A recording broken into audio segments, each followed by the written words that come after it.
Silent John incremental, another silent instrumental, the nerd rap existential. People compare me to MC Christopher a lot, but the fact is I predicted with significance. I'm the oldest geek rapper by far, say K&R, compiling kernels, open bracket, cause I racket. And my teen nerds throw your laser pen in the air and wave it all around like it had no repercussions. Now follow instructions, Professor. Why these discussions consist of nothing but incoherent rambling and all right, we don't got time to listen to the whole opening. I took way too long getting everything ready. Thank goodness. Where did days go? You just disappeared. Chill out, relax. I'm in control. I got everything set up.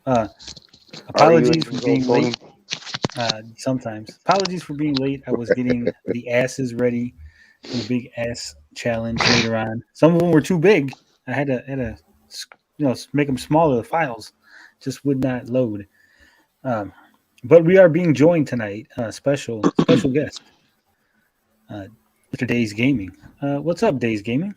Oh, not much. How you guys doing? Good. How was it back in the green room back there? Did you enjoy the snacks and the various assorted fruits we put back there for you? It was great, man. I am so full, ready to go. All right. So you guys all know how we start this show off. So we're going to kick it up to Gary. Hopefully he does not talk about the weight loss challenge, so we could put it on a separate clip from the intro. But how has your week been, Gary? Oh, man, I'm still not feeling 100%. Sucks, but it is what it is. Aside from that, everything else is pretty good. Been playing a lot of Loop Hero in the last couple of days. Been absolutely loving that. So, more of the same around here. Yep, more the same. Hanging out with fam. Everything's pretty good, except for my kidneys, but pretty decent. I'd say pretty decent. Sounds lovely. What it sounds like to me is I'm about to win a bet. We have the sex god with us, the god of sex, Mr. Blinded Braille. How are you doing? How was this past week? I'm good. I completely ruined the surprise without realizing. Whoops. Yeah. But don't worry, yeah, we'll dock your pay for that. I am no surprise.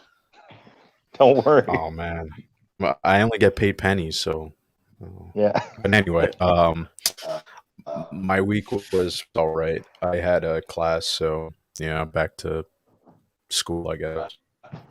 Kind of sucks. Yeah, sounds lovely.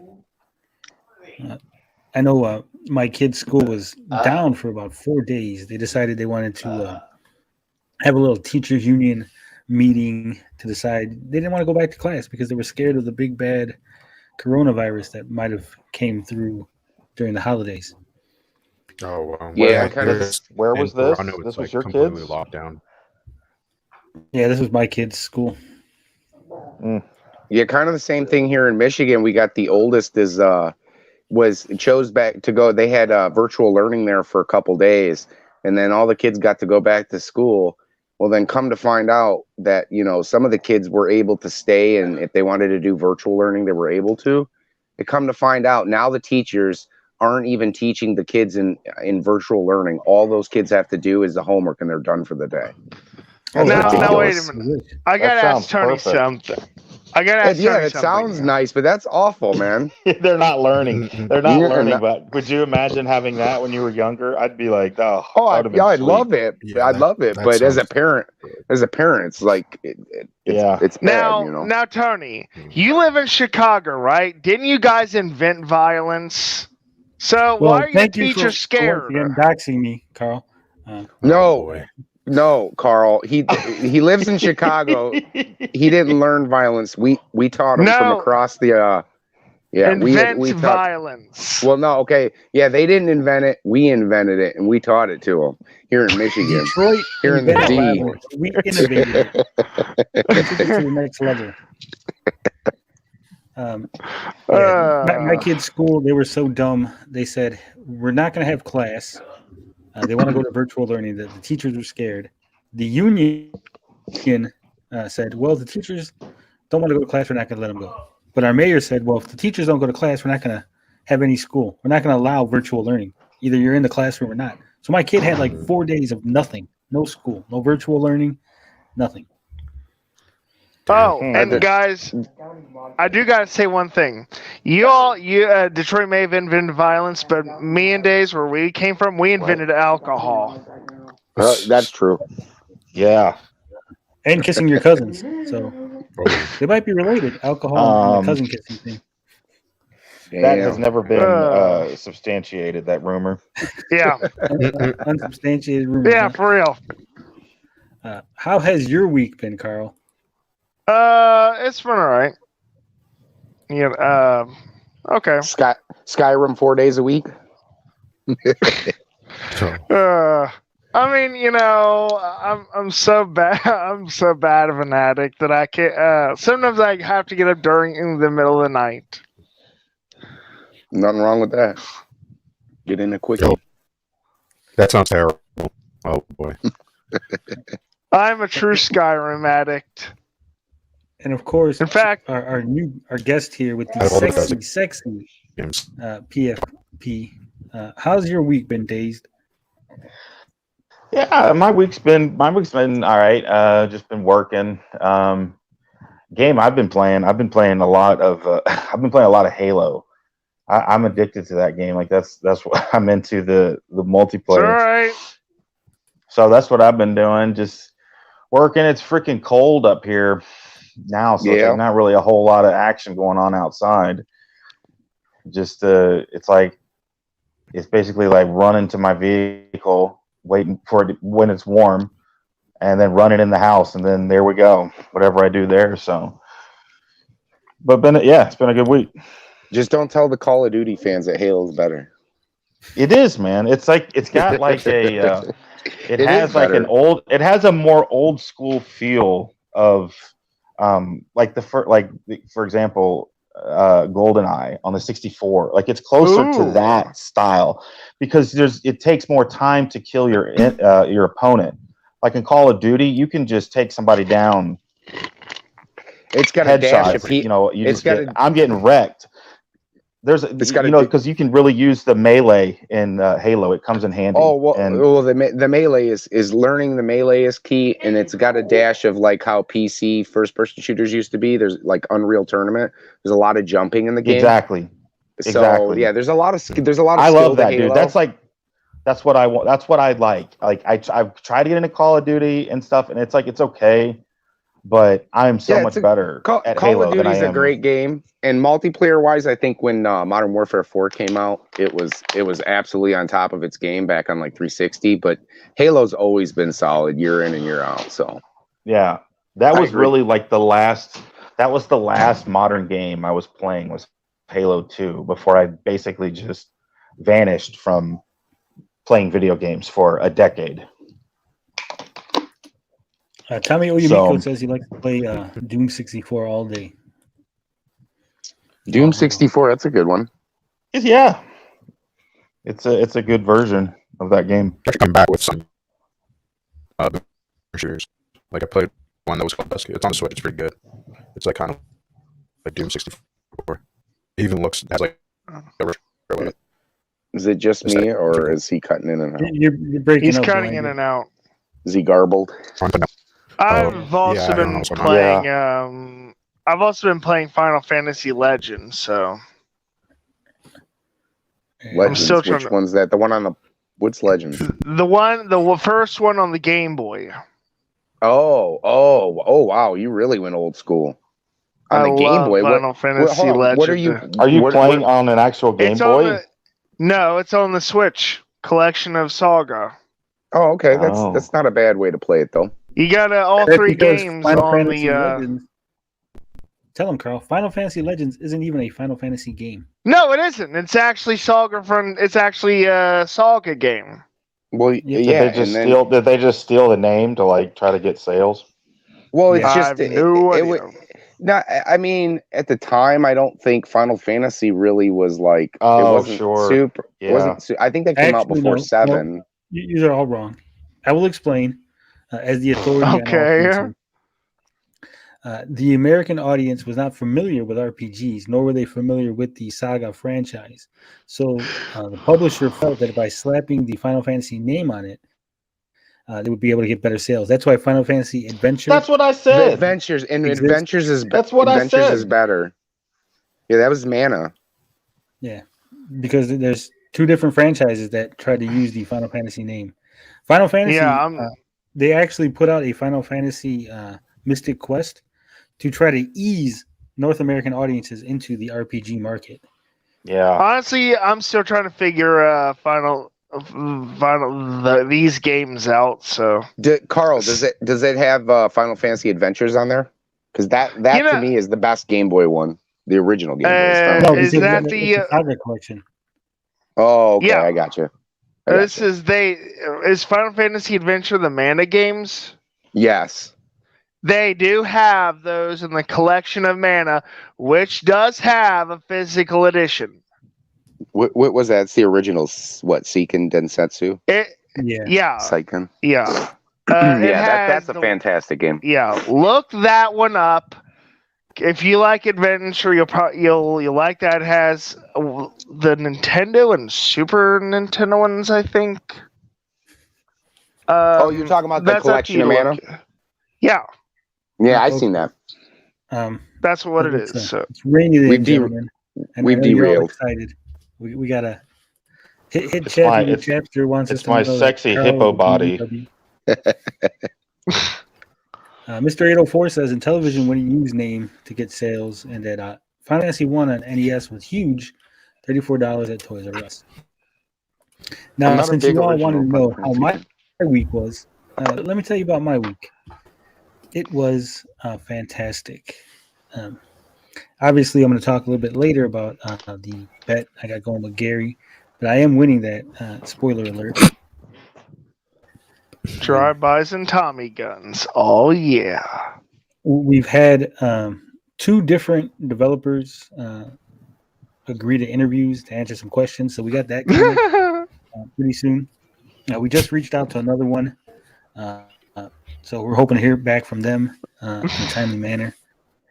This show still is going good. We are evolving it to a more variety show type of deal, not just us talking. I know Rambling Man loves to hear us talk for 5-6 hours, but I want to offer you more entertainment than that. I want us to do more than just stretch out topics and he's gonna be really mad because I'm shifting into World War I and leaving 2 behind.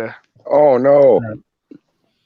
The book sales are not going so great, but I haven't been plugging them. I've been busy. Overall, cutting up the show and getting, making clips throughout the week has done really well. As far as views go, we're getting a lot more views on the two things combined than just doing it once. I didn't put out extra content this week because I was kind of exhausted, working hard. We had a lot of people call off sick, so I was working extra hard. Got kind of exhausted. I would come home with all kind of big plans and then just get in the bed and watch some Seinfeld reruns and take a nap. Ew. There's nothing wrong with a little bit of Seinfeld. No, not at all.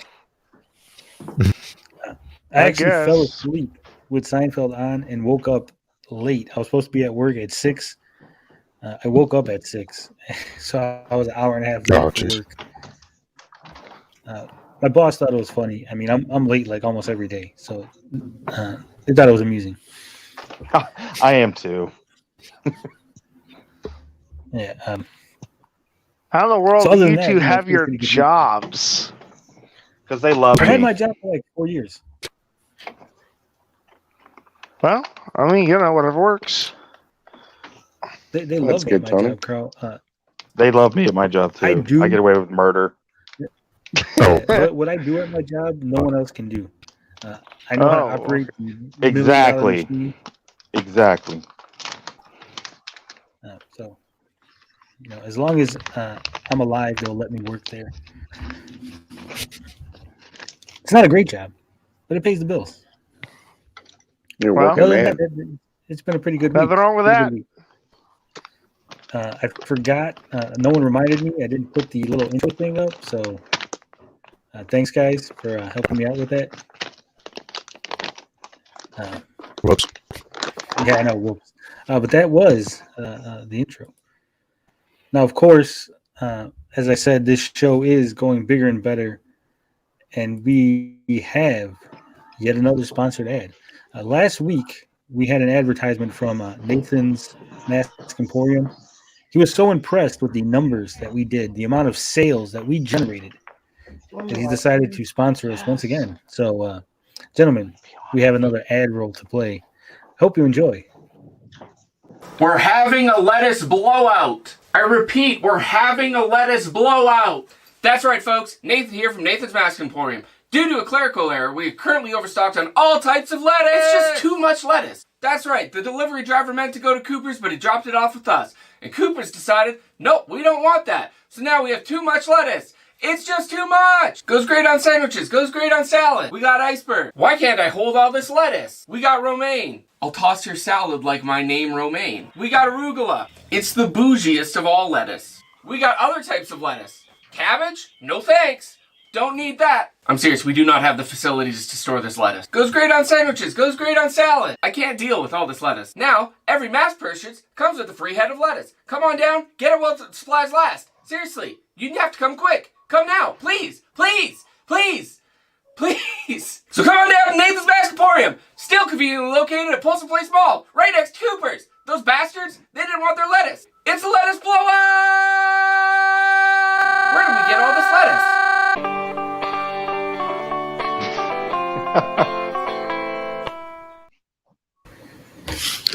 Once again, if you mention Gabbing with Geeks, you will get a free additional head of lettuce with your mask purchase. Wow. Tossing the lettuce like the name romaine. Oh boy. But this next segment is something that we've been asked about. Someone said, hey, you want to follow this weight loss bet that you got there? But I don't want to listen to a 5-hour podcast. I would like it to be a separate segment. And because we love our audience and we do what our audience tells us to do, because we are our audience's bitch. We're going to talk here about the weight loss challenge update. Gary, how have you been doing? Are you losing weight? So again, I've been a little bit kind of sick, I guess you could say, with the whole kidney thing. So I didn't get to check in on my weight and donate this week. I'm gonna possibly go. I think we're gonna go Monday, so I'll know my official weight on Monday to see if I've actually lost any weight. I know when we first did the update, a couple days after, I dropped about 5 pounds. I have been cheating a little bit. Had me a couple slices of pizza the other day. But I have been sticking to no other than that pizza, no fast food throughout the week. I cut down dramatically on my pop. I cut down dramatically on eating just before I go to bed. I do feel a little bit lighter. I do look a bit lighter. But I can't say exactly how much I've lost. How you been doing, Tony? I've been doing fantastic. I know if you follow me on Twitter at The Geek Getaway, you'll know that I figured out, I kind of did like a rough estimate of how much calories I used to eat. And it was upwards of 3,600 calories a day that I would ingest into my body. I've cut that down way down. I think I'm about 1,800 a day on this diet. Haven't cheated, no cheat days. I've been tempted. Sidekick Max keeps offering me chips. So here, have a chip. You can have just one delicious chip. I've told him no. I've resisted. You know what I'm eating right now, guys? I'm eating potato wedges and drinking a pop.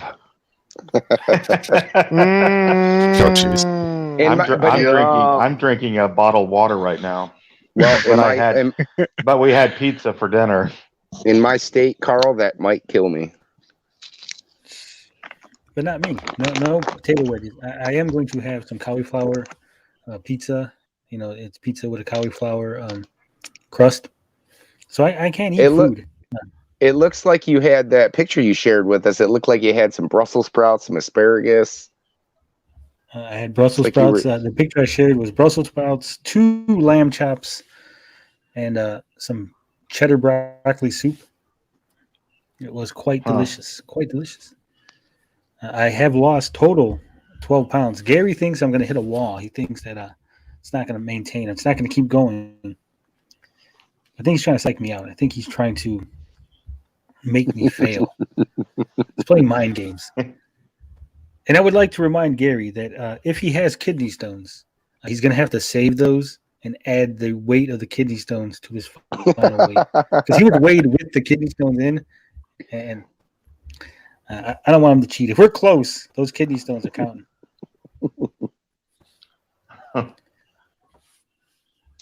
Especially if they're as big as he claims they are. Oh yeah, I think they're going to be like they're over at least probably a 6-8 millimeter stone. So we're talking about a little bit bigger than probably probably quarter size. They're big. So if I do have one, that's probably the size. I've had a problem with vegetables my entire life. Like ever since a kid, I've hated vegetables. And as I've grown older, I have gotten wiser, and I have learned to develop a taste for vegetables. I saw that he posted about Brussels sprouts being good. I actually ate a Brussels sprout the other night because I remembered hating them when I was younger. And yeah, 56K warning. And it was delicious. Like I'm trying to get myself healthier too, but. I don't know about Brussels sprouts, but I've always liked broccoli as a kid. I could eat broccoli. That'd be the only vegetable I could have eaten as a kid, but it usually had to have cheese with it. every once in a while with the cheese, but I can eat it plain. Beans, like green beans are pretty easy to get down, and it all depends on what you cook it with, and like right now I do like my dinners every other night have been either like a rice and chicken or rice and like turkey meatballs, and like that to me, if you add some green beans to that, you can't even taste the green beans, and it's good. Yeah, So little secret for me, I have the strangest gag reflex that won't let anything green down my throat. Except I have that problem. Like I have that problem too, Carl. I'm not making excuses. It's the truth. I will literally throw it up. And I have that problem too. And what it is, see, I was spoiled as a kid. My mom fed me my vegetables when I was younger, but then once I got to like when the parent should be cracking down and making you eat your green vegetables, my mom never did. And I think I'm a picky eater too, and I think that's where it stems from. But I've learned to, like, in my cooking, just like, hey, if you can't do onions and you can't do certain things, just chop it up and throw it in like certain foods that you can't, you really can't taste it, and you're good to go. If you chop it up thin enough, yeah. What we do here is I'll eat like a pot pie or something like that. I can't even do most potato salads. What? So it's not just anything green. It's the texture. It's like right. Diabetes is real, kids. Diabetes. I do eat vegetables. I had it. That's what I went to my doctor. I had some blood work done, and they said, the way you continue to be going, you're already entering pre-diabetes. So that's why, and then still you can turn that around. So that's what I'm trying to do. I'm trying to get better. So you want in on this weight loss challenge, Dave? What exactly is the challenge? I don't know it. I don't know what the stakes are. The challenge is whoever loses the most weight gets to pick a charity, and the losers have to donate. What was it, $100 to that charity? Yeah, $100. And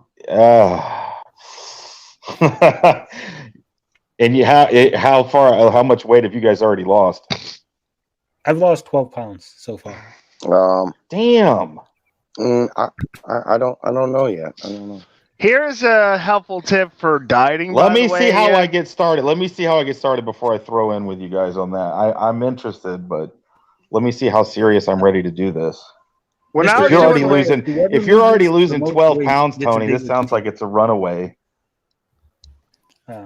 I could hit the wall. Yeah, Mr. 804, whoever loses the most weight gets under 180 pounds. Gets a date with Colonel. Here's an interesting tip for all you weight loss people. Warm liquids like soups definitely help you keep full longer. You gotta So watch is the guy who doesn't want to get in on the challenge. Hey, I went to Weight Watchers. I did all the classes, did all the groups. Don't tell me I don't know enough. I think. And by the way, one of the Fasting is pretty reasons useful, though, I don't want to get in, I don't have 100 to throw around for charity. Neither do I, but that's why I'm I gonna feel win, you, Carl. I feel you, Carl. I don't have just extra hundos laying around either. Did you hear the holidays, me, Carl? especially. I said neither do I, Carl, but that's why I'm gonna win. You'll probably win more than me. It is 6 months out, so you can save within 6 months $100. Just put a couple dollars aside every week. I was 6 months. No, thank you. Yeah, we got till June 1st, and we're gonna cut it. The weigh-in is on June 1st, and we will reveal that on the following Saturday. And June 1st, I believe, is the Wednesday. So, all right, fuck it. I'm in. If it's 6 months, all right. Days game. I'm in. I'll do that. I thought we were doing. I didn't realize we had that long. So yeah. So 6 months. If you have a scale in the house? Yeah. We need an official weigh-in today. Days, you need to get. I don't know if I'm ready to share my weight. It's embarrassing. Get it. Hey, let me see how much I weigh first before I weighed in at 255. So, and I was actually 260, but the guy said that my wallet. What did you weigh in as, Tony? 250 even. Okay, you guys are both bigger than me. So we're just doing it from for pounds dropped though. So okay. All right, I will go weigh myself here at some point. And Days, are you about 6 foot? Yeah, I'm 6 feet tall. I'm guessing I'm probably about 230. Damn, I'm the shortest one here, probably. Oh, well, you got it the easiest. All you got to do is drop probably 30 pounds. You might have this one sewed up. Nah. By the way, Days, you got to get yourself a Twitter account. I have one. You do? I just haven't made it public of what it is. I wasn't ready to take that. I wasn't ready to take that plunge. I still kind of enjoy my anonymity a little bit as far as that kind of stuff. You're trying to say something, Blinded? No, I honestly talking about Twitter. We can't hear you. Accessible, but it's kind of fun. Yeah, you might want to jump out and then try to jump back in because you're all garbled. Yeah, I'm gonna do that. Okay. Well, I mean, you don't have to look get at all that weight I just lost, fellas. I just lost a whole blinded grail. I think I win the challenge. I mean, you don't have to tell. You don't have to just tell us you're president. You can just create a new one for your channel. See, that's what I need to do. That's what I need to do. I will. But with the weight loss challenge, all it is mind games. My real strategy for victory is telling Tony I haven't lost any weight, so that he can relax and pull the rug from under his feet come June 1st. So that's my plan. That's an interesting. You don't share what you've done, and then that's just like the suspense at the end. Like, what is it? Is it working now or still? Yeah, we hear you fine. Okay. Me and Days will ship you some of our finest booze. So what do you think about that, Tony? What do you think about my strategy? I think you're lying, and you're just saying that because you haven't lost any weight. Who knows? All right, gentlemen. That is enough of that. We've updated you guys. We'll keep you filled in as we go along. Follow us on Twitter. I will be posting all the delicious food that I eat, even though I'm on a diet, because I am not like Gary. I don't need to eat like a model or a bird. I can, eat real food on my diet. Actually, I do have a suggestion for TV show to be perfect for you since you're dieting. The Jazzy Vegetarian. I don't like vegetarian people or jazz. So the Jazzy Vegetarian. Yeah. That's Tony's new nickname. That's Tony's new nickname. Jazzy Vegetarian. Is that what it is, Days? Your Twitter account is one of those adult Twitter accounts you don't want us to know about your OnlyFans? No, I don't really get on Twitter at all. I just created like this random account a couple years ago, and to follow Triple X accounts. That's what it is. Okay, I got it. You don't want us to see all the model. Honestly, I don't really know how to use Twitter that well. Like I will make a Dazed Gaming Twitter handle. To his OnlyFans, Hammock Man has a different meaning. Oh yeah, it's Banana Hammock Man. Banana Hammock Man. Oh. All right, because Carl can't see. Because he has very hard time with the butt challenge last week.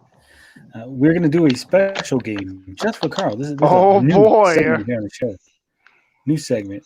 It's called What Will Happen? I'm going to play a clip, a couple of seconds of a clip, then we'll come back. And we're going to ask you guys, what do you think is going to happen in the rest of the clip? Okay. All right. Let's see. Nice. All right, so the first clip. We're going to play right now. てめえただもんじゃねえな当たりきしゃりきさ普通なら死んでしまうほどの傷を受け地獄の底から蘇ってきた日本一の恥ずかしがり屋が誕生したよ恥じらいを自慢するなど変な娘だそれが何の役に立っとかなそれが役に立つのさ All right, that's all you get, gentlemen. What's going to happen next in this clip? Gary, fart power. So this is going to be a little different than the butt challenge, right? I just got to guess. Yeah. Yeah. What do you think is going to happen next? He's going to explode. All right. What about you, Sex God Blinded Braille? What's going to happen next in this clip? Oh man, it seems like it's gonna go pretty weird. Or let's see. I'm gonna go with shit on him. I can't hear you. You're getting garbled again. You still? It's from. Oh man. Okay, I got it. What about you, Carl? What do you think is going to happen next in this clip? Somebody is falling on their ass. That's what I think is going to happen. 56K warning says blurred genitals will happen. No, not on this show. And yes, G10, she is the most bashful. She came back from hell as the most bashful woman in all of Japan. No, Dorkside, it's not Sailor Moon. That's not Final Fantasy Legends either. No, not quite.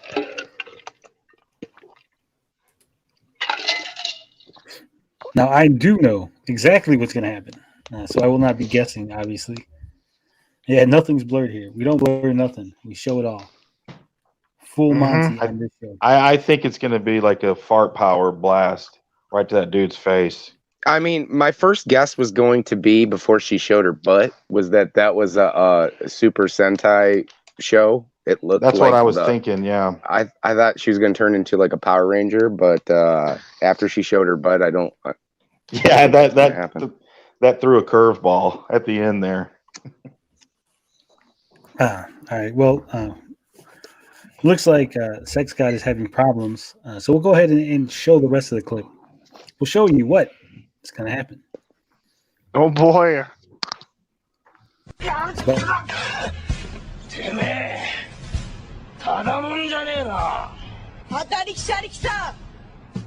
普通なら死んでしまうほどの傷を受け地獄の底から蘇ってきた日本一の恥ずかしがり屋が誕生したよ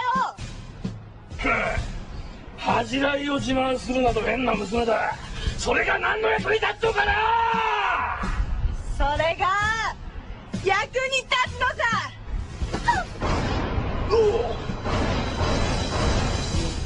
何？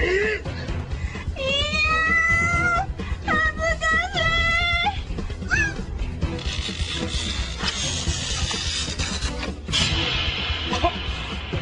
い。なんだそりゃ。私の恥ずかしさに反応するハチライマシンガンさ。いやー、店長、恥ずかしい。恥ずかしい。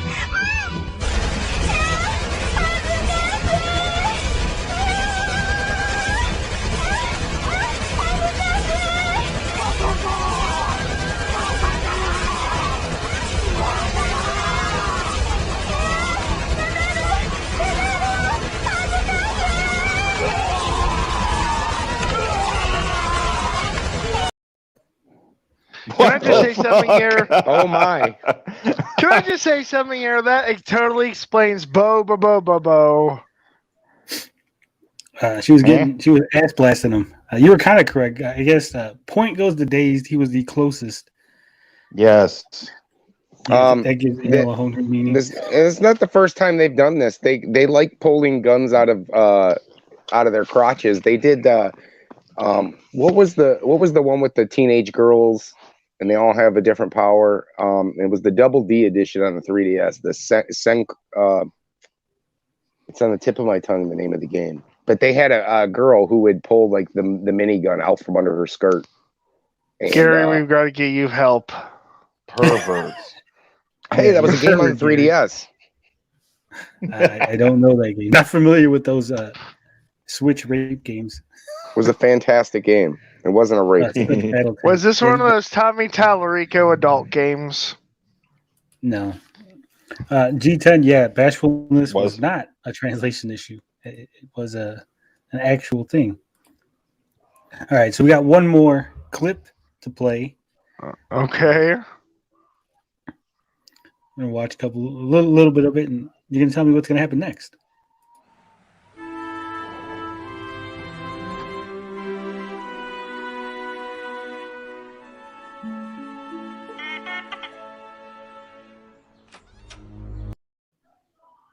I know.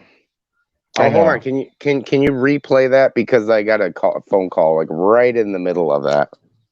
I totally missed it. Come to me first, then. I know it.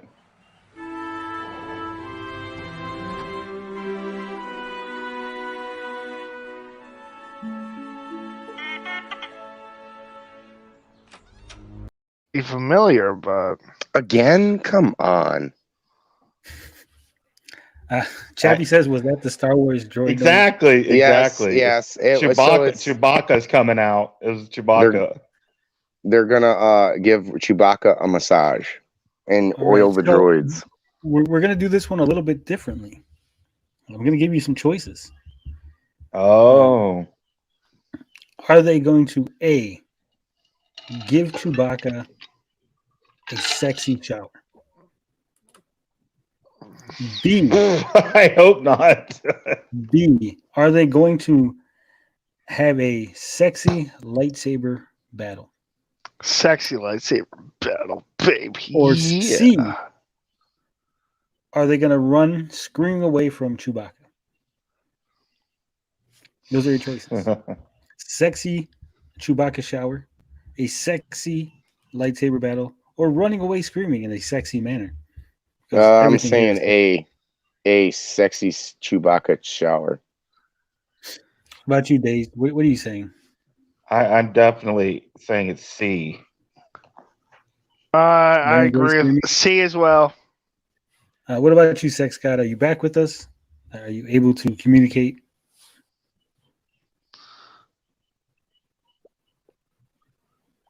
I'm going to take that as a no. He guesses B.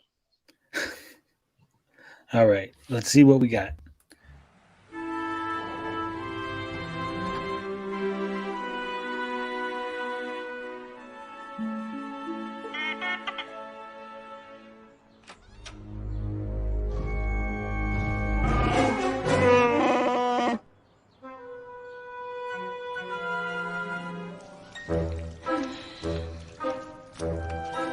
Yeah, baby.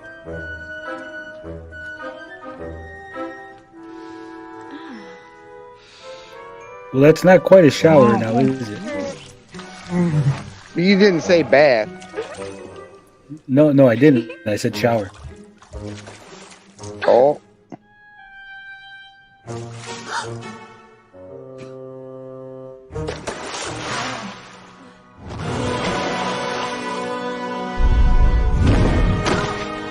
Oh no, it's gonna be a lightsaber battle?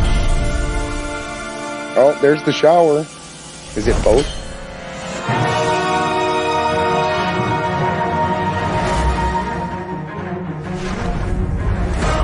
Aww.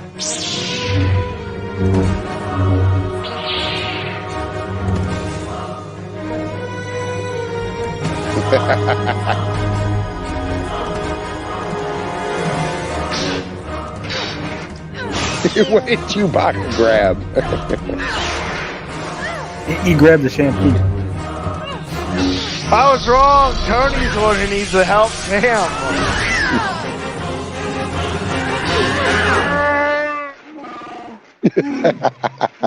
No.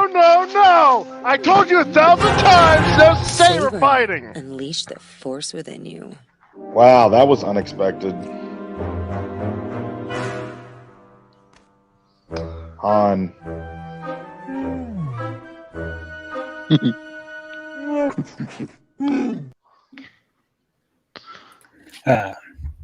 And there you have it, gentlemen. It looks like it was a sexy lightsaber battle. You were close, Gary. You were close. Do I get points for the water being turned on and her having a little bit of water sprayed on her? We'll give you a point for that. Half a point. Unfortunately, that is all I got. Those are the only 2 clips I got. I hope you enjoyed this segment. We will. It is weird. It's gonna get weird here every week on this show. Good. If the clips were something that was easy to guess, it wouldn't be a show, right? It wouldn't be a difficult thing to do. That's true. You'll never know what's going to happen here. That's why you got to tune in live. You got to see what's going on. And I didn't quite trick you. I just used some special wording. It wasn't quite fine, but Carl, it's only weird if you don't accept it. Yeah. It's only weird if I've accepted it, so it's not my purview of weird. So, hopefully people like that. If you like that segment, let us know in the comments. We're always trying out new things, new games, new stuff to play with you guys here, to be interactive with the crowd. With cleavage like that, you'd think it was Destiny FOMO or Lady Decade. Whoa, Carl, you can't be naming names. Whoa, name dropping. Name names. It's not like I named where they live or anything. Yeah, but how are we going to? Are we going to dox them too? I don't want to dox anybody. I just want maybe guests on the show at one point. Jesus, Carl.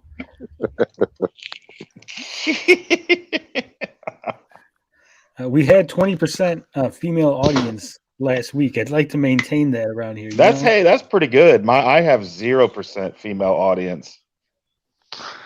I mean, it is great. I mean, anyone.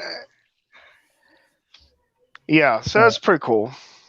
Thank you, Andy. Thank you for thanks. Yeah, that's good. Kind words on our weight loss.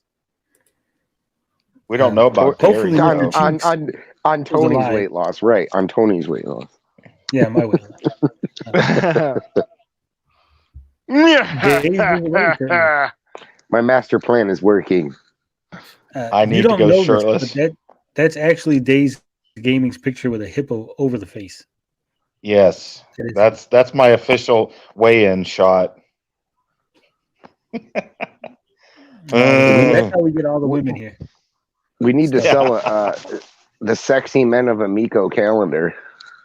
The shirtless Sexy Men of Amico. Give me 6. Let's wait 6 months then. 6 months. I get July. I get July. I do know a gentleman who does I'll take May with fries calendar. I can see if we can get in on that.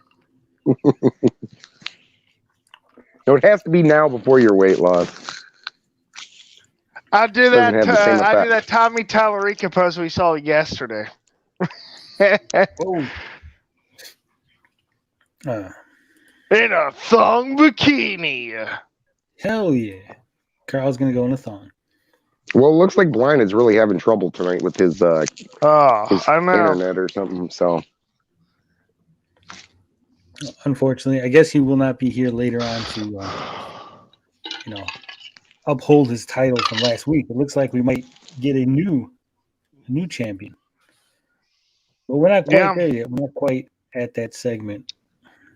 I think what we're going to go to next is Carl's favorite topic. What's that? You don't know your own favorite topic? I got to tell you what your favorite topic is? Yeah, just tell me, okay? Skyrim. Skyrim? What are you talking about? Gary's Indie Spotlight. That's right. Gary here has decided he wants to go back to spotlighting indie games. Ooh. And so we are going to have a weekly Indie Spotlight. Gary's Indie Spotlight. Can somebody in the chat, one of the mods, get rid of this person here who's doing weird things? This one specifically. So on the docket for Gary's Indie Spotlight, we got a simple game that I found out about, about a week ago now, or a few days ago, almost a week. Is it The Company Man? He doesn't even know what game he's spotlighting, folks. I'm sorry, I didn't write it down. The Company Man, and this is looks like another Metroidvania. Obviously, if you guys know me by now, I like my Metroidvania games. Produced by Leoful and developed by Forest. And this looks like a solid indie platformer Metroidvania type game that has music in the style of ska elevator music, and you're a company man fighting back with a simple trusty keyboard. That Gary, sounds cool. I love you, but you're underselling it, Gary. You're underselling. let me give you the official Company Man. It says The Company Man is a classic action platformer inspired by the popular American TV series The Office. You play as Jim, a young salaryman starting out as the Good Water Company. Unsatisfied with how the company is run, Jim sets out to overthrow his boss and become the CEO. Launch email attacks against coworkers with powerful keyboard, and then jump across departments from human resources to marketing. Boost up with coffee beans and show them who's boss. We're going to take a look at the trailer and see how it looks.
I like that he's. That looks good. I like that he's turned the keyboard. It kind of looks like a keyblade.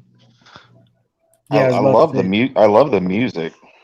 Music is really good. Yeah, so nice pass, huh, Carl? I mean, I just don't like fast-paced games, so I'll probably skip. Carl doesn't like good games. 56K warning says, I bet the end game is finding his 401k. Could be. And his 401k turned bad. Yeah, he has to reclaim it, bring it back to the good side. It's 56K. And it's a warning. We have reached out to the developers of the game, asked them for both an interview and a review copy, so Gary can play the game and review it, and ask some questions of the developers, because this is his segment. This is what he does. Yeah. So like Tony said, they said in the little bio or description that it was a classic platformer type. I'm hoping that it's not just linear. And it's not just, a basic. I hope it does have like a Metroidvania type feel to it, like a kind of, back and forth and in exploring this world. Because I really do think that the setting and the music looks really good. It looks for a good, for a good game. So I'm excited to see what this game entails and to learn more about it. So pretty good. According to the official press release, it says 8 things you need to know about the company, man. It says destroy everyone in your path as you make your way to the top, putting your platforming skills to the test as you jump and dash across 7 corporate departments riddled with booby traps, quirky coworkers, and tough bosses. Immerse yourself in a beautifully crafted world, explore a variety of beautiful hand-painted environments, from the over-the-air conditioned icy floors in accounting to the endless mountains of paperwork and human resources. Relatable issues delivered with wit. Remember that lazy manager who bosses you around, or the annoying coworker that tries to sell you a pyramid scheme? You'll find yourself laughing at the many puns and jokes of working life. Okay. Pull yourself by the bootstraps with the weapon upgrades. Upskill yourself with a keyboard upgrade after beating a new department. From throwing a backhanded comment to blasting a spam email tsunami, there are many ways to finish the job. Re-energize with a relaxing coffee break. Feeling a little underpowered? Have a coffee break to boost your health and stamina. I mean, how could you possibly overthrow a company without a little caffeine? Buff up with the coffee beans. Spend your coins you earn from beating up your coworkers at the coffee shop, which offers a variety of health and stamina boosting coffee beans. Look out for the secret gauntlet dungeons. Challenge yourself in secret gauntlet dungeons where Jin is forced to fight wave after wave of coworkers. These dungeons aren't easy to find, so keep a lookout for them. And then it says there's a difficulty for everyone. Whether you're a newbie or an expert, we got you covered with a wide range of difficulty levels from normal to impossible. Impossible is unlocked after beating the game. So I'm going to call bullshit on that. Standard. What's that, Carl? I said I'm going to call bullshit on that. Horse crap. There's a difficulty for everyone. Whenever they say that, there's never a difficulty for everyone. Why are you always getting mad, Carl? You're our difficulty. I bet you if I spent the money on that game, that I would find it exceptionally difficult. I'll bet you I'll put $10 on it. Well, here's the thing. Do you difficulty? Carl will like. Do you think? Okay, so maybe I got it wrong. Maybe it probably isn't a Metroidvania. But do you think that after reading that, Tony, you think it sounds like kind of like Mega Man a little bit? It does, maybe like a Zero game, I would say, something with no blasting. Yeah, right. It looks. I like the idea of it being in a like in an office like that. That's I like that. Interesting. I can't think of too many games where the entire game takes place at like a job at work. That's kind of cool. Yeah, definitely caught my eye, and I think the music sells it more than anything. I think that music is a perfect fit. I used to really be into like ska music, but I mean, I don't know what that wouldn't be like.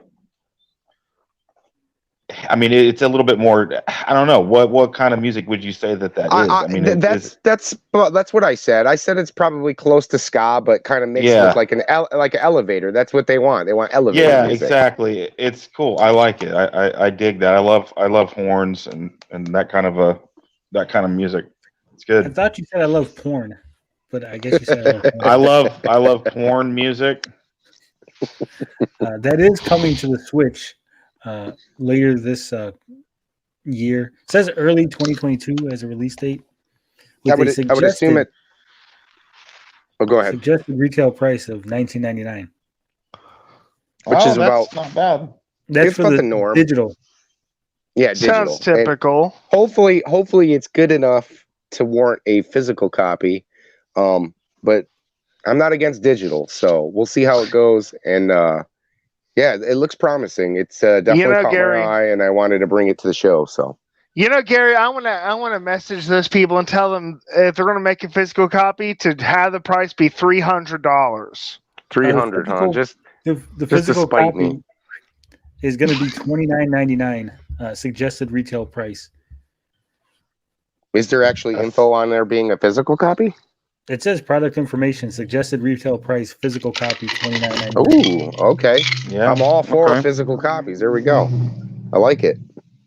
$30, that's not bad. I think, and when you look at games, and that's why I love the Switch so much, you can get these games for $15 to $20 digitally. $30 is such a great price when people are paying $40 to $60 for and you get a physical copy. It's nice, right? I have no problem with that. I don't need a AAA, ultra realistic game to enjoy my gaming. Indies are where it's at. It has the best of both worlds. It's retro but modernized, and that's what I really love. I'm disappointed that's no $300. No $300 price tag. I'm disappointed. Oh, okay. There is a mock-up of the physical edition, as you can see. Well, I hope it does come to the States, because a lot of these games seem to be hitting Japan and in different regions like that. But I definitely hope it comes to the States, because I'm not one. I know there's a lot of guys out there who don't mind, because it'll probably be in English, even though you might be able to only get it overseas. But I'm not one for importing those games, and I'd like to have an actual US release would be nice.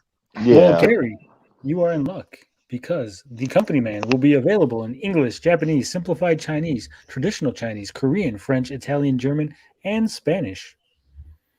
Well, that's what I'm saying. Most of these games that are coming out overseas are playable in English. There are a lot of games that haven't hit the States that you can import, and they do have English options.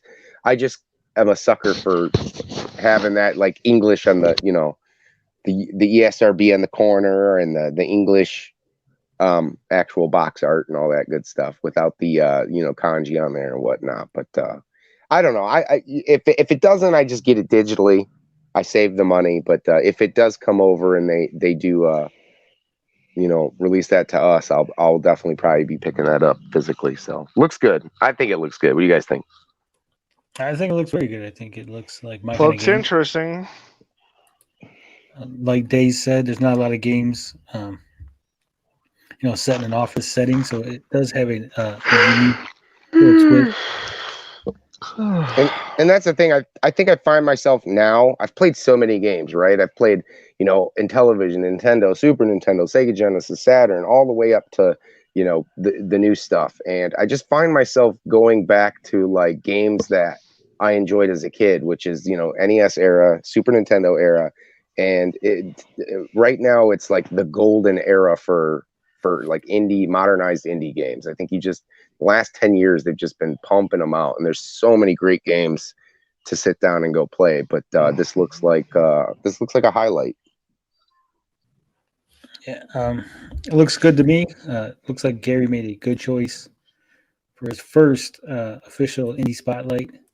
This is all Gary. Hopefully, he does get that review copy, and we'll have an indie review spotlight review, as well as a new game to talk about. Hopefully, we can keep getting Gary some nice Switch games for free as he reviews them and shills. Remember, Gary, always say nice things when you get free product. Well, and it would be nice if we could, maybe get an interview from the guys, even if it's a written interview. But it'd be nice to talk to these guys and see what gave them their inspiration for creating the Company Man. Yeah, we will see. Hopefully, like I said, I did reach out to them with the official Geek Getaway email. Hopefully, they'll recognize who I am. I'm well respected in the gaming community, despite what you might hear. So hopefully we'll get back next week, and we'll have Gary tell us how the game is. I think that's it for that. Now, unfortunately, blinded Braille says he has too many devices, can't really handle his StreamYards. Is fucking up with his Wi-Fi. So he's going to be in the chat, but he's not going to be out here playing with us, talking to us. But we got Dazed Gaming. More than makes up for it, right, Dazed? You going to pick up the slack? Yeah, I'll do my part. I'm here. Let's do it. All right. So this next segment is it's a little personal. I gotta put the spotlight back on me. Unfortunately, I'm gonna have to kick everybody out for a second. Relax, it'll be okay. So if you watch this show regularly, if you're here, we do things a little differently. We're a little weird. We like to have fun. Last week, I tried to make a joke. I came out here and I apologized to everybody, and I said I was sorry about what happened the previous week about objectifying women. And then we did a butt challenge, guess the celebrity based on their butt. It was supposed to be a joke, big, the two segments were supposed to combine into one, give you a juxtaposition of me saying how we weren't going to objectify women and then objectifying women. That was the joke, the payoff. I don't think a lot of people got it because I got a lot of hateful, angry emails about what we did. So I do apologize once again. That was not really, wasn't the right thing to do. I need to be more thoughtful, more careful. This is 2022 now.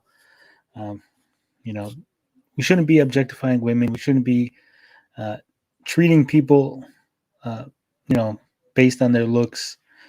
I'm at a loss for words because I am so sorry about our behavior, about the behavior of our people in chat. So I do apologize on behalf of everybody, even people that are not here currently. I apologize. And it will not happen again because this here is a show that's very inclusive. We want everybody to feel safe and welcome to the community.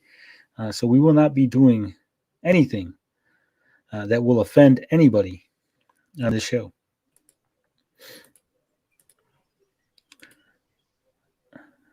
With that said, we're going to go to our next segment.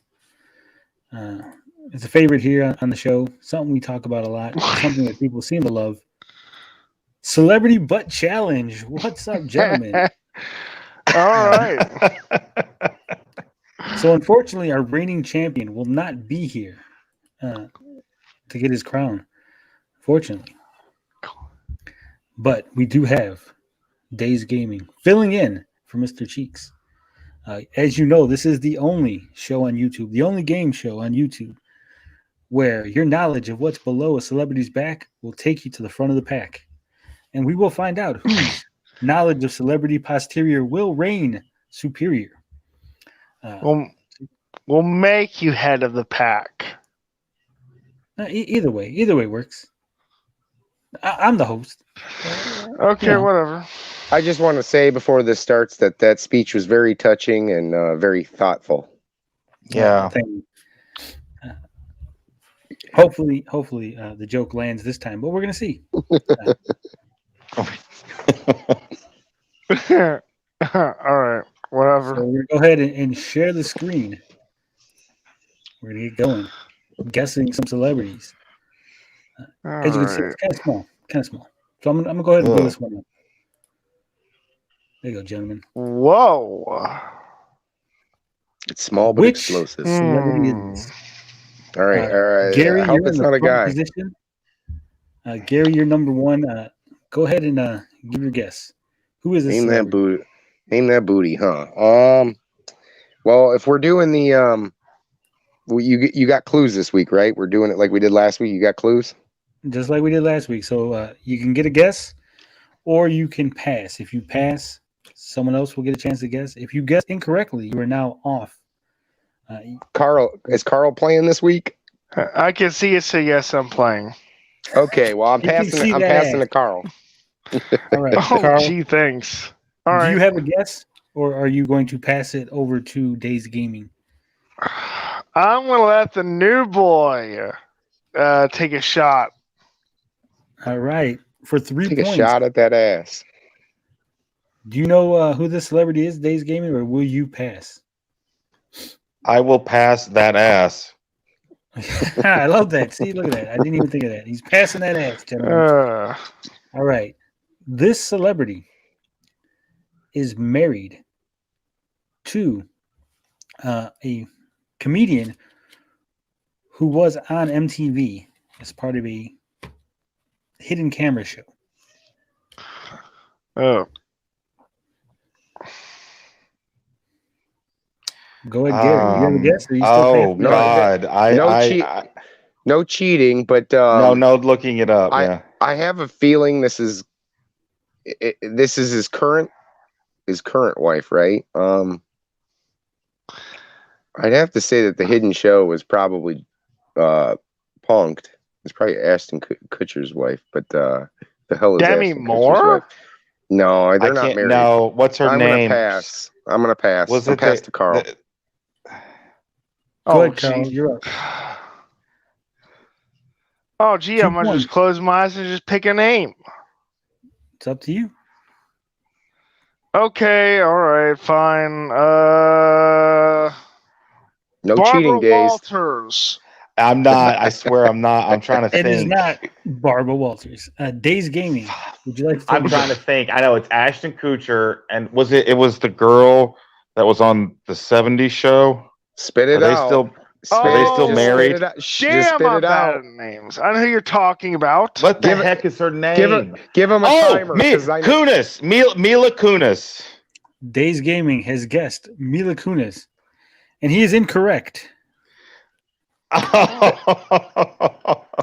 What? Maybe they're not married anymore. Well, that kicks it back to me, Tony, and I'm ready for my my second clue. Gary gets his last clue. This celebrity was the star of a teen investigation drama TV show. That really doesn't help me at all, does it? It does if you know your celebrities. A teen investigation series. It's not what I said. I said a teen investigation drama show. Drama show. Yeah, that's not really helping me. And if it is Ashton Kutcher's wife, I'm not Well, exactly you're the only sure one who that she can is. guess. Both Days Gaming and Carl are out, so not guessing is kind of pointless. You might as well just throw a name out. Damn. I can't even think of a name to throw out there. Hitler. Joseph Stalin. From the chat. Joseph Stalin. I know that butt anywhere. I don't know. I don't know. Nothing's coming to mind. Gary does not have a guess. Let's take a look. See what it is. That would be who is Kristen Bell. Blind and Braille is right from the chat. Oh, Kristen Bell. That's who Dak. they're married to? No, Dak. That's Dak Shepard's wife. That's right. See, Dak Shepard, who was on tricked Punk. us. See, I don't give a shit about celebrities. That's why I suck. She's from Michigan. She's from I think she's from St. Clair Shores. Andy actually got it first. Andy, he was here first. I think Chappie McChapster was the one who said Veronica Mars. He probably got everybody in the chat thinking he was correct. That was the TV show she was on, Veronica Mars. If it would have been more of a Forgetting Sarah Marshall clue, I would have gotten it. Man, we'll never guess any of these. Celebrity. Hey, I didn't say she married a famous celebrity. I said she was married to a celebrity. Dak Shepard has slightly more celebrity status than anyone on the panel, so I think he has some fame. I mean, he was in a few good movies. I like him in Employee of the Month. That's a hilarious movie. All right, here's the next one. I don't know if you guys can see it. Let me move you your position here, so we can zoom in. There it is. I don't know why Carl thinks that answer's funny, but Carl, you are up first. I wasn't even the one who was laughing. I was laughing. I'm laughing. I think he knows it. No, I don't. I just. It's just funny. I'm actually having a bad eye moment. Is this a man? Like, cause look at the arm. I can't tell. Yes, I'm trying to decide. That's a veiny arm. I think That's I know what who I'm this laughing is. at. I think That's I what know I'm who this is. at. I'm passing. It's passing that ass. All right, Days Passing Gaming, that what do you- ass. Pass. I'm gonna Gary. go out on a limb here, and with that veiny arm, I'm gonna say Caitlyn Jenner. That would be funny, but no, it is not Caitlyn Jenner. Even the other arm looks like hairy, doesn't it? All right. Me. It is up to Carl. We're giving you the first clue. Here's your first clue, Carl. This celebrity headlined a superhero movie. Pass. Days Gaming. Do you have a guess? I'm gonna pass. Is it Wonder Woman's ass? All right. No, I might know who it is. Maybe. Carl is going to get his second clue. And the second clue is the internet really hates this woman. Son of a bitch, I know who it is. Oh, okay, I know. I know who it is. I know. It's on you, Carl. It's the girl from Captain Marvel. Yeah. Damn. What's her name? What's her name? I Son know of the a name. bitch, I don't know who her name is. I want back in. You were wrong, Gary. Come on. I know.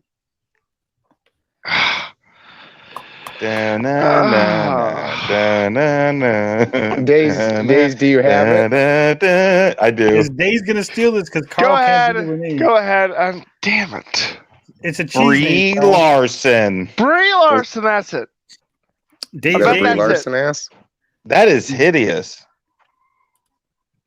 That was, in fact. It is Brie Larson. Wow. I knew it. I should have waited for the clue. Damn it. I freaking knew it. What are you doing, buddy? It's all right. Damn, I'm just to our really next. bad with names. Here's our Damn it. next celebrity butt. Let me zoom in. Didn't help. Oh, well, at least one of us won. Tony, is that This your isn't ass? even fair. Are they wearing a pair of Carhartts? I have no idea what the hell kind of pants they're wearing. Yeah, that's Carhartt. Beefy says this is the stream. He's trying to fool us here. I don't think it is a guy's ass, but I think he's throwing a curveball here. So I'm gonna. Who's it on? It's on Days this time, ain't it? I'm dazed. Oh, I have to guess first? Yeah, or you can pass. I'm passing. Oh. Yeah, I'm gonna pass. I don't. That ass doesn't look too recognizable. You in know, Carhartts. you guys can go suck it. Well, you Carl, passing, it's on Carl? you. I'm passing. All right, here's your first clue. This celebrity butt belongs to someone whose movie made $1 billion. Oh.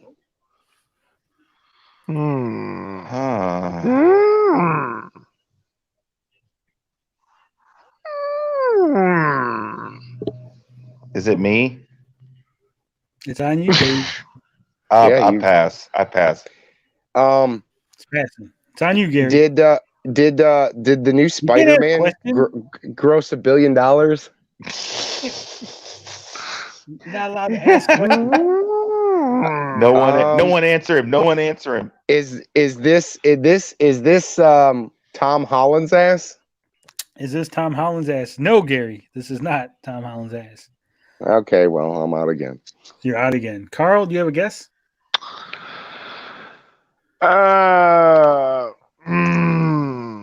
Nope. Pass. Can you repeat that first clue? This celebrity's butt belongs to an individual whose movie surpassed $1 billion at the box office. Okay. Oh and we gosh. are up to Days Gaming. There's It's gotta be a. You got a It's got to be a clue. Spider-Man. I think I know, but I can't think of her name. The second clue is the film that made over $1 billion was in the DC extended universe. Oh. It was in the what? DC extended universe. Oh. Okay. I'm gonna guess Margot Robbie. Days Gaming is guessing Margot Robbie, and that is incorrect. Carl, you can take Damn it. You can tie, Carl. This is you. I was kind of right with Brie Larson. Okay. You were kind of right on Brie Larson. You just didn't know the name, unfortunately. He should get half a point. I'll tell you, I deserve half a point on that. I'll give you half a point, Carl. You got half a point. Okay, thank you. You're in I'll second take place. half a point. Gary is losing. Okay. Okay, it's a DC I gotta wonder if it's the girl who played Wonder Woman, the first Wonder Woman movie. Damn, what the hell? She's in both Wonder Woman movies. Yeah, the first. I don't remember her name though. I'm not familiar with her name. I know we're bad at this because of names. I could think of them. I'm really bad at names. I'm awful with names. I'm telling you. Since Carl is bad with names, we will allow him to take half the amount of points if he just tells us who the individual is based on, some good clue that we would know. So, are you saying that this is the Wonder Woman star? Yes. Carl has guessed Gal Gadot for half a point. Uh-oh. And unfortunately, Carl is incorrect. Oh well. That's Will Smith's ass. Gentlemen, you have been staring at Jason Momoa's ass. I knew it. I thought the Carhartts were like to just try to trick us to think that it was a man. No, I knew it was a man. To get a picture of a man's ass without his arm in the shot. Oh yeah, because we're not doing that, poking it out like that. My old lady was here; she would have guessed it. I guess the news on the streets, ladies, is that Jason Momoa broke up with Lisa Bonet over the weekend. Oh my goodness! We're at That's Gary. a lot of bank. Gary, do you want to guess or are you going to pass? Can you? Whoa. Wow. Look at that. Zoom. Look at that detail in that image. It's amazing. This is the image that caused the delay. I had to keep reducing the size because the image is so big. Good golly. Good golly, Miss Molly. Look at that. Are you guys just trying to keep the image on the screen longer? Ooh, yeah. Oh, yeah. I got to think here. Let me think. Look at those hemispheres. In the room right now. Well, I'm going to pass because it looks like they're possibly working out. I can't tell from that. It is not from that. Oh my God, that would be a horrible, horrible prank. Go ahead, Carl. The guess is on you. All right. I don't know the name of the person, but I'll try and just take a guess at the kind of person it is. Can I do that? It's a porn star. Oh, it's maybe, but that you can definitely tell the person who that ass belongs to is in impeccable shape. Just look at how shapely those cheeks are. Like two hemispheres. Two perfect hemispheres. I don't know. Pass. That thing farts. All right, Dave's gaming. It's on you. Tony, I think I'm gonna pass that ass. Ooh. All right. First clue. Your first clue. This ass belongs to a celebrity who dated Kanye West.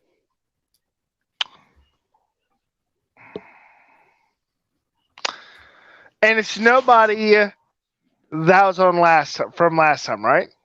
I'm not answering that. I don't answer questions. I give you clues, but I don't answer questions, Carl. Gary, it's not you. Kanye West. I'm going to take a guess. I'll have to pass. How about Kim Kardashian? Carl guessed Kim Kardashian, and that is incorrect. Oh well. Days Gaming. Do you have a guess? She dated Kanye West. That was the. That is the clue. She dated. And I didn't say she. I just said this celebrity dated. So don't. Oh. Oh no. Oh no. Oh! I know who. It can't be a man's ass. Be. That is not a man's ass. No, it's not. It's no way. I'm not gonna say anything. I'm going to pass. I know who this might be. Maybe. I don't think you know who this is, Carl. So, second clue. Your second clue. This celebrity is married to a famous rapper. Yeah, you're right. I'm wrong.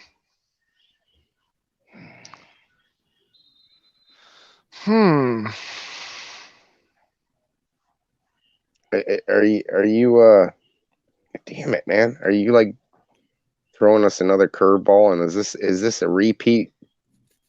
This ain't a repeat? I can't answer that. Well, if I gotta guess, because I'm not gonna know, is it Iggy Azalea again? I don't know. Because that was I can't think of too many white girls with big asses. And that is incorrect. Days Gaming. You're in the lead. You can secure your bag just a little bit more. Do you have a guess? Are we out of the clues? Yeah, you're out of the clues.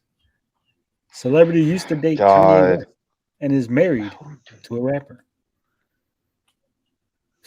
Khloe Kardashian. Khloe Kardashian.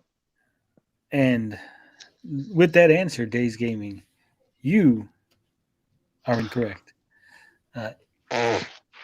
The correct answer was, of course, Amber Rose. Oh, I don't even know who that is. She's married to Wiz Khalifa. Look at that ass. Damn. Is she mixed? She's thick. No, she looks mixed. That threw me through a loop. I think we're on Gary, right? We're back to Gary. Oh, this is a dude's ass. Huh? That's a dude's ass. That's not my ass. I hate to tell you. No. I might know who this is, though. Like, we'll take a shot at it. It's not my turn. Blinder Braille's upset. He knew who it was because he said it last week. He did know that was Amber Rose. But Carl, I believe we're at you. Oh, yeah, this is the fifth ass, and Carl, it is your guess. Oh, hell, I don't know. Pass. All right. Yeah, pass that ass. Oh my gosh. Carl's passing that gas. Yeah. I'm gonna pass. This is no way. I'm gonna pass. I can't see it. I'm gonna pass. Give Carl the first clue. The first clue is this celebrity is married to a famous celebrity. That's your clue. That's a pass. That's a shitty clue. It is a shitty clue. Pass. That tells me nothing. Right. Pass.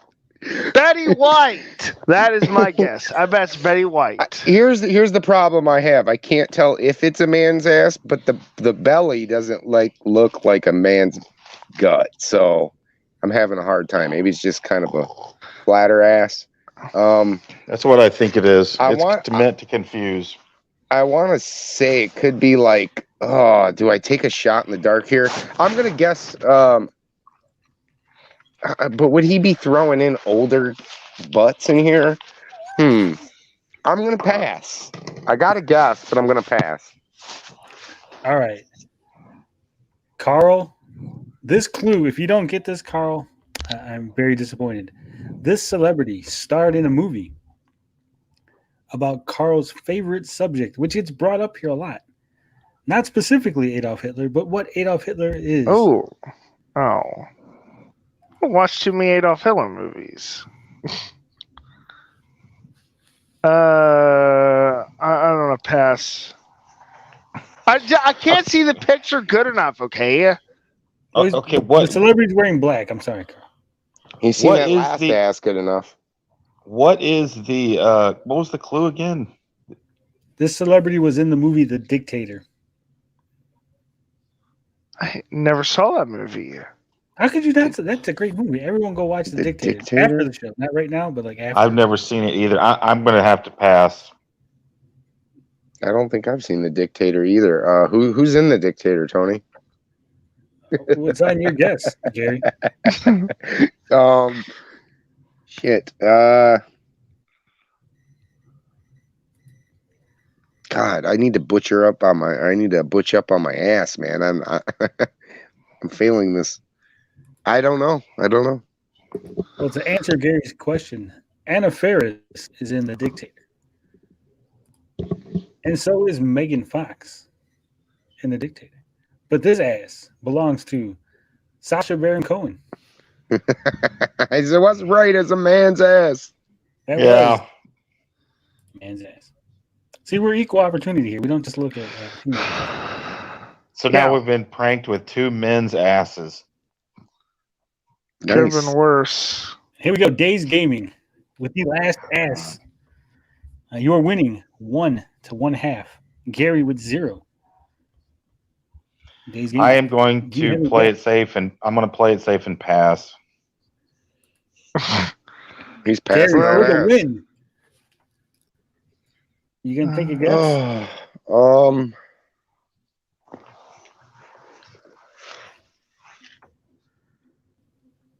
I can't win unless I take a guess, huh? Well, no, you could take one clue and still win. Yeah, you get 2 points.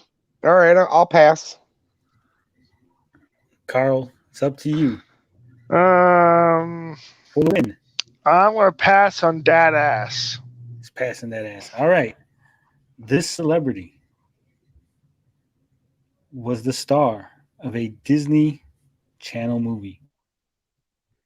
Oh yeah, that's specific. Tony and his Disney kids. Oh, you sus, Tony. You sus. Tony, do you have a roller coaster in your yard? No, I do not. Yard in a.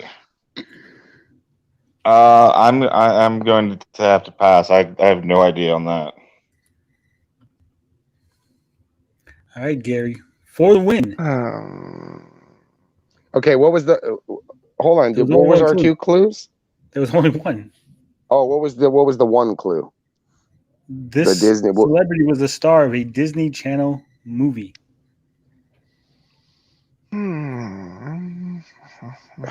Okay, I mean,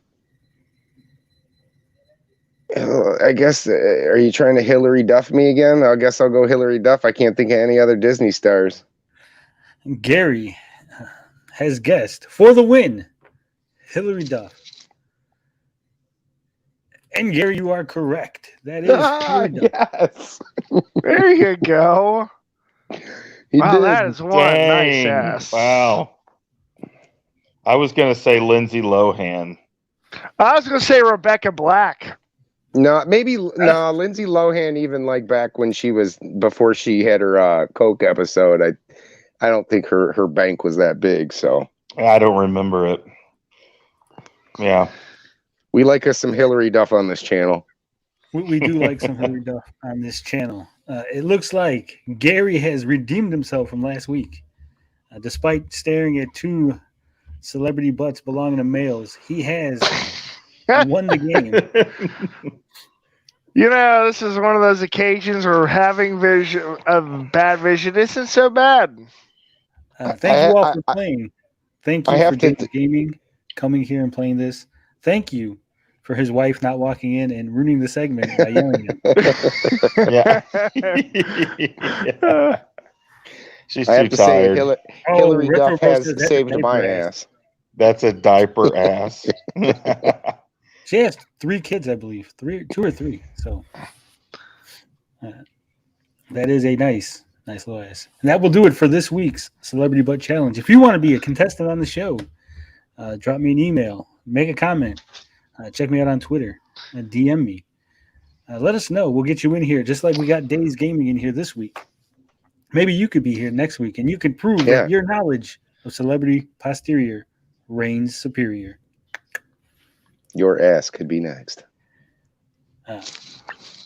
Unfortunately, gentlemen, I got to take that ass off the screen. I know. Retro Bro says shape is greater than volume any day of the week. Yeah, I do appreciate Hillary Duff.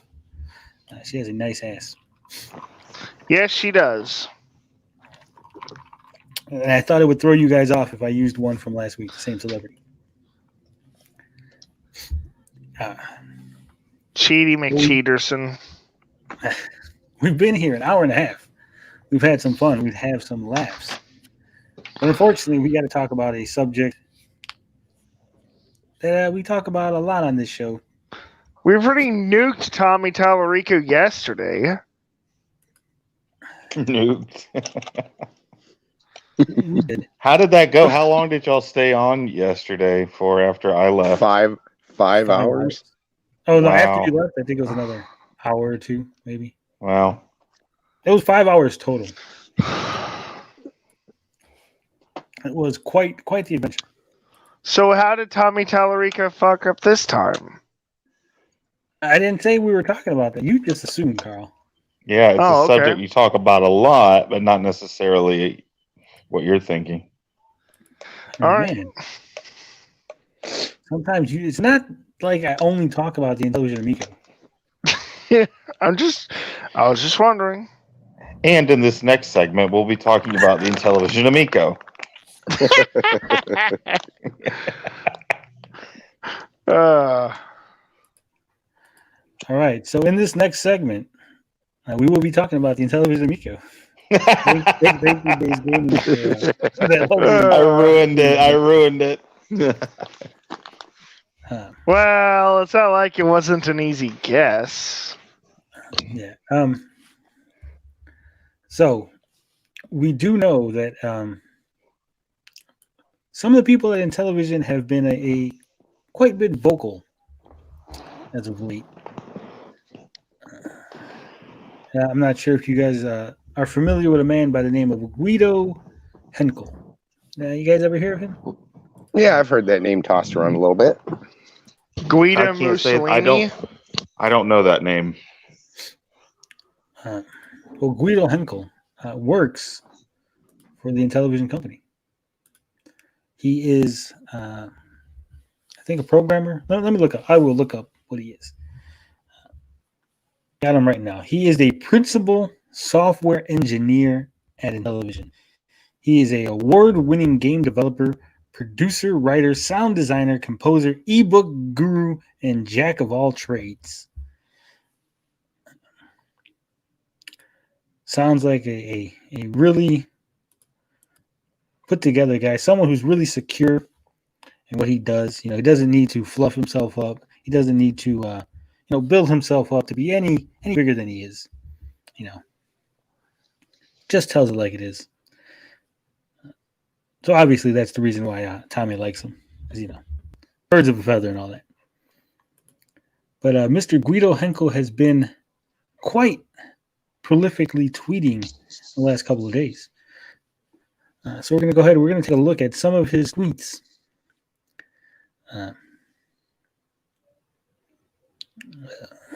Hold on, let me see here.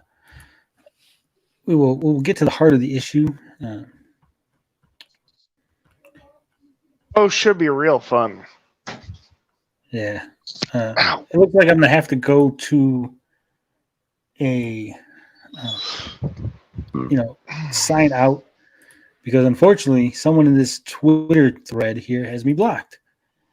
Stop blocking me on Twitter, people. Make my life easier.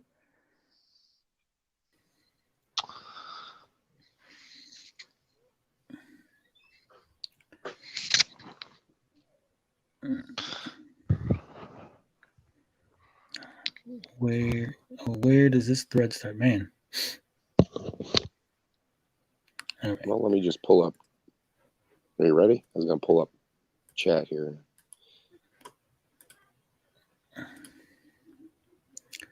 I think this is the one right here.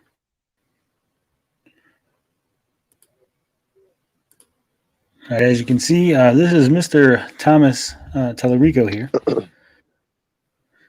This is his Twitter. He released a letter from Intellivision regarding Amico. Thank you for reading. This was the statement of facts that we went over yesterday. So we're going to start here. Mr. John Scar says, what the hell is wrong with people? I seriously do not get it. Shame on Ars Technica for publishing this article in the first place without verifying information. As we went over yesterday, Sam is blocked by both Intellivision and Tommy on Twitter. It is not necessary for him to actually reach out to the company.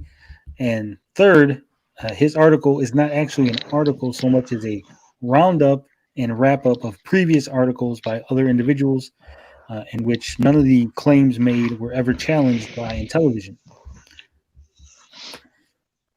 This particular individual, John Scar here, if you're not familiar with him, he has a Google Stadia tattoo on his arm because he's in love with Google Stadia and how well that system has done.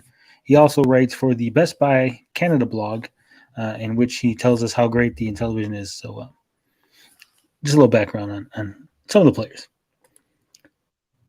We're going to scroll down here. This is Aaron Bossig. He says, seems that Ars Technica, I can tell, Intellivision's response has some very questionable verbiage, though. This is where Guido jumps in. He says, so because you disagree with word choice in the correction, that makes the original article accurate in your mind, even though it is inaccurate through and through. What is wrong with people? Get a little hostile. So Aaron says, no, I disagree with Intellivision's word choice specifically because the Ars Technica article was correct. Now, he has two replies, so we're going to go ahead and jump into the tweet because I believe Guido replied to him twice in two different. No, DVD Fever's in there. Many people. So many lovely. Look at all these damn replies. The first reply we're going to go through is DVD Fever. He just says Guido was. What was incorrect about the Ars Technica article? That might be the best place for you to start. Aaron agrees. He says, indeed, I looked over the entire article and cannot find a factual error. He said, glad they didn't say Tommy created the oof sound in Roblox because that's a factual error. We do know that Joey Curas, he's the one who actually created the oof sound. To help Tommy, Cuirass is spelled Cuirass. No. This particular Cuirass is spelled Auras. I'm just trying to help. So somebody in the chat here is asking, who is this Aaron? Well, this particular Aaron is a individual called Aaron Bossig. He is the host of the Hungry Trilobite podcast, gathering together fans of sci-fi, fantasy, comics, and gaming, and embracing hashtag positivity and hashtag creativity always. They do have a channel here on YouTube. He reads many people. So he's not quite a nobody. Yeah, he's some sort of, he does reviews and other things too. I believe he writes freelance. So Guido replied to Aaron. He says, because you, of all people, would know, as a proper armchair expert that is. Again, what is wrong with people? Aaron says, quick with the insults. Yeah, Aaron says, I do know. Intellivision screw-ups are well documented. Don't fault the people for paying attention. For some reason, Intellivision loves to do that. Guido has 3 replies. We gotta open this up. Guido says, "Look, it's Mr. Perfect talking, who's never made a mistake in his life. Let me add you to my Rolodex. Your earth-shattering, all-knowing, universal expertise may come in handy someday." Ooh, Guido's getting a little hot. Wow. That escalated quickly. They're a little hot. They run a little hot. Some people have personality problems. Yeah. So Aaron says, people do make mistakes. If they are corporations, it tends to be a bad move to rail against publications pointing out those mistakes. Guido says, no one's railing. We're merely correcting unfactual, inaccurate statements. If they had checked their facts before publication, it would not have been necessary. It's as simple as that. Mic drop. Guido thinks he's mic dropping. So before we get to the rest of the replies, we get Guido to some other people that replied to Guido. One of those people was me. I said, quick question. Why was the developer portal updated in 2021 if it was outdated? Aaron replied, that's such a good question. Never got a reply from Guido. He decided he didn't want to reply to that. This gentleman here, Kira Raskuro, said the easiest way to shut people up would be to release the console or just manage to do something without tripping over your own feet. But you guys seem incapable of that, so I guess spending your time lashing out at and drawing attention to mild criticism also works. Good point, Mr. Kiyoruskuro. Going back up here. Mr. Guido's mic drop moment.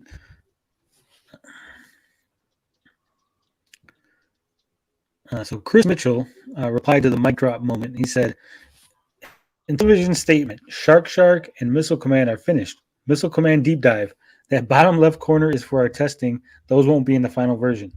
Fourth, re-upload of battle tanks due to use of unauthorized assets from other tank games. Crickets. Guido replies, not sure what. Clearly, you do not understand the software development process. Even if a game is finished, it is still being tested, if only for regression testing and fixed as needed. That's why it's called software as opposed to hardware. You believe in any of this bullshit? No. The term for this week has been mental gymnastics. There's been a lot of people doing mental flips and spins and all kinds of stuff this week, and it astounds me when this happens because it's as if nobody's watching these people as they make their flips and spins and jumps with the ribbon. I don't know what to say here other than that. Well, to me, it always seems like they think that in their head, they're like, yeah, I got that guy. Look at that, my great fucking Twitter response. I owned him. And in reality, everyone's like, you have oh to God, say that.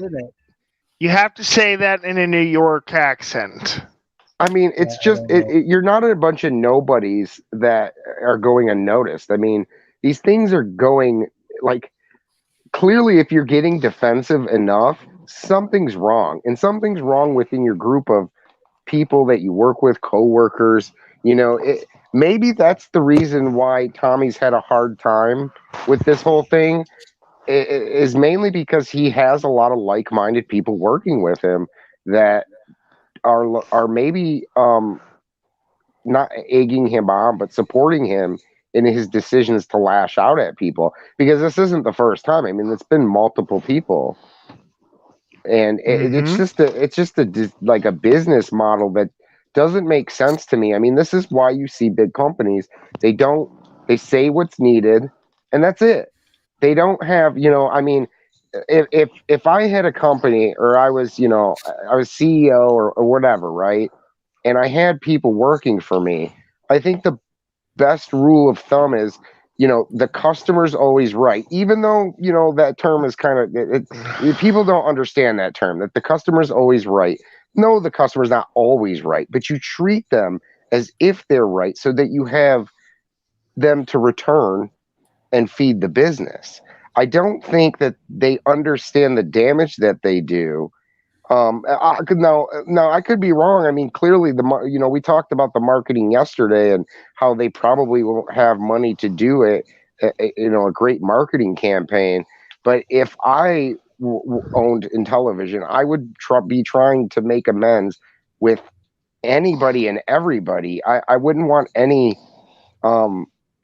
haters or outsiders. I'd want it to feel all inclusive. I mean, you want every person to buy an Amico at the end of the day. Am I wrong on that, or? No, that's what's so fascinating about the whole story, and why we keep talking about it is because it's the way not to run a company 101. Things like this, exactly. Like, it would make sense that we wouldn't want people like that jumping into tweets with people and getting that. Just brings negative light to your company, but they don't seem to get that, and they just go with it. I totally understand. There's a time and a place to be defensive, but it almost seems like this happens just way too much. Yeah, you got to let things go. Like, there was no reason to respond to that. Right. If you're getting doxxed, that's one thing. You'll have people rally behind you. If obviously you're on the defensive and you've actually been wrong, and people didn't have like a reason to come at you, and it just seems so out of place, and they're out of touch with this whole thing. Yeah. They're always on their back foot, and this is unnecessary antagonism. Oh, did we lose you? Intellivision in the bio. People are watching. People are paying attention. What's that, Gary? Oh, I lost you there for a little bit. Yeah, you were kind of cutting in and out. Oh, I got a train passing by. What I was saying is, people know who Guido is. He's got Intellivision in the bio. He's being very antagonistic towards potential customers. Him not responding would be way more better than him just getting into a Twitter slap fight. There's no reason for this. Anybody who's on the internet long enough, anybody who's in any sort of public position, even us, we know people are going to say shit, and we just ignore it, because if we feed the trolls, they will just keep coming back from. And I'll tell you what, it's not that he had to you didn't have to totally ignore it, but I think he could have taken the high road and said, look, everybody's entitled to their opinions. We're trying to, put our best foot forward and make strides to releasing this. We hope to have you,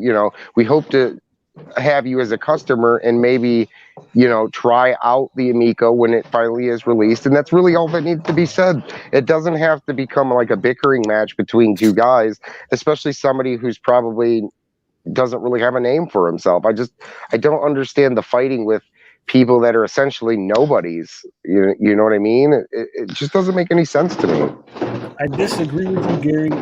Why? This was not the original tweet thread did not start with Guido. It was an Intellivision tweet thread that he jumped into. He saw people saying things about Intellivision and decided, yep, that's a fight I want to get in. I want to stick my nose in there. I know he works at the company, but every time that your company is being attacked on Twitter, you don't need to involve yourself. Oh, I agree. Just really thin-skinned, And it gets better, folks. We're not even at the good part of the conversation. Oh, really? Oh, yes. So Chris Mitchell says, Tommy himself has called the deep dive games works in progress, so why make it a point in the rebuttal to claim they are complete? Is it common for a game like Battle Tanks to use quote-unquote placeholder media from other tank games for 2 years of development? Seems Intellivision evades that topic. Yes, they do. That's actually how software development works in the real world. You never actually complete a project. You only stop working on it at some point, hence patches and updates. Work in progress is a common expression that covers anything that hasn't been published. Is this guy talking to Todd Howard? Thank you. Thanks, Einstein. Well, Tommy, you managed to bring the biggest ass on the show. Yeah. But we're not done yet. Now, as we all know, the biggest ass on this show thus far has been Kim Kardashian. No, it was Amber Rose. Oh, yeah, that's true. All right, so Aaron Bossig, he replied, he says, their facts were accurate. If you have a specific example of where you disagree, it would be helpful. Guido says, shall we go in circle like that? Their article was inaccurate and we released a statement pointing out the inaccuracies. End of story, end of conversation. So, going by this comment from Guido, he says they released a statement pointing out the inaccuracies. That means everything else that was not pointed out in their statement should be considered accurate according to Guido, right? Yes, exactly. According to that language, yes. Aaron goes on to say, that's not how this works. Ours can back up their assertions. You can't just say they are inaccurate without backing up your own words. Intellivision has no credibility. You need facts or you have nothing. Says, oh, go troll somewhere else. That is how that works. Oh. We're down to troll now? But Sam Mekovich makes his appearance. Oh, hello. Running in. He got the money in the bank. He's cashing in the money in the bank. He's running down the stuff. Hi, Guido. Hello? Can you confirm that Intellivision has versions of either Breakout or Night Stalker that have been updated since 2019 to be compatible with the final Amico hardware spec? We've yet to see anything beyond apparent PC builds and would love more info on that front. Thanks. Guido says, confirming the progress or commenting on games is not my department. So That's what he just did. I can't make any public statements to have any such effect regarding any game. But let me say this. Just because the public doesn't get to see these things does not mean they do not progress. So you've gotten into a slap fight on Twitter, and now when asked a direct question, you say, hey, I can't answer questions. Guys, what are you asking me for? I cannot make any public statements. His response became so professional. Honest Abe. It went from troll to I cannot comment on this at this time, sir. Honest Abe, good friend of the channel. Love me some Honest Abe on Twitter. He says, hey, if they have enough time to fight on Twitter and respond to everything, that must mean the console is being made right now to be released Q1 2022. I really think they would be wasting this time arguing with people if they still had work to do to get it released. Guido says, what I do with my time is absolutely none of your business. Yes, it is. It is now our business here on Gabbing. Tell that to the investors. Yeah, tell that. What's up? Just triggered. Do you have time to go make popcorn? You should. You probably thought you were making these tweets. No one was going to see them. No one was going to point them out or highlight them. Unfortunately for you, it has been highlighted by us. And we will get at least 1,000 eyes on this, Guido. I can guarantee you that. At least 1,000. The real Amico News Authority. The true Amico News Authority. There you go. And once again, I would like to state, calling it the Amico News Authority, I know what you're doing, DJC. You're trying to take the ANA acronym, and there's only one ANA, the Amico No Access. We were here first. That's right. Suck it up. I didn't even catch that, Tony. Yeah, I didn't either. I don't think he probably did either. It was just a happy coincidence. Yeah, I don't know if he's intelligent enough to notice that. You sharp, kid. So You're real Honest sharp. Honest Abe replies. He says, so your response suggests that the console isn't currently being manufactured nor coming out Q1 2022. Please tell me that it is being manufactured right now and will be released Q1 2022. He replied to himself. He says, I wouldn't talk about tone because tone makes yours and many of the IE responses look bad. The tone put out by many of the IE is, we are super defensive because we are behind and can't show progress. We have pre-ordered a console, and at this point, you should be able to tell you to make Q1 2022. And since check the time, we are currently in Q1 2022. I hope you are all going to deliver. I can't play cheap talk on my TV. Ooh. Oh, he responds more. Damn. Guido says, I won't tell you anything because there's no reason why I should, given your dismissive tone. I won't even tell you what time of day it is.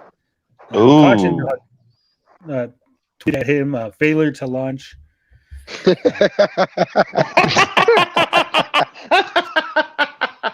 So, you know, okay. So we got to go back to. I thought that was just an ad. That's pretty good. Funny. Yeah. So Guido says, confirming not my department. Sam replied, I'd love for anyone who could answer to reply to this thread. It would require at least 2 parties in this thread to unblock me. Feel free to run that up the flagpole, as this seems like a weird time for Amico to veil anything behind things the public doesn't get to see. Thanks. He got 2 replies to that, so we're gonna go ahead, open that up. I do hate how the way Twitter works. No! Guido replied, Here we go. Sam, I understand, but please also understand that we have to be careful about info we share, and it has nothing to do with hiding information. Just common sense. Send us an email though. We have a better chance of getting a good response that way than here on Twitter. Sam says, careful about info we share. I would call today's letter, as cited earlier in this thread, careful, Mr. Henkel. I will continue to request public responses to my questions, especially about the aforementioned games. Guido says, I would not call your article informed, quote unquote informed. So by putting it in quotes, he's actually saying he's calling it informed. Informed. No, because he said I would not call your article, quote unquote informed. Quote unquote informed. When you put Right. something in quotes, you're implying that it's wrong. But if you're not calling it wrong, you're calling it correct. Yeah, it's a double Guido's negative. psychology, his inner voice has allowed him to speak the truth. He's actually calling. I would not call your article informed, meaning it's very informed. So if you're not feeling, right, double negative. If you're not catching this, replace the word informed with wrong. I would not call your article wrong, because he would call it correct. Guido, you had a Freudian slip. Either that, or you're just really bad at the English language. And with Intellivision, it could be either way. I mean, let's face it. Mm-hmm. So it says, it was a bad faith clickbait opinion full of inaccuracies, serving as a dog whistle to bring out dog whistle. Dog whistle. We are at the point where we're using terminology like dog whistle. Wow. Okay. And even in light of the actual facts that we provided, you remain unapologetic, unprofessional. Some asshole named Tony TGD says, isn't it unprofessional to refuse to publicly answer questions asked of you? No response from Guido. Of course not. Mussolini. We need to start calling the guy Mussolini. It sounds better. No, we're not going to be calling Guido Mussolini. It rolls off the tongue. I just can't get over dog whistle to bring out the trolls. That is not the kind of rhetoric you want coming from a company that dealing with the people, dealing with consumers. Dazed. I would bring it in just a little, because what's going to come, what I'm going to reveal, the big reveal, I always save the best for last. So trust me. Oh boy. It's going to be good. Okay. But he says, Mario Man jumps in. He says, good luck getting any of the Amico clowns to confirm anything other than you got the information wrong. He's not wrong about that. Caution Dog, who jumps in, he says, the one that got me blocked, by the way. I don't know who this person is, but for some reason he blocked me on Twitter. So Caution Dog, if you're watching, unblock me. What the fuck? It's not like we can trust much of anything that comes out of Intellivision anyway. This is the company that tried to dishonestly bend the definition of simple and unambiguous terms like physical media and exclusive games, and never once admitted they were wrong. Aaron says they also repeatedly told customers they didn't know if they could make their ship dates when they had. I'm listening. Sorry, I'm just. Guido, jump back in. Says, talk about trust coming from a guy who's too afraid to tell the world his name and hides behind an anonymous alias instead. So proud of you. Guido, you got a problem with people using not their picture as avatars? You got a problem with people being anonymous on the internet? Why are there so many boomers in fucking Amico land? These guys don't know how the internet works. They don't know how to protect themselves. You don't put because your face they want to say like, hey man, let's go meet out back, fight this out face to face. Ooh, like that's their logic. Are you reading ahead? Are you reading ahead, Dazed? No, I swear I'm not. I swear to God, geez. I'm not. Is that really where this is going? I'm hooked. I'm hooked. I want to see this.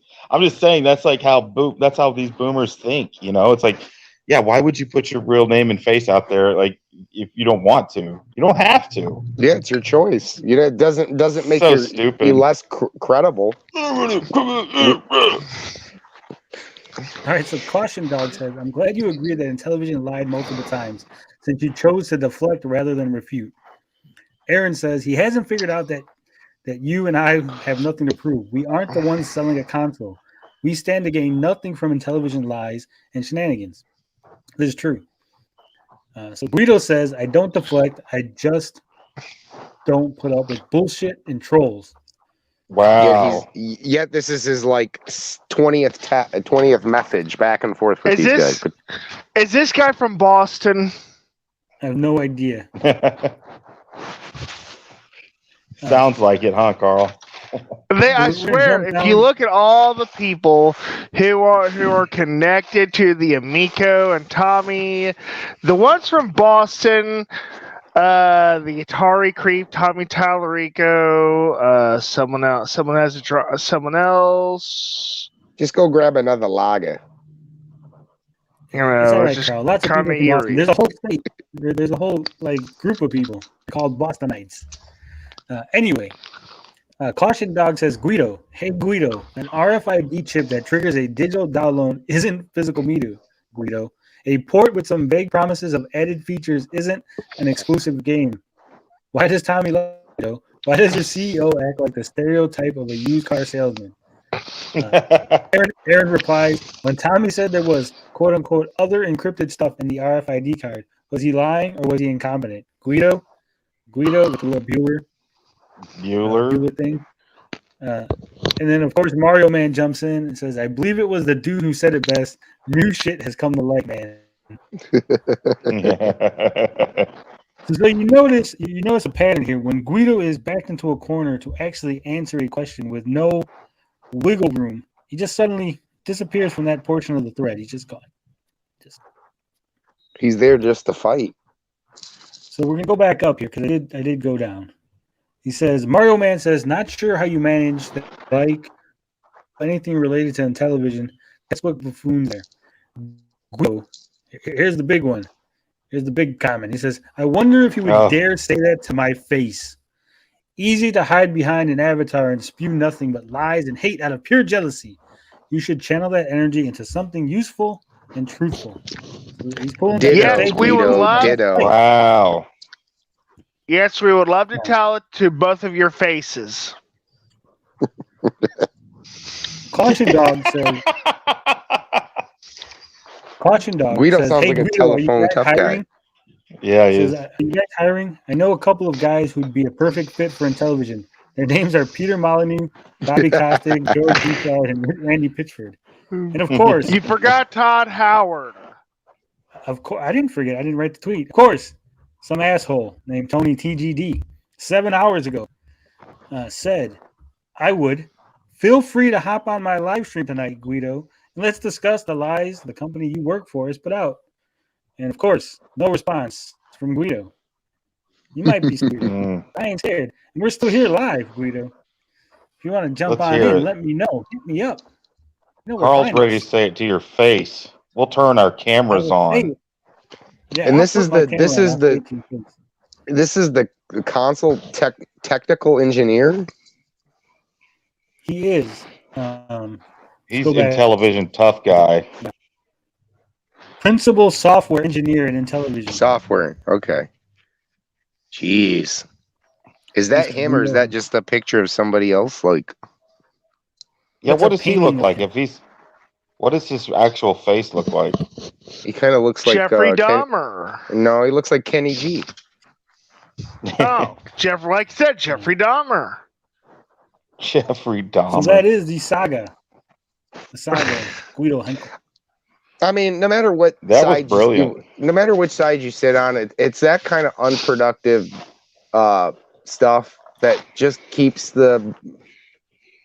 everything going. I mean, nothing is coming from this bickering, fighting, and Twitter wars, and they made a lot of good points that it's unproductive, and if you got a lot of time to sit around and attack people that have their opinions on what's going on, then clearly this system is it should be done, right? If you have the time, but clearly we're in 2022, like they said, Q1. They just put out that message that said that we're going to get news in the next 30 days or so, and it just sounds to me like the or so is what's going to happen, right? We're going to get 30 days in, nothing's going to be mentioned. We might get something by the end of February that we're going into production, or we'll be ramping up production by, and it has to be. We talked about this last night. It has to be by like June or July. They have to have these Founders editions out, pre-orders or whatnot, to even be viable for the later part of this year, for Q4. I mean, if they want to go into Christmas, they better well have a finished product, and it better be shipping out, because if they have nothing, then they're dead. They're going to be dead to a lot of people, and I think a lot of people who are the last of the people who are hanging on to those pre-orders are just going to, they're going to get their money back. They're tired of this. If I were senior management at Intellivision, I would be sending out a memo to say blinders up to anything on social media, not to respond. That should have. Why waste your time? Like they're on crunch time. You need to be in there. It just don't even. That's like what like sports players or whatever. Like they're told don't engage. Like when they're getting into the playoffs or the championship game, you don't go and engage on social media and see what people are talking about. Ignore all that and focus on the game. Ago. It should have been like this a year ago, though. Like, there's no reason for this, especially after the quote unquote apology from Tommy. You would have thought that things were going to go in a different direction from that point on. That's now, what's so insane. That's what's so insane about this Twitter rant. It's way too late. Retro Bro did make a good point last night and said, Tommy has been kind of more quiet, and I'll agree. He's been more quiet, but for Tommy, that's like, I mean, still obviously saying a few things here and there, but it's down from what it was a year ago or 2 years ago. But clearly you have to reel in all of your employees. Everybody who works for this company needs to just zip it, man. Like I've said for the last 2 years, just put your best foot forward, get a product out there, and let that product speak for itself.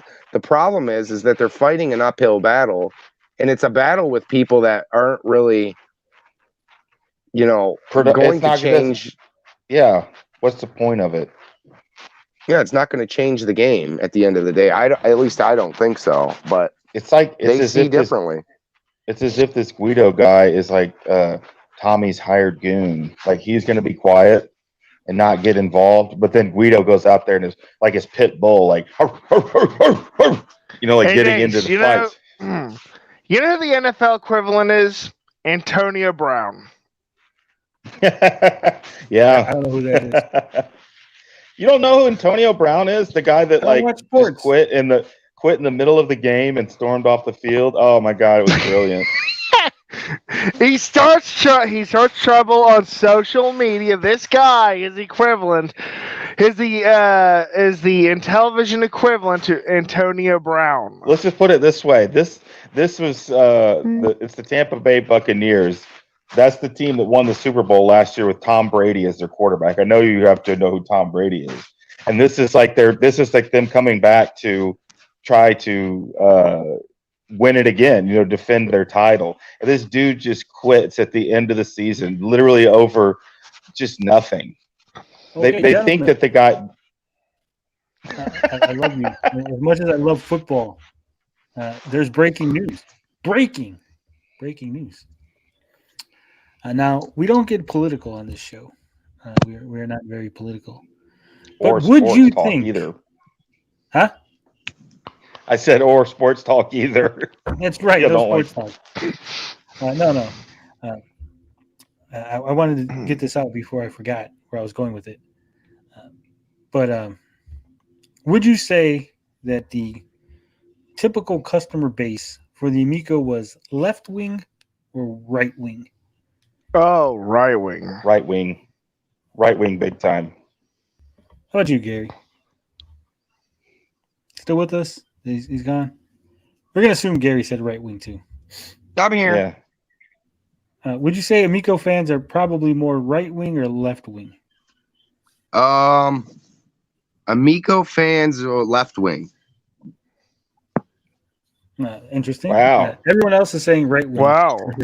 Well, hear me out. I mean, it's the left that likes to cancel everything, right? I mean,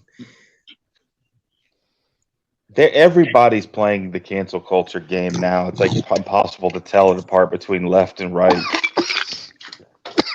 I mean, either way, politically, the problem is it shouldn't be this charged.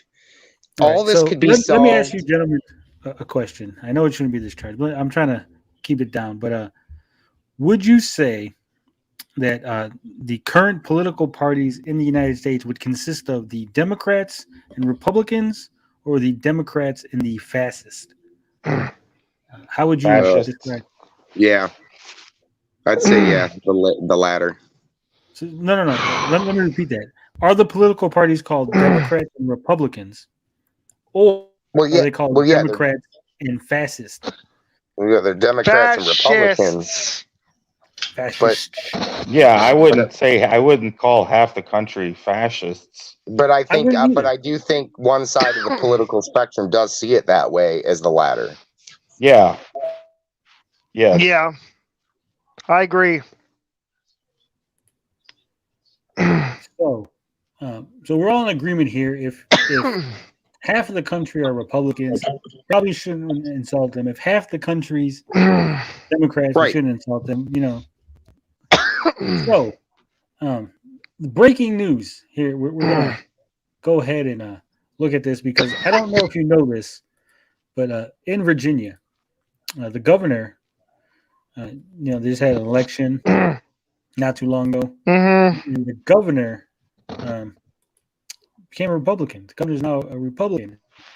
Yes. Or, as Guido Henkel would let us know, that in a furor about losing the Virginia governorship to the fascist party. I think it is easy to for Democrats and other parts of the country. Too bad the news media really don't talk about this. So, Mr. Guido would like you to know that you are a Republican. You are indeed a fascist. So he's a lefty then. Wow. The fascist party. That are we really about to get? I don't want to go. I get real political now. I'm not going to, because this is not that show. See, that's why I said what I said, because it's just how they're viewing that this side of it. Are you okay, Carl? Carl's some water. I was drinking something and I can't stop coughing for some reason. So down the wrong pipe. Put your hands above your head. So let me ask you this: would you consider NFTs to be a grift? Potentially, yeah. If you do it scummy enough, like people that do like maybe real ones, but people are just like what, like it's like a dog with a pair of sunglasses on it, or like little stupid new accessories. Like stuff is grifting to me. All collectibles are a grift. Okay, so if your company was releasing NFTs as part of your ecosystem, would you be inclined to say that anyone getting involved in the NFT market is a grifter on a new grift? I mean, it's hard to say. I think in general, I think the whole NFT thing is somewhat of a grift. It just seems like a new kind of fad that they're hoping that takes off, and that everybody wants a little piece of something that really doesn't mean anything at the end of the day. To me, it's silly. I agree. But what the question was, if your company was going to include NFTs as part of their ecosystem, would you be inclined to call NFTs a grift and someone who's getting into the NFT market a grifter? Not in every case. Okay, so would it look good for the company you work at to insult a former first lady? Obviously not. Well, gentlemen, for 2 points, not only does he call NFTs a grift, he insults former First Lady Melania Trump. As a CNN article says, Melania Trump launches NFT platform in first public endeavor. He says grifters will always be grifters. So if this is a grifter doing a grift, then NFTs are grifts. Guido, the company that you work for, is releasing NFTs. And he says gold diggers will always be gold diggers, right? At Melania Trump. He even added her. Such respect for the first lady, former. I wonder how some of this Amico right-wing customer base would be interested to see tweets like this. It would be very shocking. I would like certain people that are very pro Amico, but are also very right wing. How do they, make this in their mind? How do they? What's the word I'm looking for? Can't even think right. How do they digest this information? But gentlemen, this is not the straw that broke the camel's back. This is not the worst tweet. And Victor KS has suckered in Gen X Gamer. NFTs are definitely a scam. They might be. But if my company was doing NFTs, I would not be saying anything publicly, at least, about NFTs. I'd keep my fucking mouth shut. I'd be like, hell yeah, NFTs are fucking awesome. Yeah, Mike Garcia is right. Guido is the lead software working on NFT system for the Amico. But definitely, my favorite, Guido Henkel tweet. We should do a segment, best Guido tweets weekly. Or best Intellivision employee tweets of the week. But here is my favorite Guido Henkel tweet from January 12th. Ready for this? It says, guys, if you would spend as much time and effort hating on MAGA maggots as you are hating on the Amico and Amico fans, the world would be a much better place. Well, Guido, the irony is that many of the Amico fans are MAGA maggots. So yes. What do you want us to do here? You're confusing me, Guido. Do you want us to hate the people you hate, which happen to be your customers? Or you want us to leave your customers alone, which are the people that you hate? They should do a poll of their customers' political party affiliation and see what it is. I would say it's 90% Republican.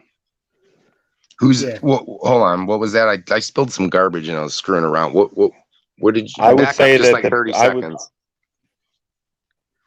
I would just say that the people that are supporting Amico are 90% right-wing Republican, and he's sitting literally shitting on that party right there. MAGA. Well, you got to remember that this is they have what two or three offices in California. California is a blue state, so that's true. Yes, that is true. But like Days says, their customers, their main customers, their big supporters, the guys making the show videos, with the exception of probably Canadian Pete, both Canadian Pete's, all the fucking Pete's, all right, with the exception of the Pete's, are probably right wing.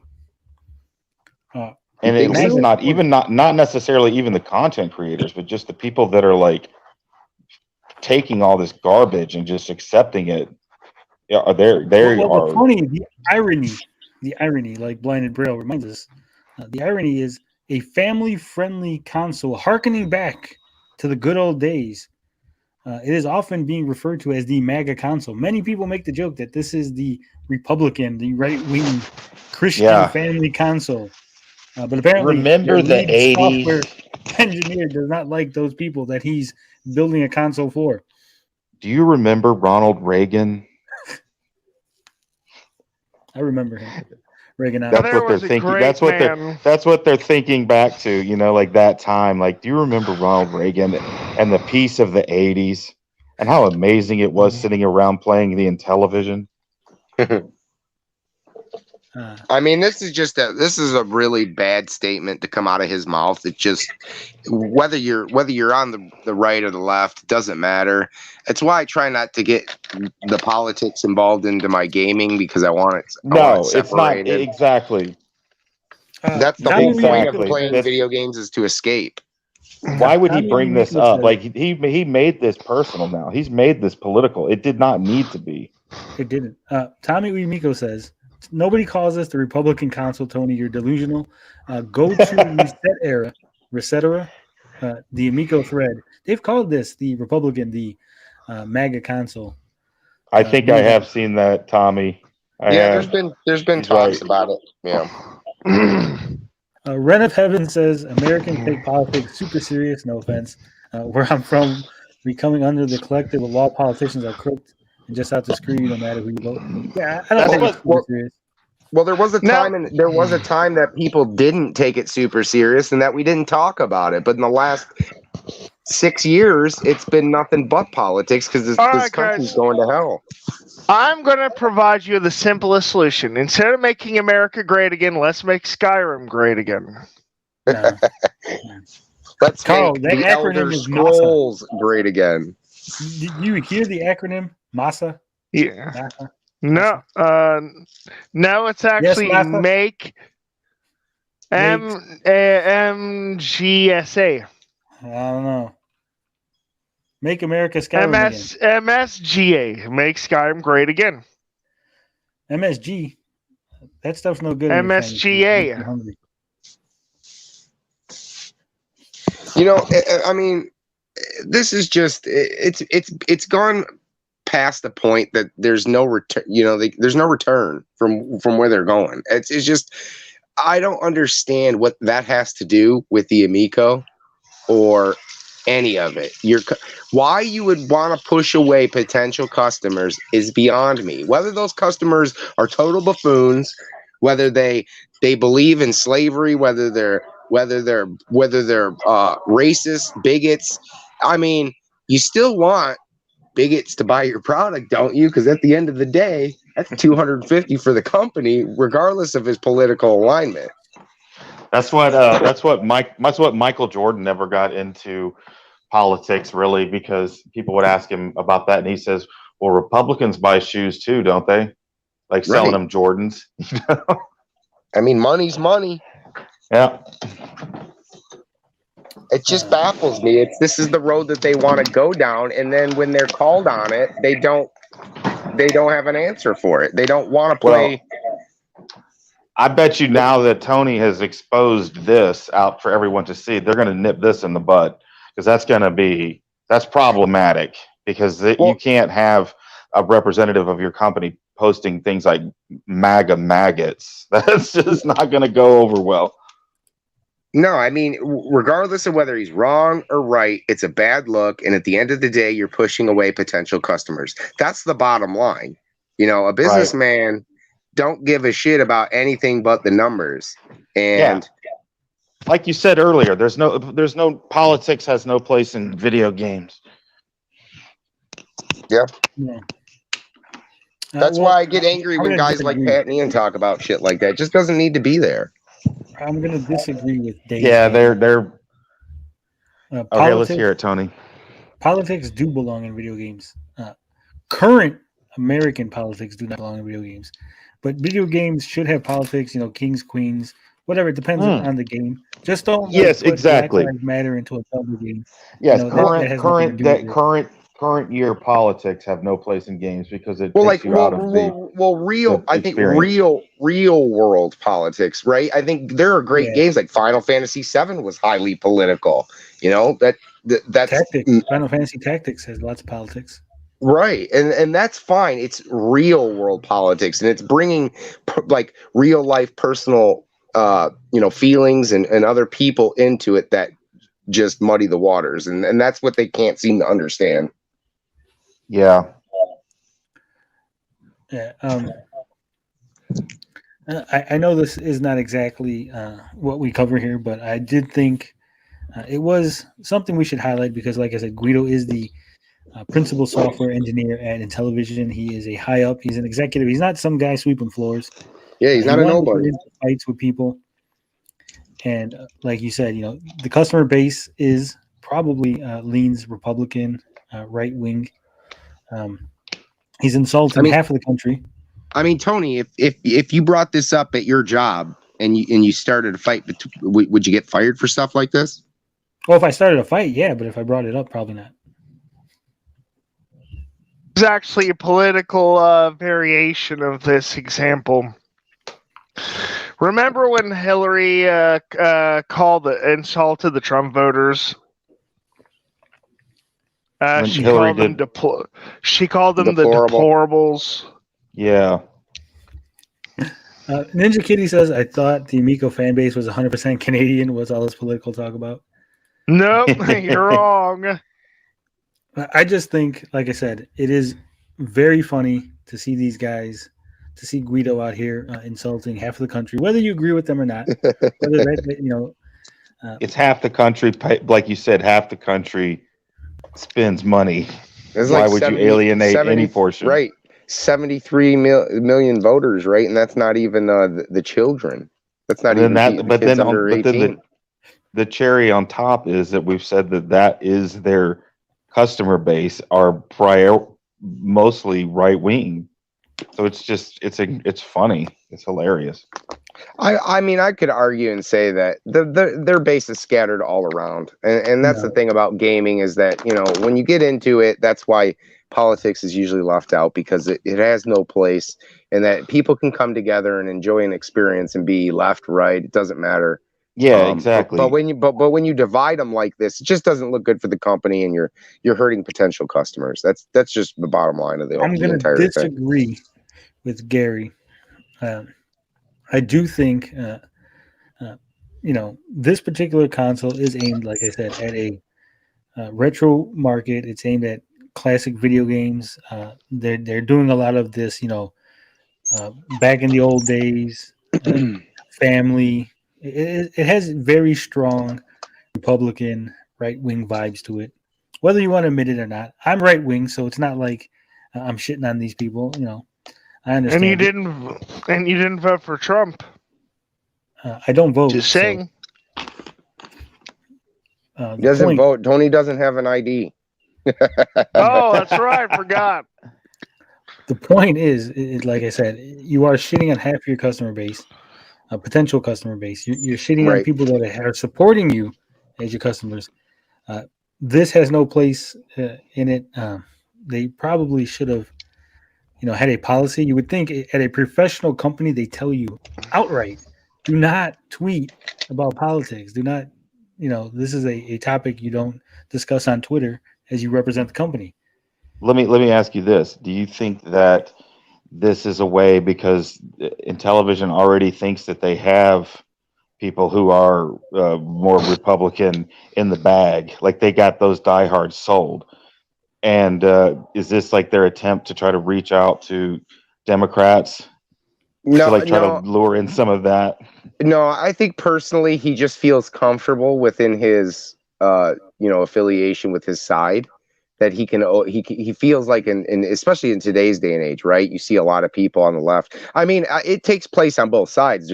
There's no doubt about it. But I do think people on the left tend to feel more free in their expression, that they can say things like this and not be punished, canceled. Right. I think they feel like they have a chip on their shoulder to go and say what's on their mind, and they don't understand the potential problems with what he's doing. It just baffles me that I might not agree with his politics, but at the end of the day, if he was creating a good product, I mean, I've said this quite a few times about the Playdate and Panic.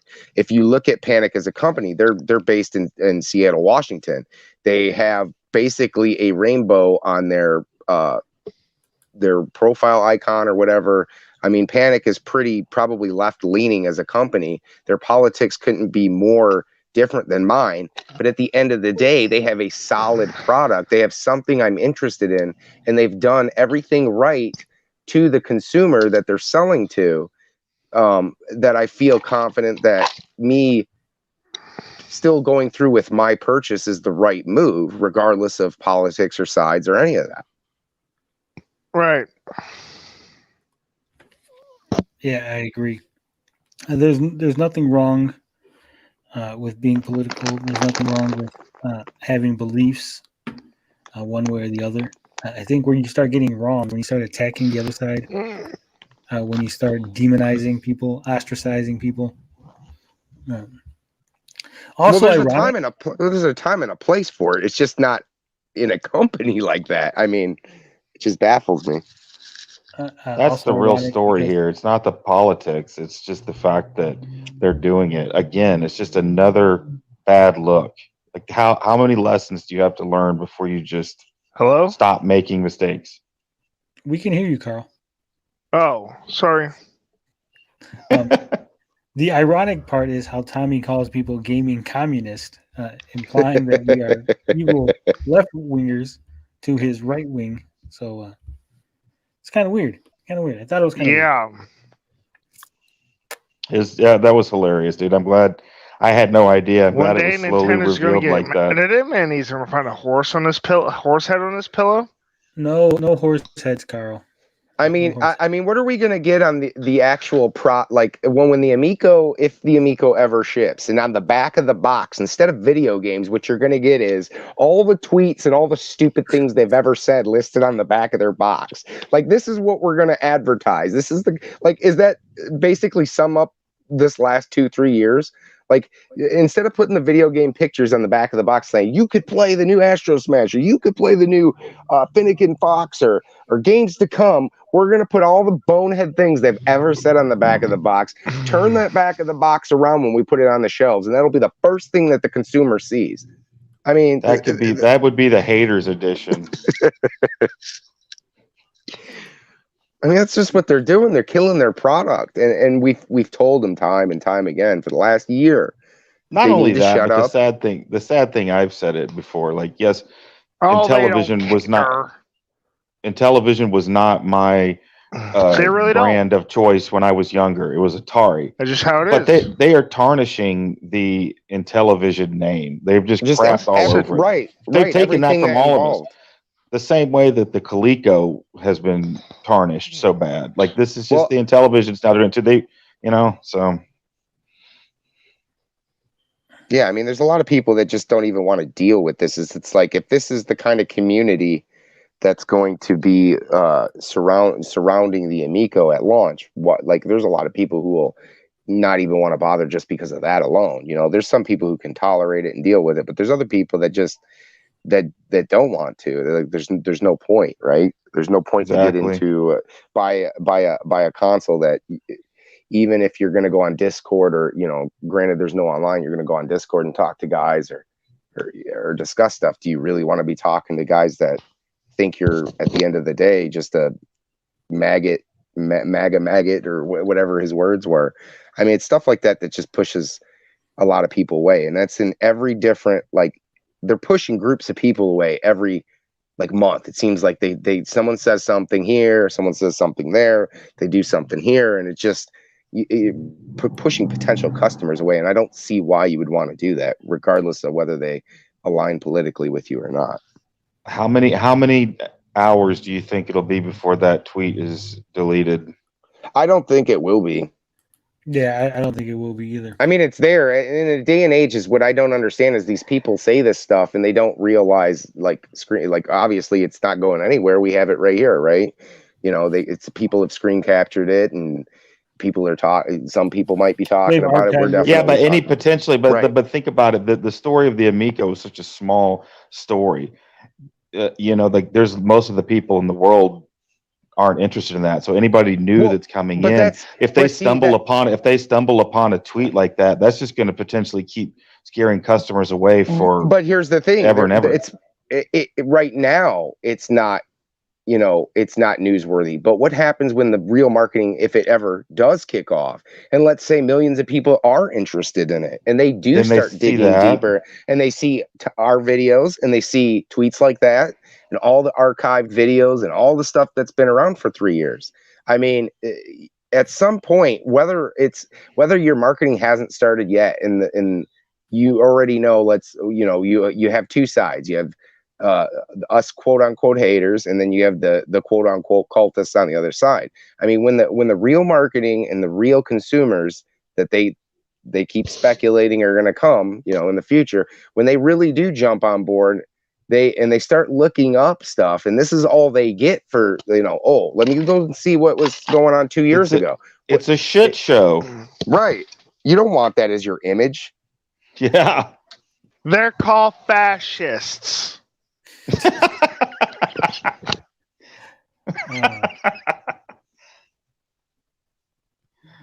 Carl cracks me I mean, up. what do you think, Tony?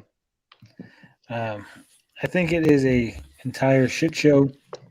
I think the inmates are running the asylum, and it's quite embarrassing. I mean, can't we all just get along and enjoy video games? We can all get along. Panda Sub wants you to know that Amico After Dark starts in 5 minutes. It's good to know, Panda. Well, thank you for letting us know. Glad we'll stream snipe, y'all. We'll stream snipe and critique. Yeah. I'll hop on. I'll make sure John knows I'm hopping on later. G10 says, who do you think Intellivision is targeting with their retro-inspired content? It's not retro-inspired, remember? You're wrong. Stop calling it that. It's neo-retro inspired. I mean, it's always been from day one since this was announced. It was always the demographic of guys. Now, I wouldn't even say guys my age, because I've been pretty clear that I'm amongst a very small group of guys who had an Intellivision at my age at 35, growing up. That was just a weird occurrence that, you know, we had one. And we had, you know, probably one that was bought from Big Lots on clearance, and all the games were bought clearanced out. And I enjoyed it, but I'll stand firm and say it was always directed towards guys, you know, in their 40s and 50s. I mean, this is what it was for. And when they decided to throw stuff like Sesame Street on there and just dumb stuff, instead of really going the route of the retro reimagined. But like Tony said, it could have been more of a retro remakes with better features, and that could have grasped, you know, that could have really fed to everybody, right? You have games that are kind of fresh and new and good ideas, while still hitting that, you know, age range of maybe 30 to 50-year-old guys who grew up with this thing. So it just boggles my mind that the way that they decided to kind of dump all of that and say, you know, we have some of that stuff. We have some of the retro reimagined, but we're going to throw games that have been on, you know, flash devices or, you know, flash websites, flash games. We've decided to have games that were incomplete, and just all of the decisions that they decided to make they're just head scratchers. So there's a point someone made on Max's show once. It's called the Amico because that's the only friend you'll ever have. It could be true. That would be a hilarious marketing strategy. Like, go for losers that have no friends. It's the only friend you'll ever have. that's a good slogan. I don't know. I think it was Lung or someone like that, but I forget who it was. Need a friend? Here's the Amico. Yeah. Introducing the Amico. Here. I wanted to show you guys something, but I'm not finding it. And it's pissing me off. Here. Oh, Tony. Well, we can do the top 3 while you're looking for that. Well, better to be pissed off than pissed on. We're not stopping this train, baby. Okay. As the title says, there are no breaks. We just keep going forward. And we'll skip what I was looking for to highlight this. This comes from the Intellivision's very, very private Facebook group. Don't tell them that we found it. Don't let them know. But we got someone replying to John's post. It says, Ars Technica lost value in the video games industry more than 10 years back. Anyone who follows these idiots for advice is far, far down the rabbit hole of stupidity. This comment here says, well done. Ars Technica used to poo-poo so many tech-related and gaming-related products years ago and completely without merit. That is clearly why I never listened to their mudslinging. It's half-baked journalism. Not even. You see, you got 3 likes here, and you got 1 like there. For 20 points and control of the board. Would anybody like to guess who contributed 1 like to each of those posts? Relic Gamer? Tommy. DJC. Relic Gamer. I've heard Relic Gamer. I've heard DJC. But the correct answer was Days Gaming with Tommy Tallarico. Yes, Tommy, who has nothing better to do than to upvote or put a little thumbs up on people shitting on Ars Technica. Because that is a great look when the CEO is out there thumbing up people causing trouble. See, Tommy, you might have kept your mouth shut. You might be sliding in the background. But this is just as bad. You think people aren't going to notice that you're out there giving them the thumbs up when they shit on Ars Technica? You're stirring the pot. You're getting people riled up, getting them all antsy in the pantsy, making their liver quiver, their knees shake, the back crack. But we're here. We're here to spotlight it. We're here to let you know when a CEO does bad behavior. Because we are just that petty, aren't we, Carl? Yeah, no. Pretty much. Oh, yeah, whatever you said is true. Yeah. Whatever it is, that's dedication to the cause. That level of dedication. Yeah. No. Oh, Carl, I love you. All right. So I couldn't find what I was looking for, unfortunately. But we're still going to talk about it. And you're going to have to take my word for it because I love you. All right. Let's go. All right. So back in, I believe it was November of 2020. Man, it's been so long with this Amico saga. It's November of 2020. I'm taking you back, way back. And I got a fucking train. The mothership is coming to Doug Tony. So in November of 2020, Tommy was saying how he was going to be in the December issue of AARP magazine. They did an interview with him. He was going to talk all about the Amico. December rolled around, and surprise, surprise, there was no Tommy Tallarico Intellivision Amico article or interview in the December issue. Now, when this was pointed out to Tommy, he said that he told AARP to pull the article. Okay? Pull the article because they wanted to wait till they were closer to launch to let the article out so people would be, because they're always with this like 1 month before launch, they got to do all the marketing. Well, they're probably thinking that most of these old people won't remember that they saw the ad unless it's immediately out there. That's a good point. Okay, so remember this.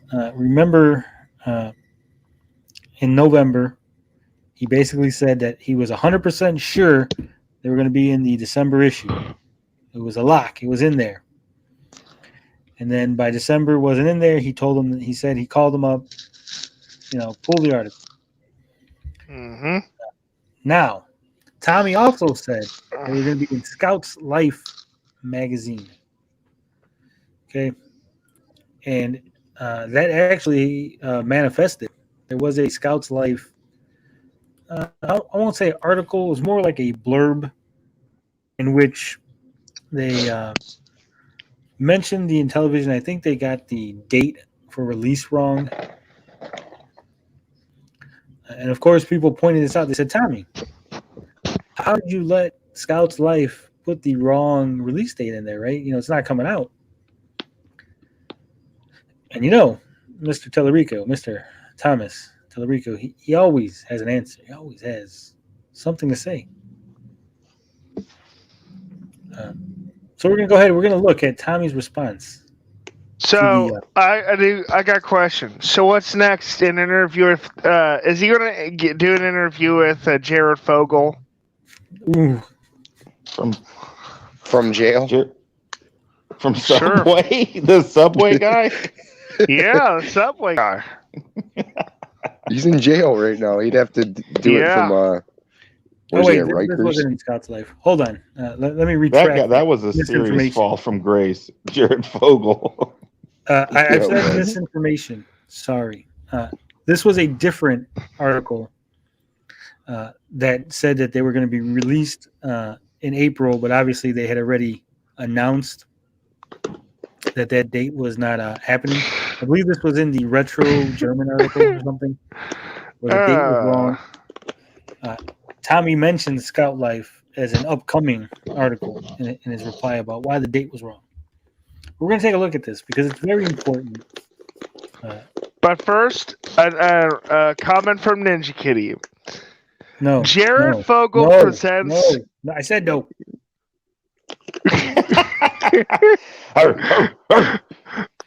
People, stop it. I don't want the show to get canceled. The network has been on my ass. It's been breathing down my throat. All right, what's it say? Go read it, Carl. Read it. Jared Fogle presents. It shows him in the it shows him bending over in a shower in the prison shower, looking back. His butt is the literal cornhole. Holding a foot-long sandwich in a bean bag. Yes. Yeah. And we got it out of our system. Jesus. We're good. Okay, we got it out of our system. Go ahead, sir. Sorry. What does Thomas T say? Okay, so Thomas T is talking about this article in a German magazine. He said the German magazine had said that April was the release date. Obviously, they had already missed this. So he says, I'm surprised the real, quote unquote, he's talking about me, by the way, the real journalist didn't speak up about this. As any real journalist knows, magazines have very long lead times. This was clearly written in January when we were still hoping to get out in April. Can't wait for everyone to see the big feature we're doing in Scouts Life magazine this fall. Never manifested, by the way. Millions of families, going to be great. Why is this important? Well, this is important because he's acknowledging that magazines have long lead times, which means that a magazine is not pulling an interview. They're not pulling it in December for a December issue. Those magazines were printed up. They were ready to go. So if he said in November that he had an interview in AARP magazine, he lied 100%. Factual. No. Lie. But he can't lie. But he can't lie. The real journalists. He's mad because on Reddit, I put on my Reddit flare, real journalist. Oh, wow. He was actually upset. Tommy Tellerico came to Reddit. I don't know if people know this story, but he came to the good Amico Reddit. And I put on his flare. What the hell's his name? Come on. What the hell's his cousin's name? Steve Tyler. Steven Tyler. Yeah, that's what I put on his flare. He said Tommy Tellerico, and I put Steven Tyler's cousin. And he got so ass blasted that he said that unless we changed it, he was leaving the good Reddit. He wasn't coming back to answer questions. He's taking his ball and going home. Is that a threat or a promise? It was a promise. So again, just to reiterate, just to bring everybody up to speed, Tommy acknowledges that there are long lead times for magazines. Magazines go into printing well before their shipping, well before their due date. You got to plan everything out. A magazine isn't just like you write some shit out and it fucking goes into a magazine. No, they got to plot out all the space, make sure everything fits, where the ads are going to go, what pages are going to do what. This is a process that takes a while. And then they got to get approval. They got to get final approval. So if he was going to be in the December issue, his interview would have had to been taking place at least in September, maybe earlier, just to get it written up, approved, put in the magazine, get that page approved, get the rest of the magazine approved, get it printed up, get them sent to distributors, get it sent to the people that are from the distribution center to the local distribution center, because it's got to be on everybody's doorstep December 1st for the AARP magazine. So there's no way when this is all printed up and inside the warehouses, he's like, hey, just rip out page 37 because I don't want the interview in there. Just fucking go through all of them. Just rip the fucking pages out. So, gentlemen, I'm pretty sure Tommy lied. I know it's heartbreaking. I know that you don't want to believe it, Carl. But I think he lied. What are you name dropping, bro? Who are you name dropping? Why are you name dropping like that, bro? What? What are you talking about, Spicy Carl? take. All right, so what's next? I don't know. I'm confused by what you were doing, Carl. You watching bro stream? Stop watching bro stream. Carl's doing scratch off. No, that was me. I was wiping stickers off. I was using the old Goo Gone. I thought I had my mic muted. Well, gentlemen, the Intellivision Amico portion of the podcast of the stream of this show would not be complete if we did not play fair and read the positive article written by Giant Bomb on the Amico. Ooh. Let's see it. Oh. Hold on. Was there a new one? This is the old one. There's a new one. Oh. Really? Bold prediction, 2022 will be the year of Amico. Is that who's that? That's Jeff Gershman or the one that owned? Oh, this was edited by Big Socrates. Were they writing that while drunk? This is actually on the forum. It's not an article. It's not an official article. It's on the forum. The year of the Amico, huh? The year of the Amico. Let's hear it. So we're going to go through this forum post, not article. I was mistaken. I thought it was an article, but it's a forum post. It's a long one. It could be an article. It's ginormous. Oh, Big Socrates. Big Socrates. Bold prediction.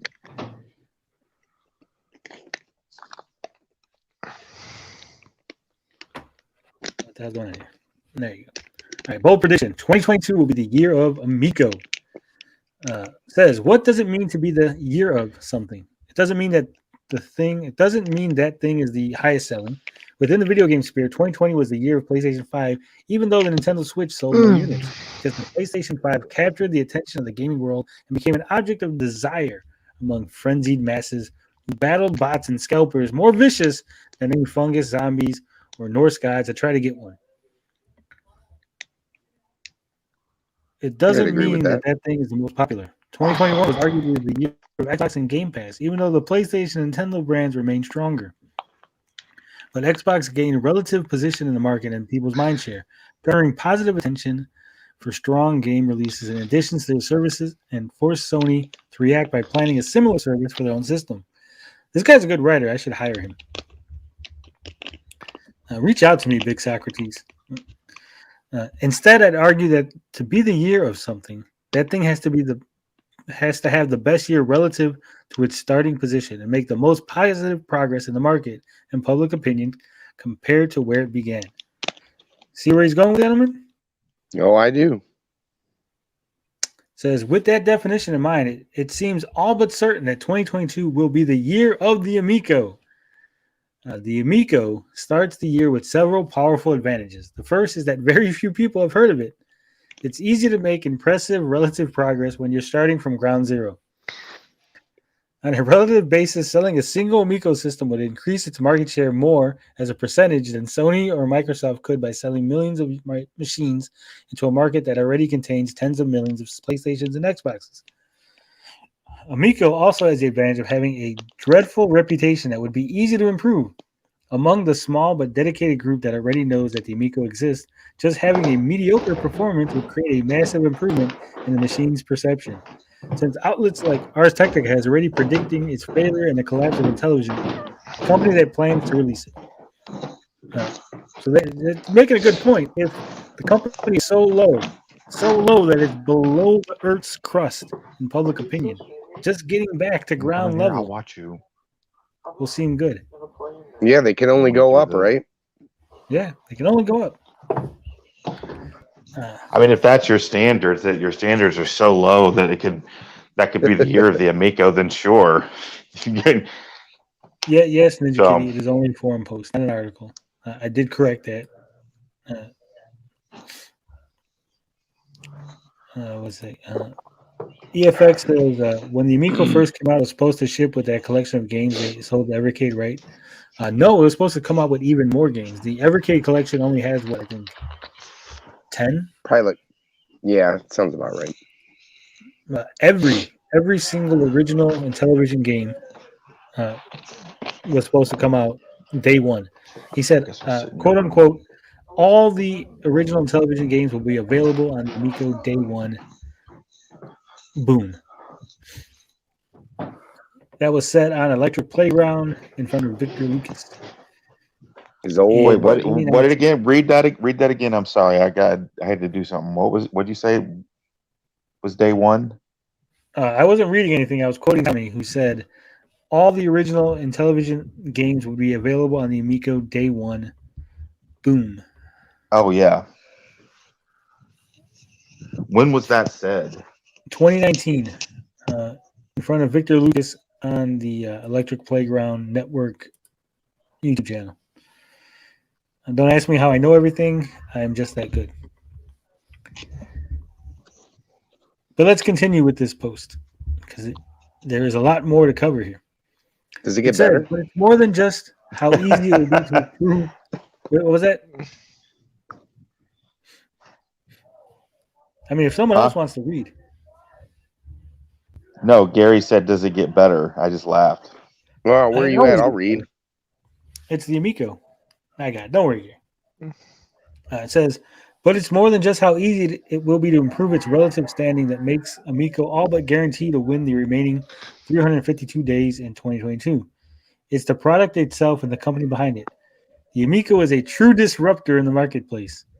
While its competitors are focused on cutting-edge graphics and the fool's errand of photorealism, the Amico offers up the comfortable and pleasing aesthetics of the mid-2010s cell phone market, considered by someone, somewhere, probably, to be the pinnacle of gaming aesthetics. While other companies have foolishly wasted money on the fad of online gaming, the Amico has the vision to offer only in-person gameplay, which is bold and disruptive in a pandemic-stricken world where many are afraid to interact with others. Is the Amico the product that will finally coax the population out of hiding to spread joy and saliva droplets with their loved ones? You can't prove it isn't.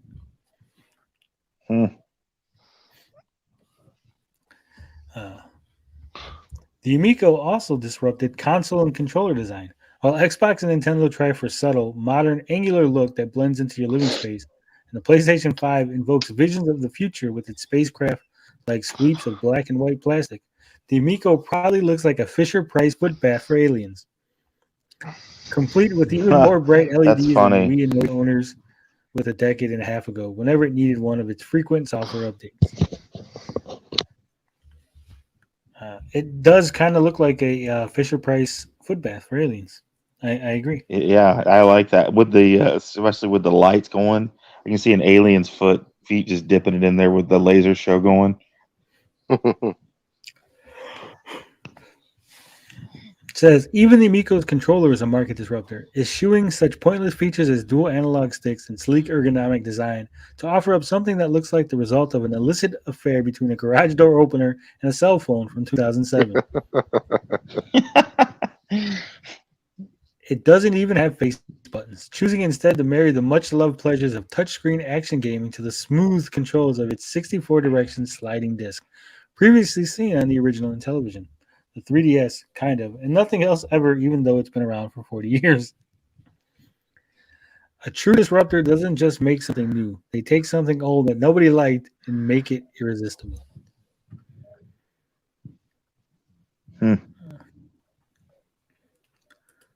So, are we agreeing with this guy? Are we saying that the Amico is going to be good? The year of the Amico this year? Yeah, it's the year of the Amico. I mean, sure. Let's see it. I need to see the proof. He goes on to say, Amico is also disrupting game design by zigging while the rest of the industry zags. As games become more expansive and demanding of players' times in hopes of creating long-term revenue streams, Amico is shrinking game design back down to the kinds of experiences that were provided in the 4-kilobyte ROMs of the 1970s. Dying Light 2 may take 500 hours to experience everything, but who has that kind of time? Wouldn't you rather play a game where you're bored and ready to move on after just a few minutes?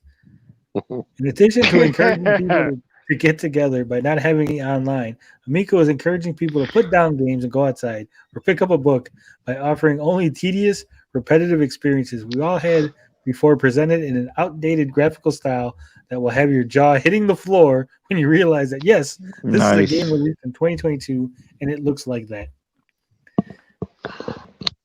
We need a soundboard. My jaw is hitting the ground. Ew. If you've ever played an old cell phone game and said, I wish this cost 10 times as much and could be played on my TV, then congratulations, you want an Amico. Amico will also keep greedy developers away from the system by charging 50% of the purchase price on their online storefront. This is not a system for game makers who are only in it to turn a profit. This is a system strictly for those who are in it for the love of game and a desire to support Intellivision. Parents can feel safe buying Amico because, unlike other systems, it has no physical games for little Timmy to beg for in the store. Tired of walking past the video game section in Walmart and having your child point and beg at the latest and greatest? That won't happen with Amico because all. Yeah, right. But isn't that where we had the games were shown that the kids could buy? That we talked about that. He's literally making the comparison that we said the other night. Like the kids, crying at the store at the checkout. Yeah. Sorry. No, that's okay. Says that won't happen with Amico because all Amico games must be purchased online and even the physical products have to be validated and downloaded with an internet connection.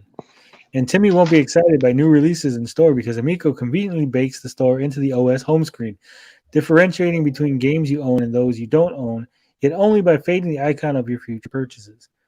Keep the game begging at home in private where it belongs with the power of Amico.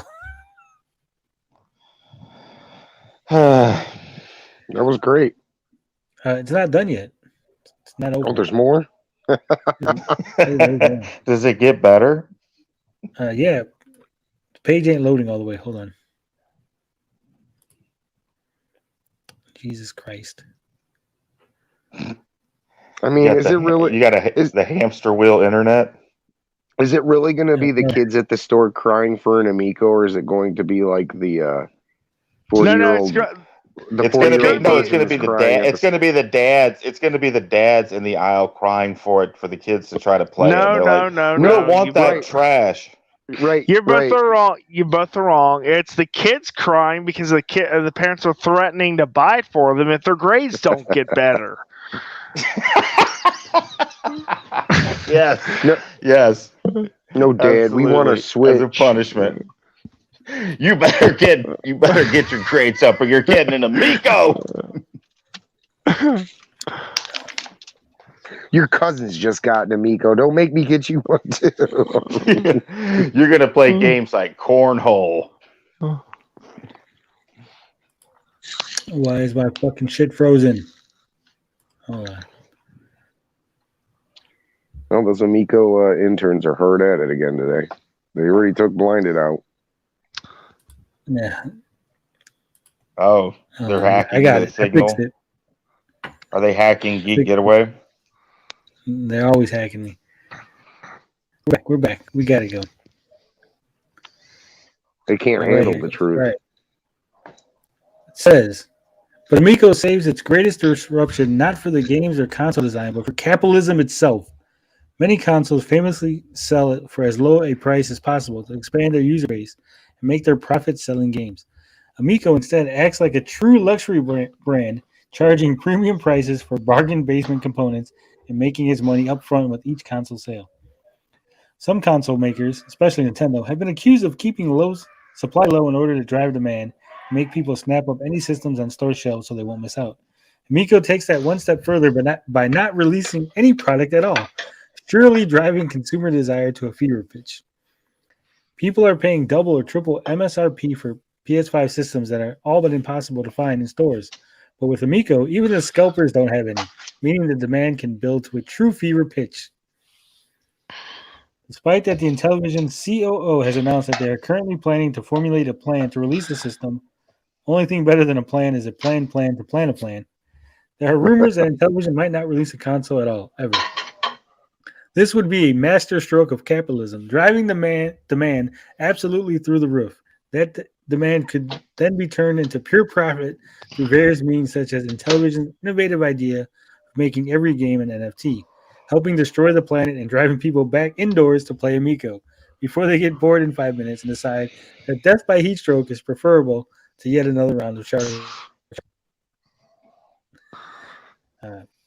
Whether the Amico releases or not, and whether it sells its projected 1 to 2 million units by the end of the year, or only sells the 6,000 or so that have been pre-ordered, one thing's for sure, there's nowhere to go but up, or at least to the side. It'd be pretty hard to go down at this point.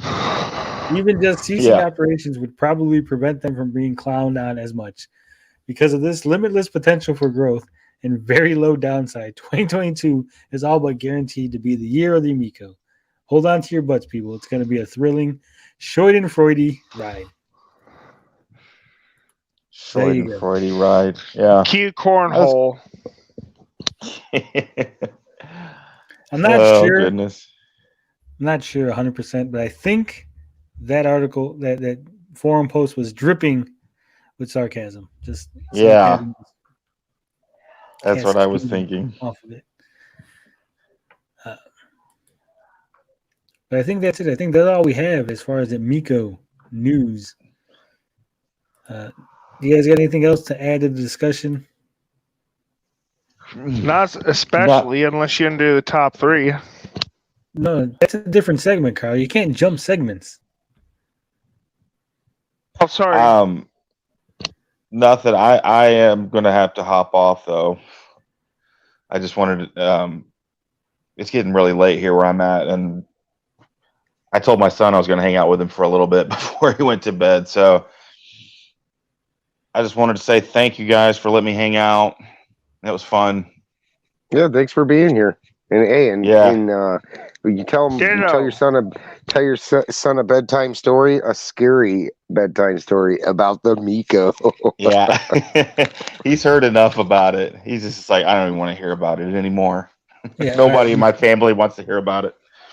Before you hop off, Days, thanks for being here. Thanks for being a good sport, playing some games with us, having fun, hanging out. No, it was a lot of fun. I'm glad you guys let me come on. I want to come back again sometime. We will be sure to stock up on all the fatty meats that you like in the green room. So when you're back there, have a good time. Yeah, you're just trying to make me gain weight again, aren't you? Got this bet going. Oh, I got to do my weigh-in. All right, I will weigh myself tomorrow, and I will let you guys know. All right. Thank you for being here. We appreciate it. We will talk later. All right, guys. Take care. Adios, muchacho. Later. All right. He has boomered his way out. We're running out of things to talk about, I think. Yeah, Days Gaming is a great guest.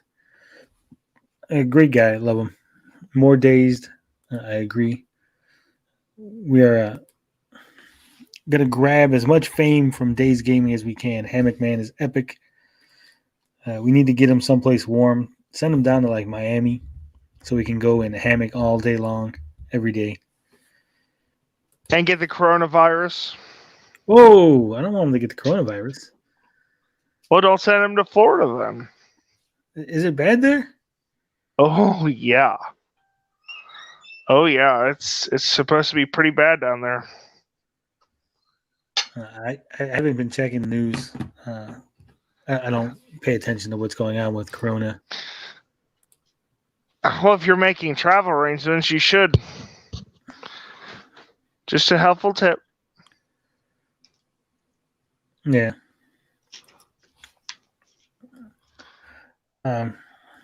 Yeah, I don't follow Corona news. I don't care. I'm not vaccinated. I'm not gonna get vaccinated. I knew someone who lived in Florida and got and passed away. Hold on, where are we at? I was texting. Sorry about that, guys. We're just shooting shit between segments. That's all. Yeah. Oh, I'm unvaxxed and damn proud of it. I got natural immunity, boys. Everybody around us. So.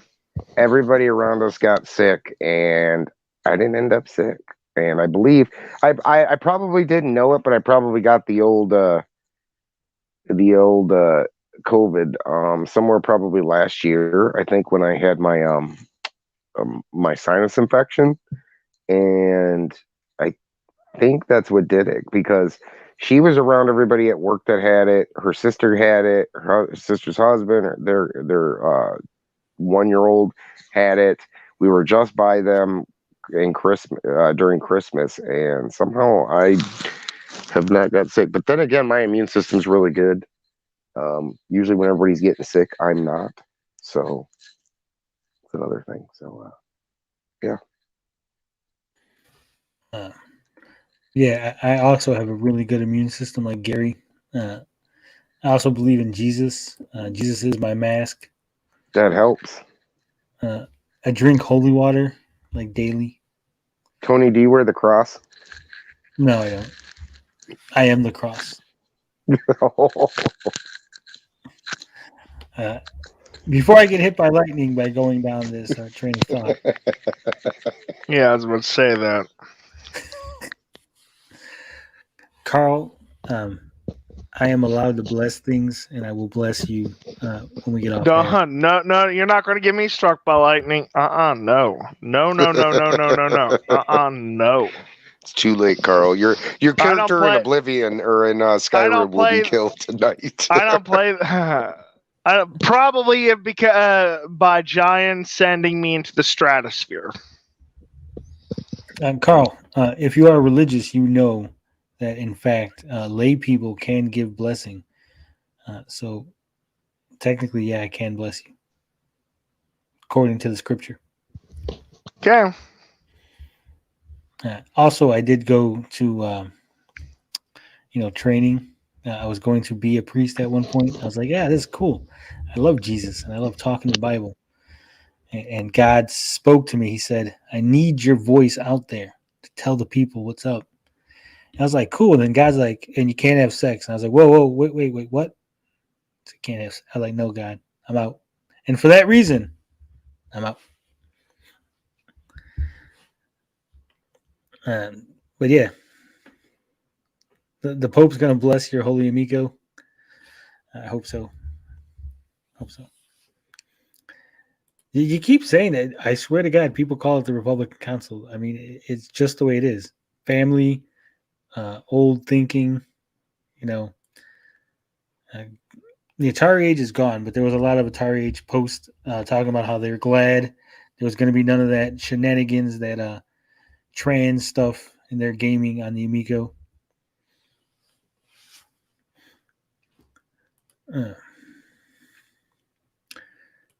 But from the Amico, we're going to slide over to a different console. This is Carl's console of choice, I think. Careful there. Careful where? What's my favorite console of choice? The Xbox, right? No, well, it depends. I prefer the Switch, honestly. Do you? I thought you were the big Xbox Game Pass. I don't subscribe to Game Pass. Not that often, at least.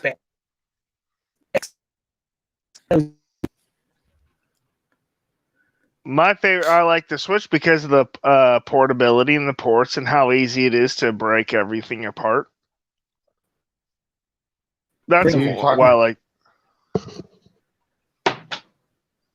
What were you saying, Carl? Say it again, Carl. What is your favorite system? I said I like the Switch more than the Xbox because the games are. I like the ports. I like the fact that you can break the Switch apart, the regular Switch apart. And it's got good battery life these days. Carl, do you have the version 2? Do you have the one with the better battery in handheld mode? I had the version. I had the red box. Yeah. Yeah, that's when they updid that, because I did have both. When I first got into mine, I got into it the year before the V2 came out, and I can say that battery life makes a difference. And like you guys have made fun of me before, I do play in handheld mode basically all the time because I am a handheld guy. Mode. But yeah, I mean, you can't beat it, especially with, I think that there's more indies, especially physically. They tend to come out a little bit better than they do on like PlayStation 5 or Xbox or whatever. Limited Run seems to always, like, Xbox is the one that, like, the company that gets screwed, because Limited Run doesn't do any Xbox type games physically, at least. They usually just come out for the Switch and PlayStation 4 and 5. But it's definitely I'm thoroughly enjoying mine for sure. And like I said, if you guys haven't checked out Loop Hero, it's a game I've been playing. I was wondering what you were playing this morning.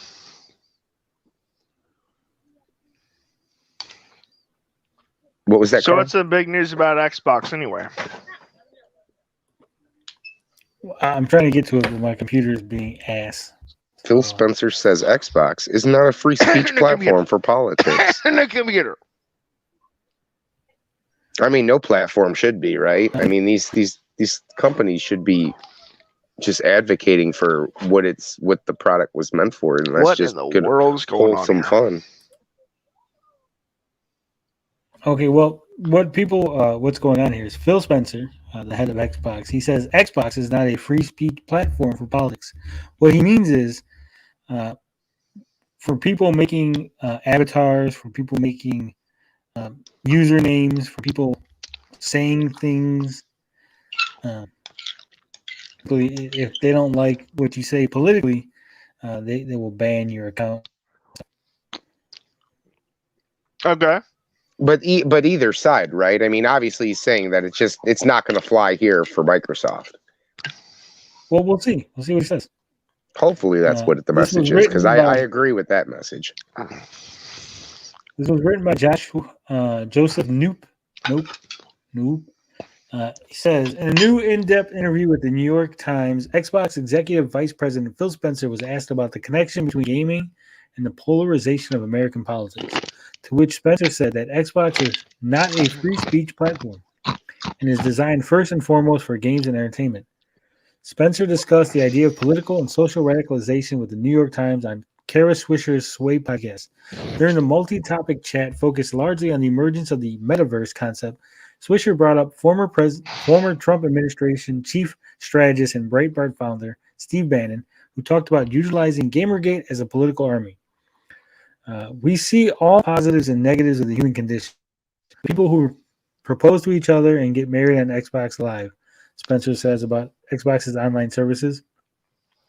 We also have conversations about politics and other things that happen. One of the things we've stated about our social network is we're not a free speech platform. We're a platform around interactive entertainment and video games, and we're not there to allow all kinds of social discourse to happen on our platform. That's not why we exist. Says, we're not there to allow any conversations to have on our platform, Spencer says, and more than that, Xbox Live is simply not designed for that kind of politicization. It's very difficult to come to Xbox Live and say, okay, I want to go create a political party on the platform. You could kind of twist the tools and try to get there, but it's not just set up for general purpose conversations or community, Spencer says, but it's really set up for community around interactive entertainment and the games that run on our platform. And that's the way we invest. In 2017, Bannon specifically cited Gamergate. This is untrue. It's not a harassment campaign.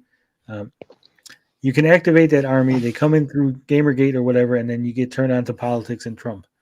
Swisher referenced social media companies like Facebook and Twitter, driven by ad revenue and other monetization models that are regarded as poorly moderated platforms for hate speech and other types of harassment, and asked Spencer if he thought game companies made their communities more effective. I think we all have a long way to go. You could tell me that's a lame answer. That's all right, Spencer said. Spencer later added that he loves the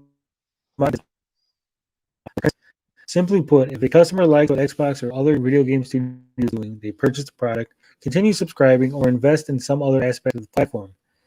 That's very different if I have a passive business model that maybe my customer doesn't even understand, Spencer said. And I think some of the pure ad-driven platforms that are out there, they get themselves stuck in this model because some of the tumultuous topics that they can put out there are the things that drive the most clicks.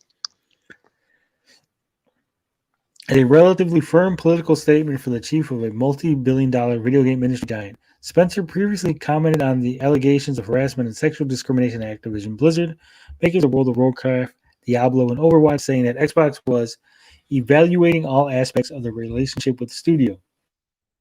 The full podcast is worth a listen as Spencer touches on Activision as well as regulations on games and Netflix's arrival into the game industry as well. So it sounds like it's basically saying, it's not really designed for political speech. It's not designed for hate speech. What do you think about this, Gary? You seem to have the most.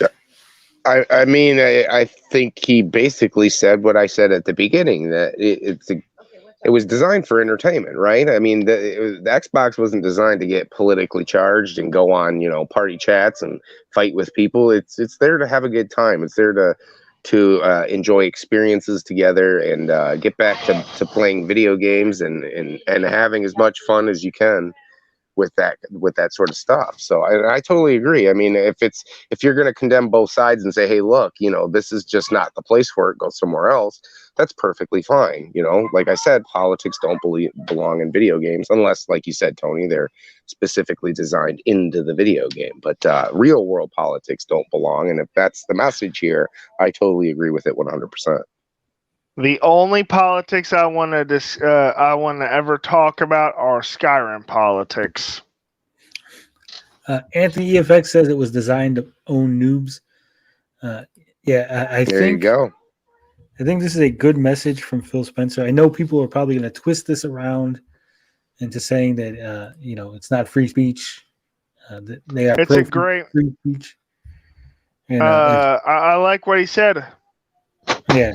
Well, no, you're right, Tony. I think if somebody just happens to just not read it, like we've said in the past, obviously they're going to be able to twist that. But his message there was, look, we want Xbox to be an enjoyable place for everybody to come and and have fun while they're playing our games, and that's a great message to have.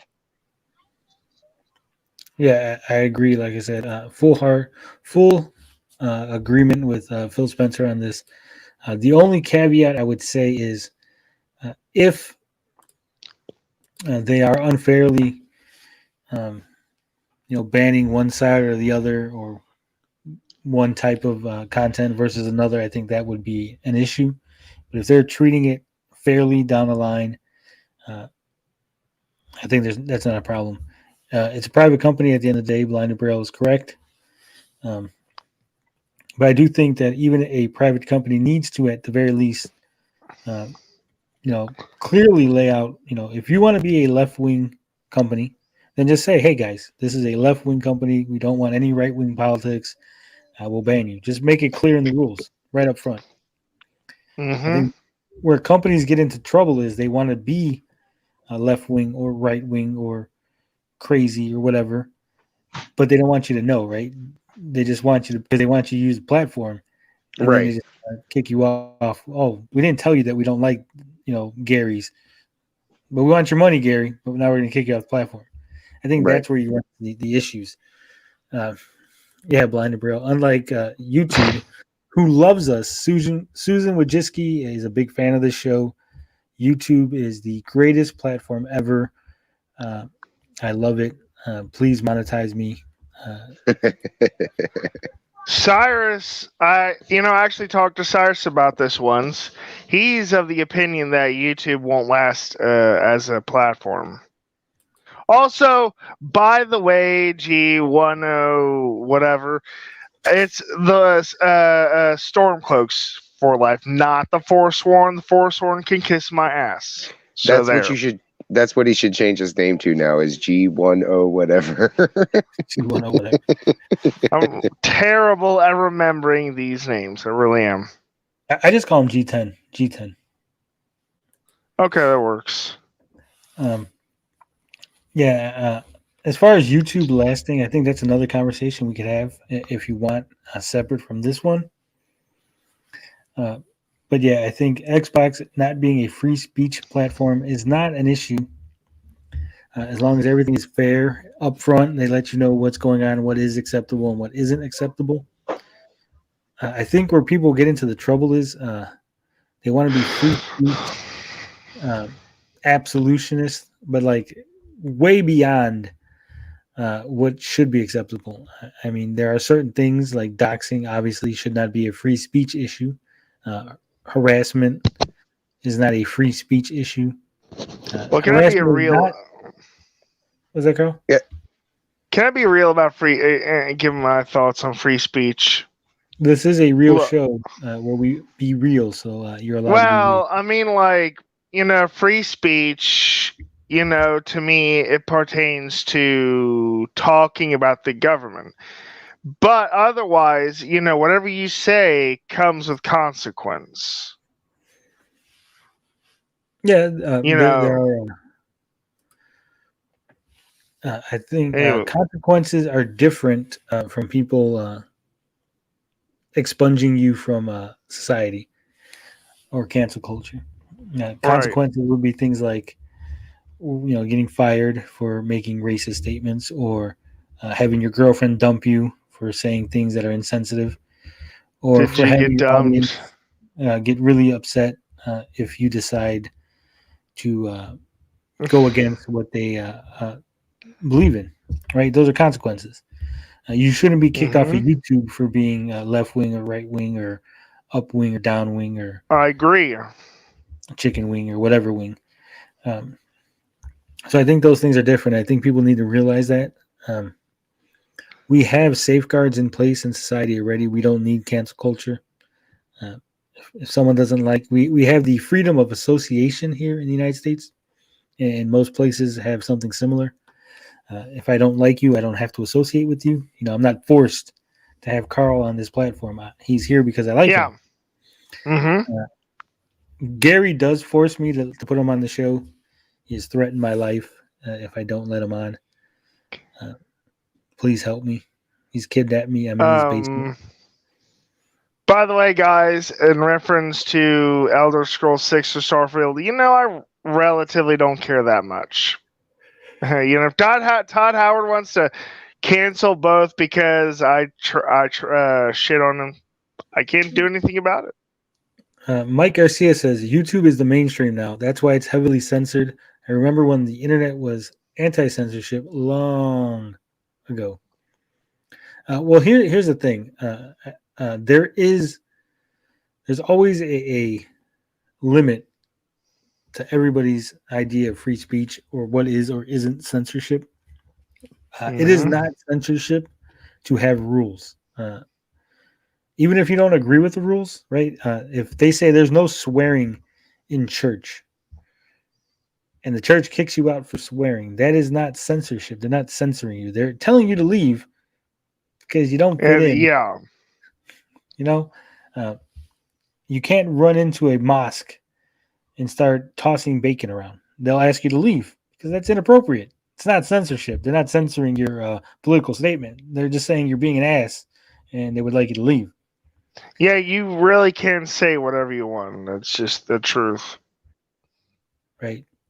Censorship would be more akin to the government coming in and telling you you're not allowed to say something, or a corporation telling you that your thoughts are incorrect. And if you want to study, if you want to a good example of censorship, they actually have various videos about World War I and the use of censorship in those times.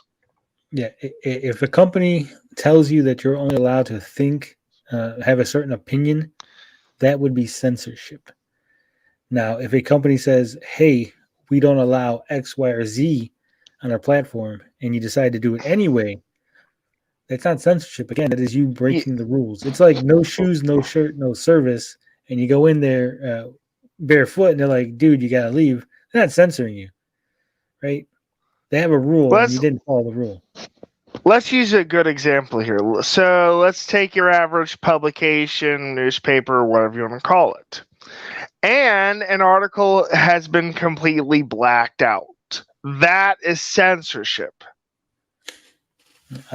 Anthony EFX says, Mike Garcia, what do you mean? I used to get my AOL account banned for just cursing in chat rooms long ago. Yeah, well, you probably the good old days. Shouldn't have been cursing in the chat rooms. Yeah.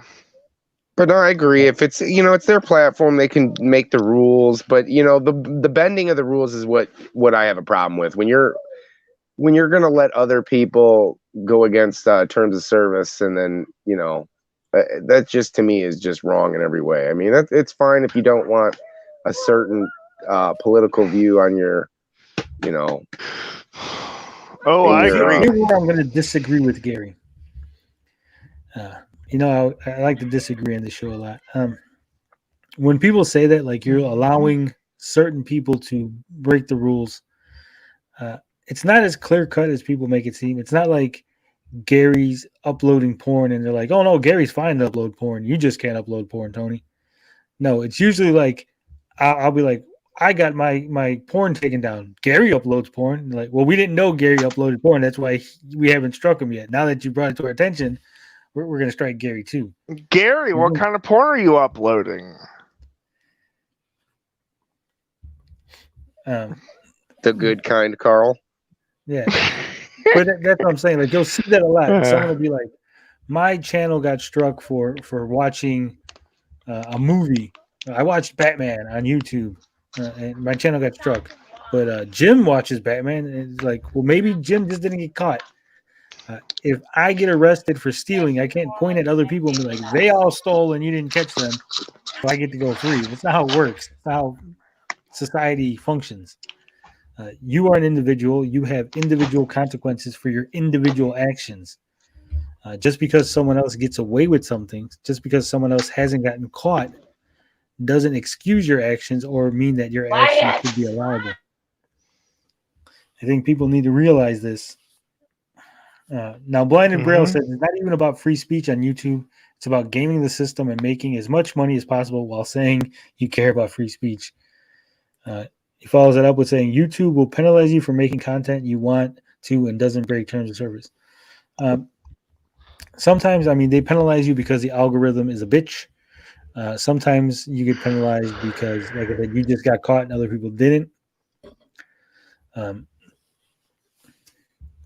Blind and Braille says, yeah, Twitch does do that. Twitch, there are good examples where streamers like Pokimane will clearly break the rules and get a slap on the wrist, while others will do similar things and get, permanent bans.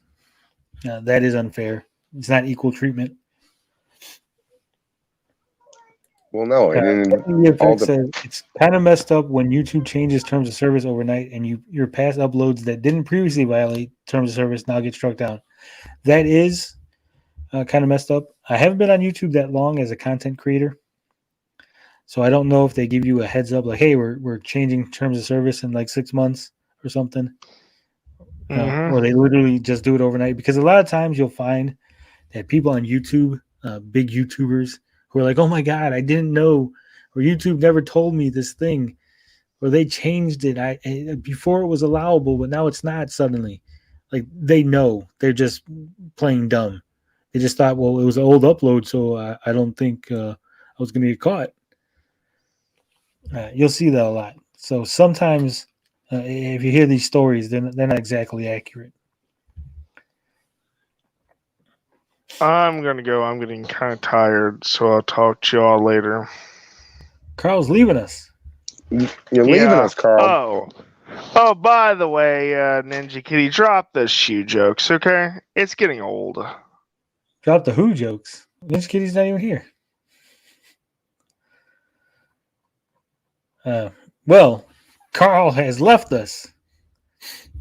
See right here, Loki Doki says YouTube email you with possible changes in advance. Yeah, I think people just throw out there. You're like, oh, email from YouTube, just delete.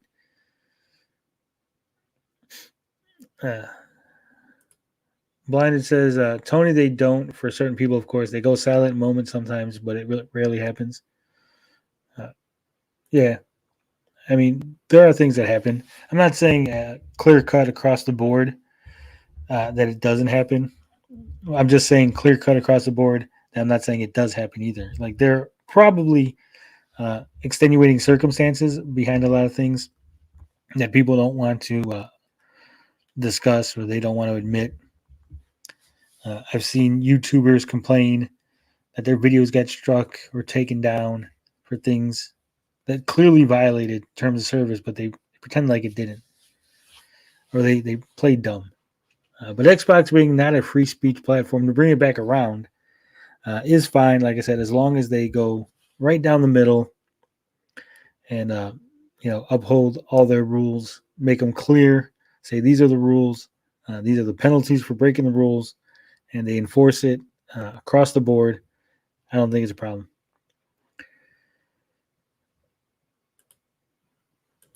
Yeah, I agree. Anthony EFX says they do notify you, but there were changes. There were channels got struck from deleted videos. That is 100% not true. 100% I can verify that is not true, Anthony. What people thought in their dumb brains was that if my video got struck and I deleted it, then why doesn't the strike go away? Well, because you already got struck. You can't put the candy bar back after you got caught for stealing. Yeah, you've already penalized. I didn't steal. I put the candy bar back. No, you got caught. Still theft. You violated terms of service. Deleting your video did not unviolate your term of service, right? I think that's pretty much common sense, right? I mean, YouTube now even tells you, because I do have a video that is struck, because I do have a strike from Intellivision on the channel, and it clearly says, deleting this video will not remove your strike.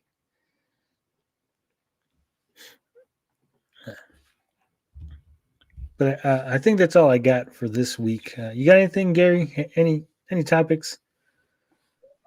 Not tonight, but I'll be a little bit more prepared for next week. A little more prepared on the indie games. Hopefully, they come through and get you that interview and review copy. Yeah, I'd love to talk to the guys. Working on it and the masterminds behind it, because it does look like a pretty good game. So I'm excited. Yeah, we didn't even get to Carl's top 3. He took off before we can get to a top 3 from Carl. You tired everyone out with yesterday's stream. Yeah, yep, it's copyrighted. Yeah.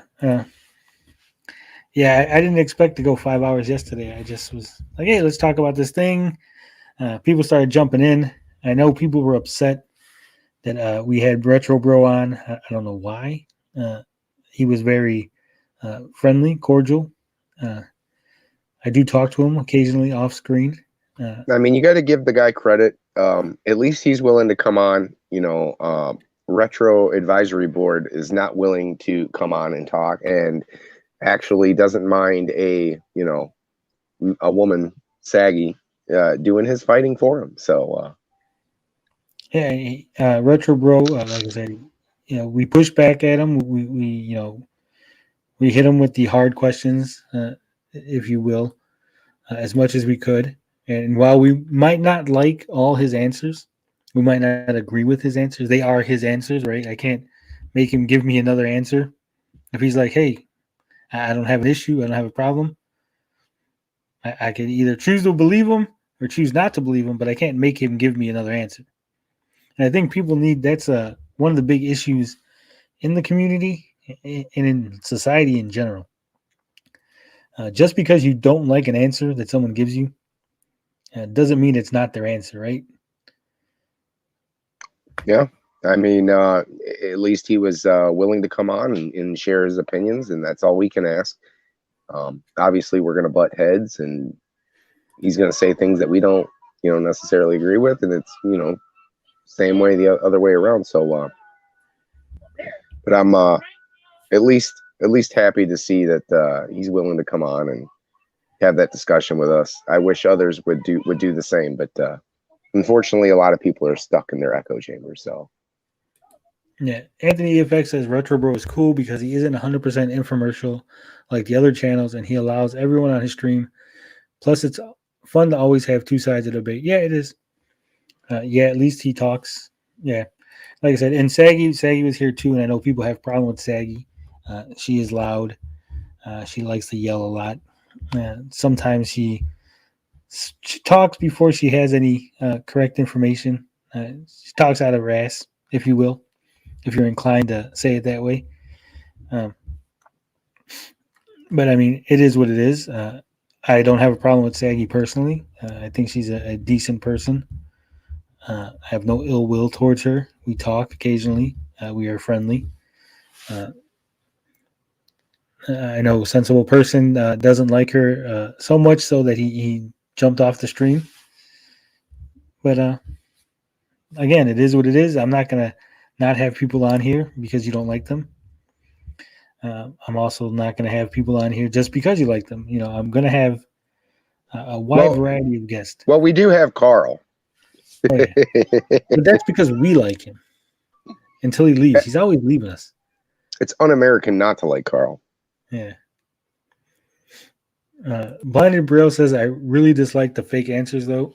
Yeah, but it's hard to say with 100% certainty what is a fake answer, what is just being said because versus what he actually feels. Like me personally, I've said things that people are like, well, no, you can't think that way. And I'm like, yeah, I do. I just do, like vaccines. I've had people yell at me and be like, oh, you're just anti-vax. I'm like, no, I know the vaccine works. I just don't want to get it. Right? Like, I'm just that not inclined to get it. Like, I don't have any mounting pressure. Like, I don't feel the need to get it. But people don't want to accept that as an answer. Like, that can't be a possible. Oh, fake answers like, I'm super excited all the time about Amico. I'm super excited. I wake up with a fucking Amico boner. Fucking Amico. That means it's pretty small, eh?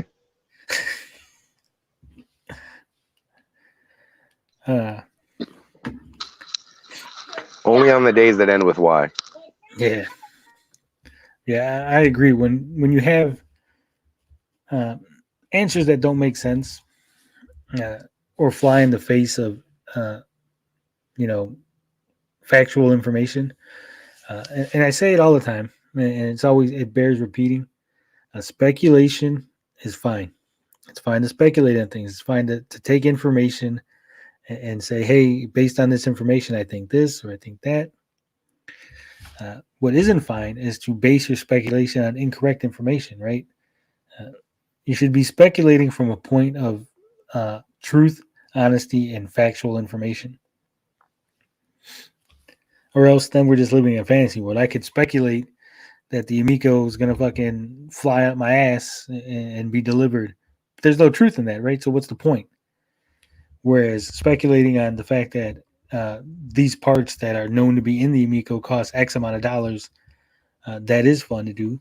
And that is something you can speculate on in a factual manner. You agree or disagree, Gary? I feel like I'm talking too much. Say that again. I was sorry. I was in a conversation. I said that it's okay to speculate as long as you're speculating from a place of truth and factual information. Yeah, obviously. We try. We might not have it all right, but we're trying to piece it together the best we can, and I think that's what makes for at least a good debate, good show is that at least we're trying to get the other side and see if our factual stuff lines up with maybe their factual stuff or things that are not right, and maybe we can come to an agreement to get it right in the middle. But it's definitely a healthier way to go about this. Nobody's 100% right. Who knows? I mean, we could still be wrong. This thing could come out and be one of the best selling systems of all time. I just don't see it. Yeah, that can happen. Mike Garcia says, "Lol, wake up with an Amico boner. You got this." Yeah, it's better than Viagra. Anthony EFX says, "Was there any response from Rab's invite to the stream? That would be an awesome debate. I think it would be a good debate. It'd be a nice, healthy discussion." Unfortunately, no, there was no answer from Rab, other than Saggy saying that Rab does not like me. And Rab, it doesn't have any time, even though he showed up on another person's stream that night, I believe. Yeah, I mean, he might be on the Amico After Dark right now, but he doesn't have time to come here and visit us. According to Saggy, I don't want to put words in Rab's mouth, but this is according to Saggy.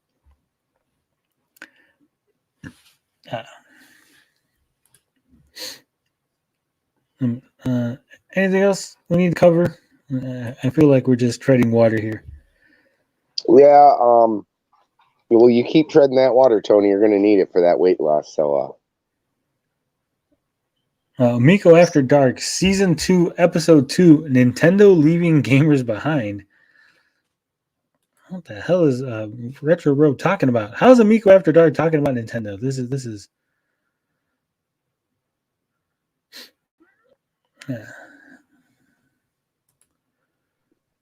Amico is now code word for let's talk Nintendo. You gonna snipe a little bit?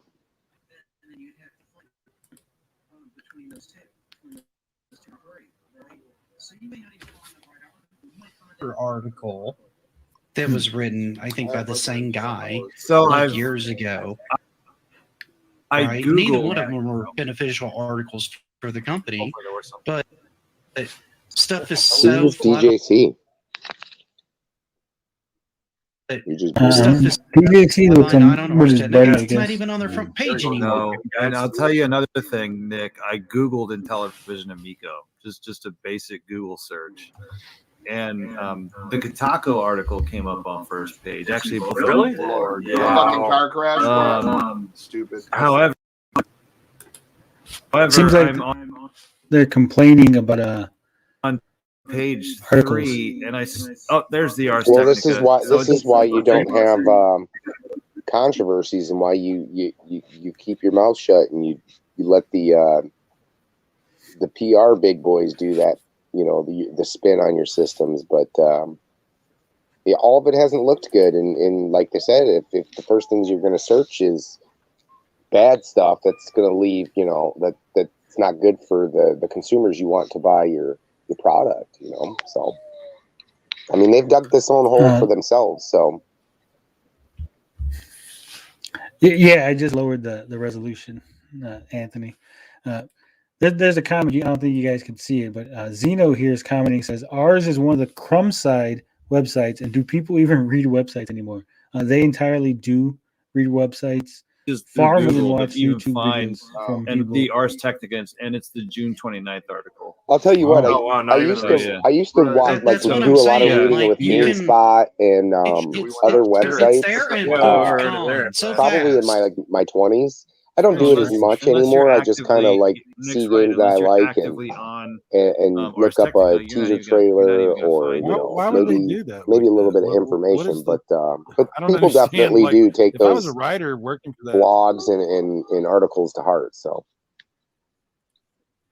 oh boys, they're onto us. They're onto us, boys. Cheese it. The cops are here. I did pause it. Publication, I would be like, Tony, pay attention this time if you're gonna be watching. He said he couldn't hear me when I was talking to him. It's probably because the writers for Ars Technica are writing like 3 articles a day, so they're just pumping them out. Yeah. Well, it's typical. Like that's write something hot. That's borderline clickbait and see what see what grabs people. Yeah, and that's part of the reason that I didn't put a link to their article at the end of mine. I put a link to Intellivision's response. That's a good point. I didn't. And that's what I was describing. He described it way better than I did. What Zeno put up there,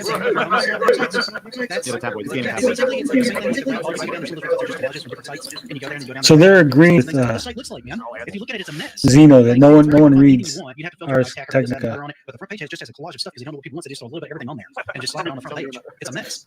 Which is funny because I'm pretty sure Ars Technica is getting a lot more views than both me and John here. Oh, yes, thank you so much. Like my Mountain Dew shirt. Mountain Dew. It does look like Mountain Dew. What is that shirt? I don't know. I got it for Christmas. Hold on, we have to see this. It's like a television scheme shirt. Oh my God. Yes. This is Mountain Peaks and triangles. Let's say that. You know what? The graphics are terrible. I'm gonna make 10 to 50 videos about it weekly and tell you how it looks like a flash game or something. It's like a terrible. You know, it's funny, Chuck, with the whole like graphics thing. Where everyone's like, I can't believe Chuck thought that game looks so good. I'm like, this guy plays the Intellivision every fucking day. Yeah, right. Literally. The Amico graphics compared to what Chuck is used to playing. Yes, his jaw is 100% his floor. I mean, who were the last guys dogging on the graphics? I think we've been pretty fair with the graphics. Yeah. Even did Sam point out that the graphics were less than stellar? Oh, that's gonna get clipped. He called it comparable to cell phone games. That's getting clipped. The best Amico has it. I like colors. I mean, it's not really like he doesn't say there. He's not telling the reader that they're terrible. I mean, he's just saying that they're talking over each other. And like think of that, it's like Van Gogh with a 5-year-old drawing. It's so much better looking. It's just crazy. Yeah, I agree with Blinded. Just because you don't read articles doesn't mean anybody reads articles. They're still in business for a reason. The colors and the animation in that game is of course. There's the explosions and just everything, like the big bosses. It's great to look at. Well, that's the same animation style that people will. What's funny is kind of the duality of the situation, right? Because you'll look at something like, say, Streets of Rage 4, but has that same kind of cel-shaded, cartoony look. And people Ars Technica is much bigger than all the websites that are pro Amico and the web and the channels. Style. You realize that. I don't know if I agree with Nick here. Streets of Rage 4 has. You compare Streets of Rage 4 to something like Astro Smash, and Streets of Rage 4 is blowing it out of the water. I mean, is it close? Yeah, as far as the art wise, it looks similar.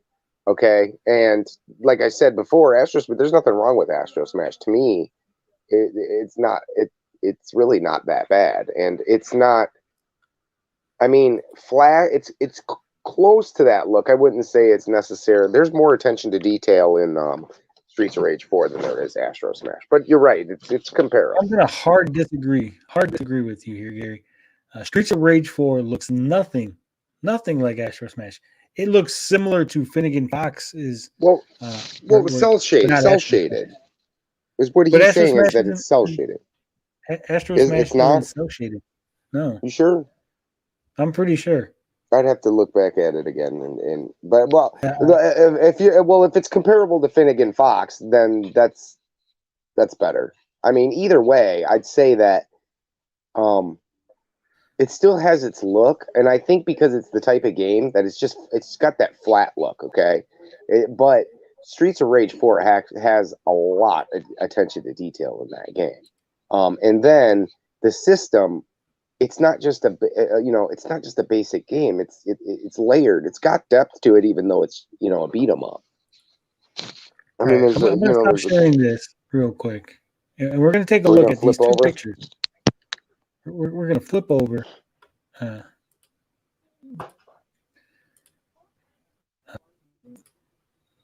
see. I know there's an image of Astro Smash somewhere in this page that's not fucking loading.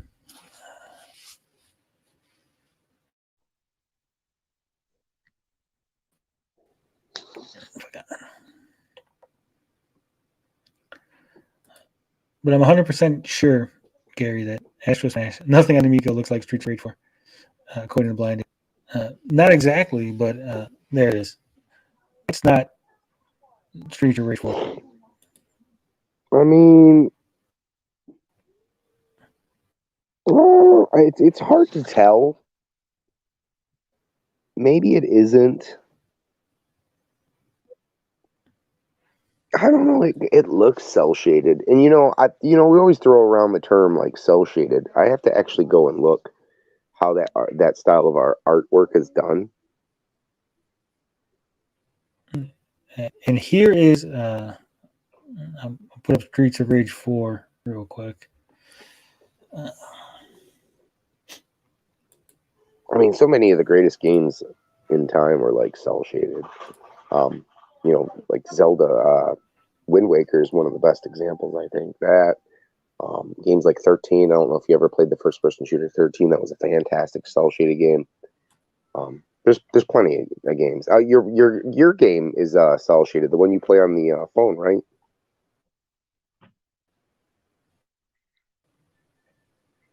Tony? What game? The what's that phone game you play? The one you're always raving about. You're always playing. I play Genshin Impact on the PlayStation. Isn't Genshin? Well, Genshin Impact isn't it cell shaded? Yeah. Here's the thing. No, because of the attention to detail. This is okay. So would you say that this look of cell shading is comparable to something like Wind Waker? See, Wind Waker's more flat. There's less shading. There's a lot of shading. There's a lot of attention to detail going on here. So while both, like the other one, could be a form of cell shading or could be just very light cell shading, this is very heavy on it. There's just a lot of detail here, and that's what makes it look different than most. Yeah, but you would agree, right? The background in Astro Smash has a cell shaded look, but the actual ships and everything. Those are not those. Yeah, those look like. Yeah, they look bad. I'll agree with that. But I'd say like the Astros, even the Astros kind of look cell shaded. The thing is with this game, and that's why their comparison is like, that's why I said I disagreed with that comparison. I say that it doesn't look anything alike because the artistry here, you can tell some like just a frame from Streets of Rage 4 compared to a frame from even if we're gonna say that Astro Smash is cell shaded, it's not comparable. I mean, you're talking about like a Da Vinci painting versus a painting you can go find at Walmart. You know what's really funny? For some reason, if I look at this YouTube video on the StreamYard screen, it looks nice and clear. But when I look at it on the actual tab for the YouTube, it looks fuzzy as fuck. Yeah, it's kind of coming in that way. See, when I zoom it in, it looks a little bit better. Battletoads, remember Battletoads? Yes. Games have that like weird animation. Like it's like the Switch. The Switch has some really amazing games. I'm not denouncing the Switch that are just like some of the Amico games, but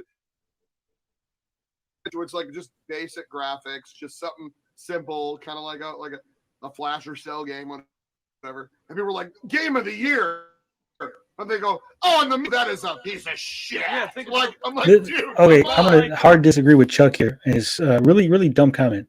I haven't seen a single simple game on the Switch be called Game of the Year. What game? I love when they just say these things, like they just say stuff, but they don't make a specific claim. Like, yeah, there's just some game that's really garbage on the Switch. So basically, okay, we could take the game I've been playing because Loop Hero was Game of the Year material, right? If I'm not mistaken, it was up for an award. When you guys did the Game of the Year. Well, it was up for something. I don't know if it was the game. Was it up for like gameplay? Like its gameplay mechanic. I think it was up for the. It said Game of the Year contender. I could have swore I read somewhere that it said Game of the Year contender. Either way, that game in particular is nothing special, right? I mean, it really boils down to it looks like a game that could have been found on Nintendo or Super Nintendo. Okay, graphically, I don't think there's anything special about it. I mean, it's hard to have something that looks fresh and new when there's thousands of games being made.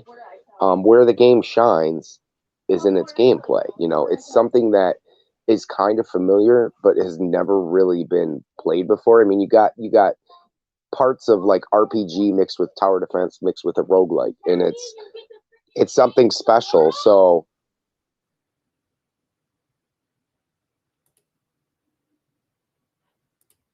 cut off there, Gary. What happened? Oh, I had kids to yell at. So, but basically, you know, it's not something that's like super special, but it's the way it's presented.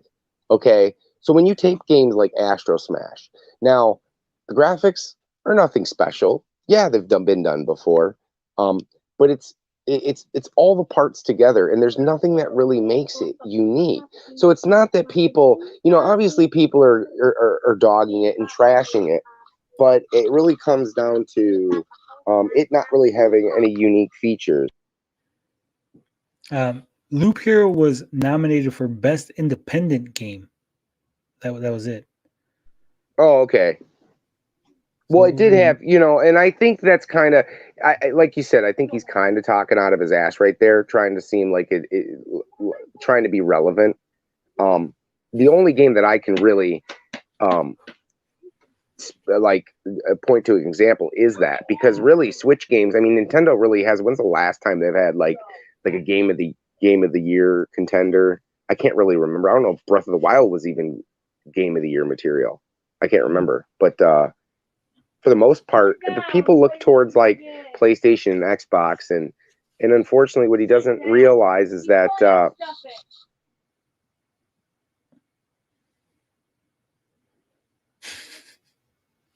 Gary's kids are obviously giving him trouble. Yeah, there's no game that is garbage or looks garbage or looks bad or plays bad on the Switch that people are like, yeah, that's game of the year. That's the best game ever.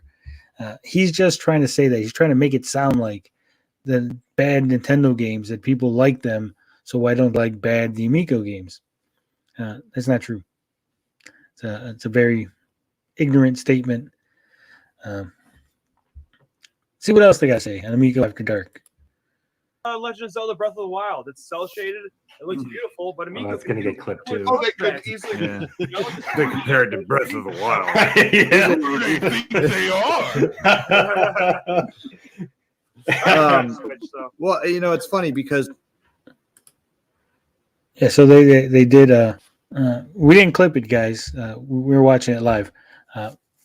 They're trying to compare the cell shading in Breath of the Wild to the Amico games. Again, no, it's not comparable. Two people can paint pictures. They're not both art.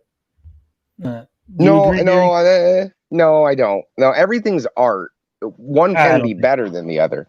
Art is all subjective. A banana on the wall, that's not fucking art. I don't give a shit who you are. To some people, it can be. In their opinion, but in my opinion, here, it's not art. Right? Art, it looks good. That's why I said it's subjective. So, but I agree. Like, obviously, I just said that about 5 minutes ago. I said that we got two different. I mean, we can have two cell-shaded games, but one is clearly better, right? We can agree that Streets of Rage 4 is in a whole nother league than Astro Smash is. Yeah, Breath of the Wild is in a whole nother league than Astro Smash. Right. And here's the thing, because this is how ignorant meaning people don't know. This is how ignorant these guys are. When Zelda Wind Waker was shown off, people complained to high hell about the art direction. They said, this does not look good. We do not like the direction that the game is taking. And all was forgiven.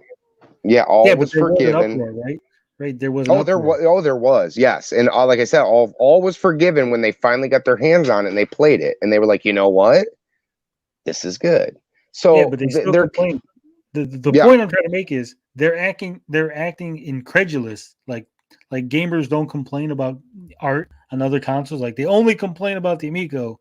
They don't complain about no, that's not true. I still complain about Breath of the Wild because I think it's such a step away from what Zelda always was. I'm not a big fan of the game. I mean, there's nothing wrong with it. It's not bad. It looks good. It's just from an actual Zelda standpoint, it's nothing like the original retro games were. And to me, I think, Ocarina of Time is still one of the best. I don't think it's the best game of all time like some people do, but I definitely liked that style more than I like the new Breath of the Wild style. But it's definitely different. Everybody's got their own taste. Do you want to refute the claim? They're saying that your kids are just saying they want to play Shark Shark. That you're silencing your mic so we don't hear your kids begging to play Amico. No, they're out of hand right now. They're not being very nice while I'm streaming. So. Yeah, this is slander.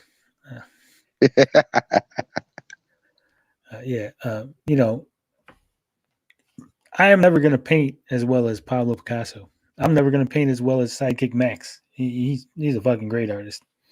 Yeah, I'm shit. I can barely draw a stick figure. Just because it's a similar style, if we use the same tools, the same markers, the same kind of paper, have the same subject matter, doesn't mean both of them are equal, right? Like you said, one is going to be better than the other. Just because Amico games are cell shaded or pixel art or pixel shaded or whatever other fucking sort of art direction, and some other game doesn't mean they're equal in quality. Right. They are still they're the great values of cell shading versus the fucking signature Coke brand of cell shading. There's no comparison. Right, and the problem is what they don't want to accept is that the general consensus gets to decide, right? The people that are looking at this get to decide, and they've spoken. They've said it looks like shit. Now to me, does it look like shit? No, I've seen worse. But as a whole, the community is telling them, and they just don't want to accept it. That's just what it is. I mean, obviously obviously they like it and they don't want anybody pissing in their Cheerios, but unfortunately they do have to raise that spoon to their mouth and eat because, the masses have spoken and they said, it just doesn't look good. It looks like a Flash game. And that's the problem. And I don't think that it's terrible. I just don't think the amount of time, I don't think the love and care has been put into it. Pablo Picasso didn't paint masterpieces because he took 5 minutes and put it together. He spent a long time perfecting his his trade, his paintings. So that has a lot to do with it. So we are at a crossroads here, gentlemen. Do we go back the hour and watch from the beginning of Amico After Dark, or do we just watch a little bit, a couple more minutes, and call it a day? Because we can do both. It's up to you, Gary. You want to go back to the beginning?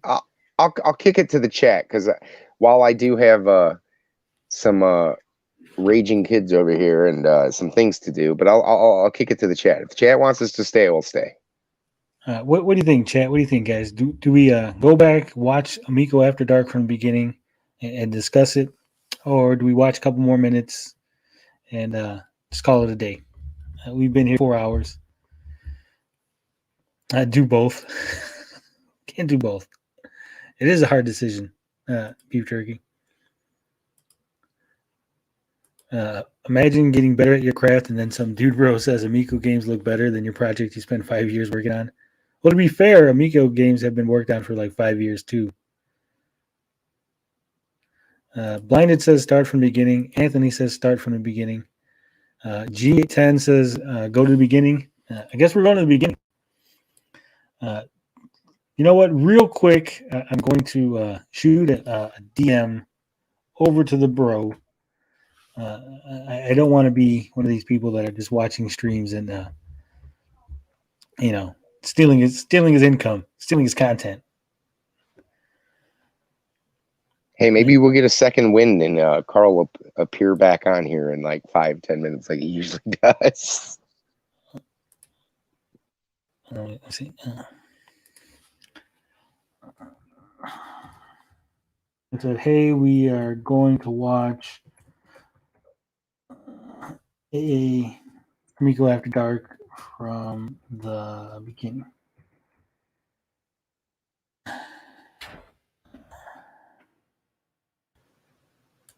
I said I will private that section if you want after stream ends. Sorry for talking as I'm typing, but I want you guys to all know what it is I'm typing, so we're all on the same page here.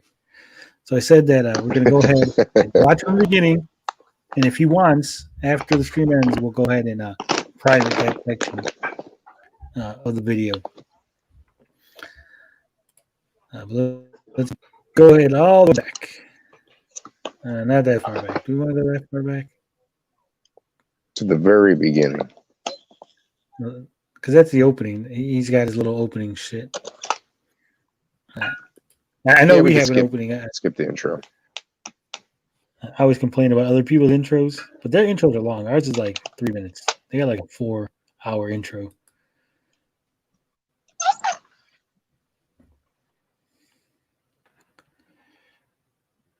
No, it's not going to load. See what you did, Gary. All right. Do you even Amico, bro? I don't Amico, bro. What is up, everybody? Welcome back to Amico After Dark. I'm not by myself. I've got my co-hosts backstage. I am. In an effort so that we're not all talking each other over the intro, I'm just kind of starting the shows this way. Saying hello to the chat. TV Hasselhoff. Yes, you finally made one. I'm sorry it's late. And you're right. Jan was the one complaining that it wasn't every week, not you. Sorry about that. Wrestling Jesus, how's it going? Cyrus is backstage. What's going on? Jeff Davis. And as people filter in, there's Jan. Let Shill Fest begin. So we're going to go over a couple topics tonight. I already covered the, if you caught my stream last night, I covered the Intellivision response to Nintendo. Did you speed it up, Tony? I can't do the speed it up. Probably touch a little bit on that tonight. And then I also wanted to touch on really an interesting article. I can't understand it. It's like jumbled. My hearing's bad. Hold on.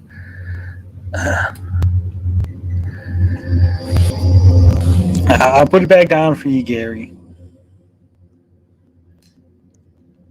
Listening to people at normal speed is can't do it.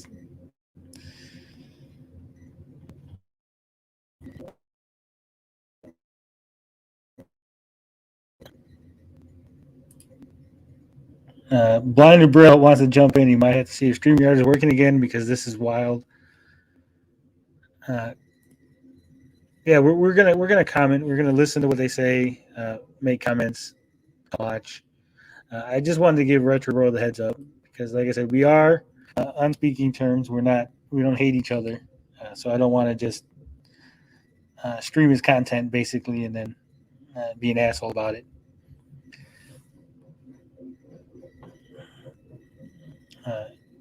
As you might be able to hear, I do have a train going by, which is lovely.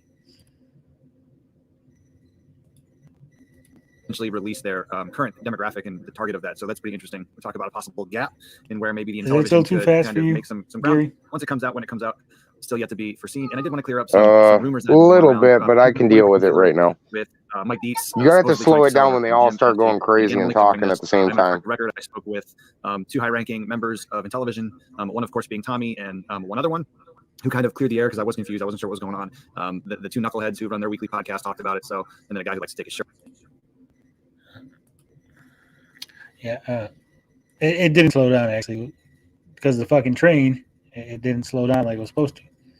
There we go. All right, I've retreated to the bedroom. No more pesky kids will be bothering me. Ooh, Gary's taking us to the bedroom. You haven't even bought me dinner yet, Gary. So forward. Gotta wine you and dine you first, huh? Yeah. You gotta at least play a couple of games of Amico with me before you get me back there. Hide the Amico. And go ahead with the cornhole jokes. I'm trying to wait for this train to pass because it usually fucks up my Wi-Fi. But it seems to be a long one. That's what she said.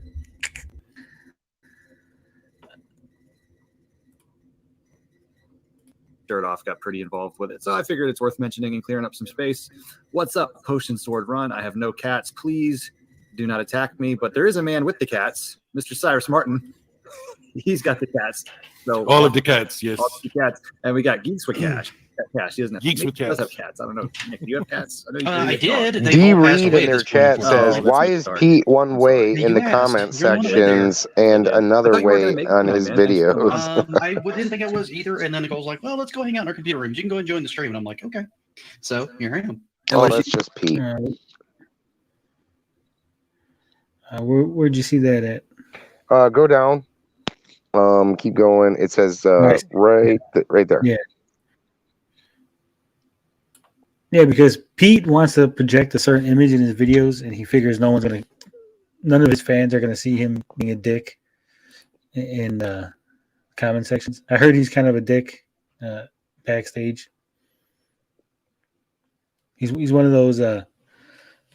He's like in that episode of The Simpsons where the guy was all friendly in front of the camera, and then when he thought it wasn't rolling, he was all like cursing the kids out. Yeah, he's pulling an OJ. You doing working or? She's just chilling out. We sat on the sofa for probably about an hour and a half, and I don't think he killed his wife. Do something in their computer room. I'm like, that's yeah. fine. So, I did push it back originally. I was going to do 10, but I pushed it back. You to don't 11 you don't think the juice killed his wife? 9:30 rolled around, and like we were just getting the kids. No, I don't think Pete Julianne killed his hadn't wife. had laundry Oh. finished yet. You said he's pulling OJ. So, we're not going to go super late No, tonight. well, OJ did that where he did a commercial and it was being a nice guy, and then when it cut, he was an asshole. Oh yeah. I thought you meant pulling an OJ like Pete's out there looking for the real killer. Well, he might murder his wife after the Amico doesn't come out and television it goes belly up. Who knows? Chupacabra says Andy Kaufman has a gag like that too. Yeah, I think that's where they got the Simpsons gimmick. Kick this off early. You created a little something. Well, what are we talking about? No, I'm just kidding. I did write a book. Yes, I spent the last couple of weeks working on it. I didn't talk about it until it was done because, a lot of times if you talk about things ahead of time, and it can be problematic. We'll see how that goes. But I put it out. It's available. You can get it off of lulu.com. The title. Should we buy the book and review it on a the little bit of history channel? of television. It's personal, like stories. I mean, about my take on things. He did say, I did watch his video before this, and he did say all the proceeds and the money was going to a charity. So it has a lot of pictures, which is a good thing. But the big thing that I want to talk about with the book isn't really about the book at all, which is the profits. If you want to call them profits, I guess proceeds that are generated from the book. Of course, a portion of that goes to the publisher, Lulu. But anything extra, anything beyond what they take, is all going to be donated to a no-kill animal shelter in the Dallas-Fort Worth area called Operation Kindness. It's a charity that does nothing except tries to. You see, I was all on board until he said the no-kill shelter. I believe in the all-kill shelters. I think that if an animal goes into a shelter, they should just lop its head off right there. Because you know how many hungry people there are in America? If we just start lopping heads off of shelter animals and feeding them to the homeless, let's solve two problems at once. Yeah. I'm just saying, think about it. Stop being attached to your street animals and start making them into steak. I mean, either way, I'll give him credit that at least the proceeds are going to something noteworthy. It's mighty noble of him. So yeah, we could always do that. We could always support Cyrus and get the book and do a little review on it and see what he has to say in his book. Yeah, I think we can. I'm a little on the fence because I don't know what the book is. I don't want to be the asshole who gets the book and then starts like shitting on it because it's bad. But we'll see. I will order a copy. Remind me, Gary. I always forget, like when I go to sleep, what I said last night. I don't remember what I said 4 hours ago at the beginning of the stream. Well, I'm going to pull it up right now. Yeah, things just like leave my mouth as I'm on the stream, and I'm like, "Oh shit, I really said that." No, we'll buy it. Maybe it's not a fanboy book. Maybe we'll buy it and it'll give us a insight into the mind of Swiss cheese. Cyrus Martin, and we'll see what he's thinking. Maybe we'll read the book and become Amico fans. What do you think about that? Then we will go door to door with Cyrus books, handing out the good news. Did I mute myself, or can you still hear me? No, I can still hear you.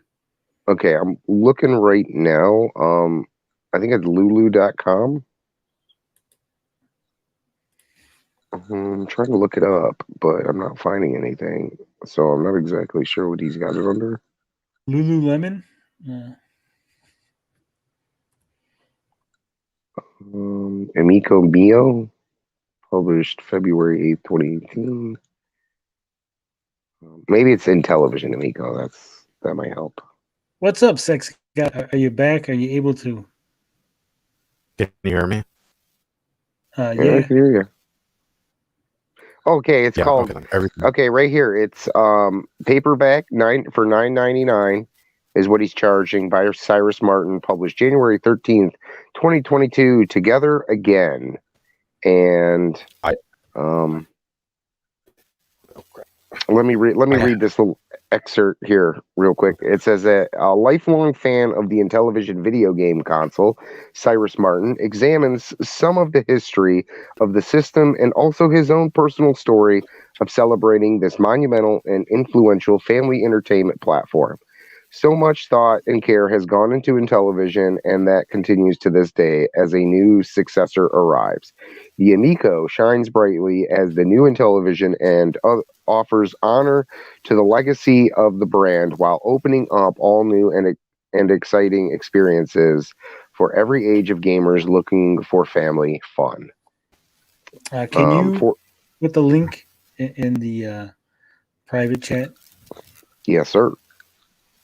It's 41 pages, color interior. Is this a it says? Well, you're garbled again. Yeah, you're getting all garbled again, blinded.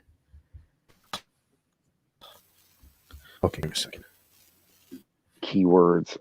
Yeah, okay. So it doesn't really say any much more than that, other than it was, published or produced by him. Copyright licensed by author Cyrus Martin. Nothing really other than 41 pages, and it's got interior color. So then it shows the little picture of the book here. But yeah, he missed an opportunity. He should have called the book Intellivision Amico, My Brain Turned to Swiss Cheese.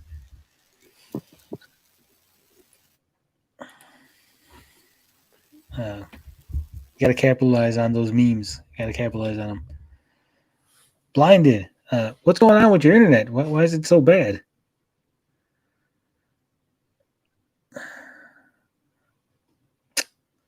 Good answer. Good answer. So you giving me that link, Gary, or what? Yeah, I just had to switch over real quick. Private chat.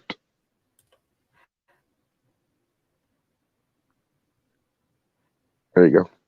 All right. Lulu.com/English/US/shop/Cyrus-Martin/togethers. Jesus Christ, there's so many long ass.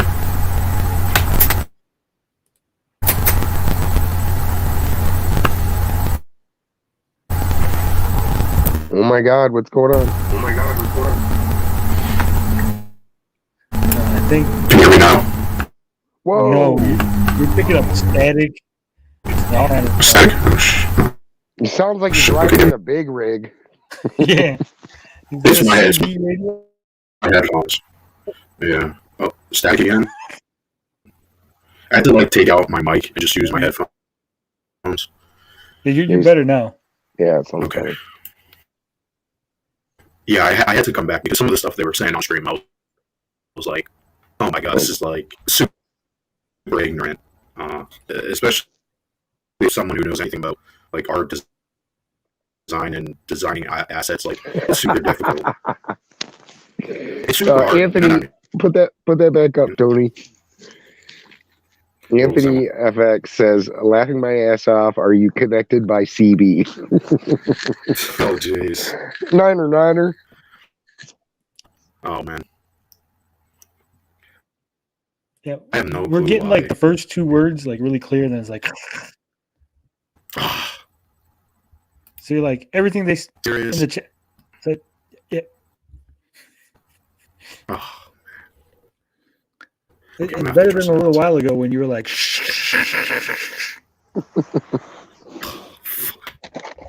Sound like you're frying bacon over there. It's like, what the fuck's going on?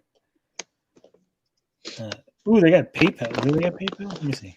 Okay, I'm adding it to my cart right now. Together again. Continue to check out. We're getting the book, fellas. Do we got a discount code? No discount code? Fuck. We get the bro price. All right, let me put my email in here so I can get it shipped first class.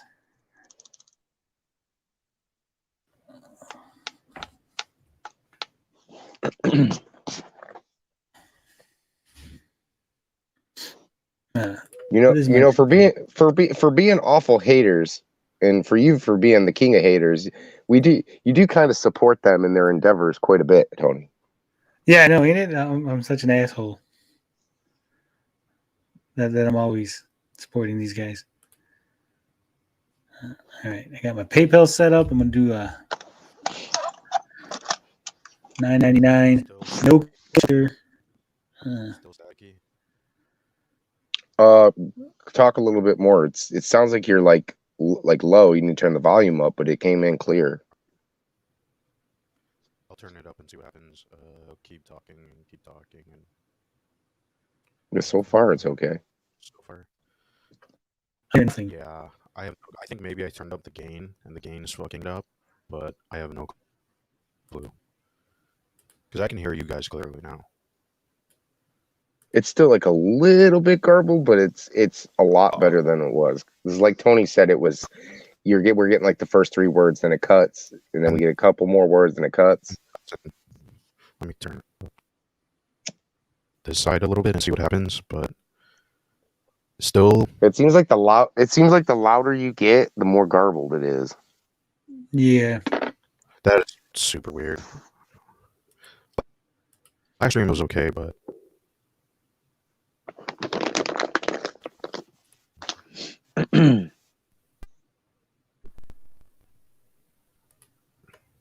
but yeah, I'm curious to see what Cyrus has to say. Obviously, it's going to a good cause. Man, so the shipping is crazy.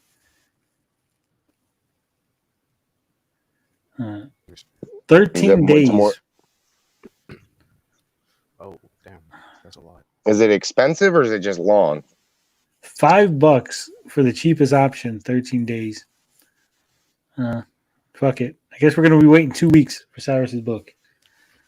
Mm-hmm.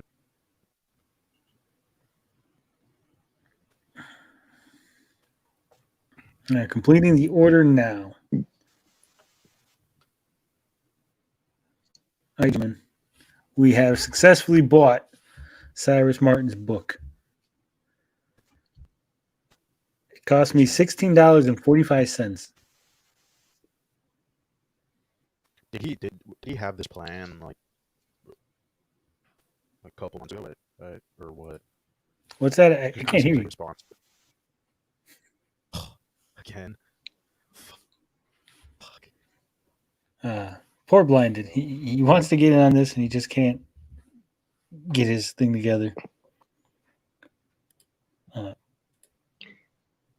I have to be honest. I have sabotaged him. I wanted to be the butt champion today, and I took that home. I'm trying to look for a confirmation that doesn't show all my information on it.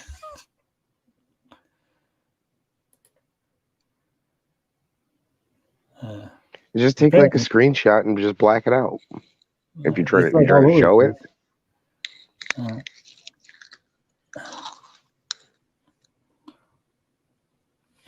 me see.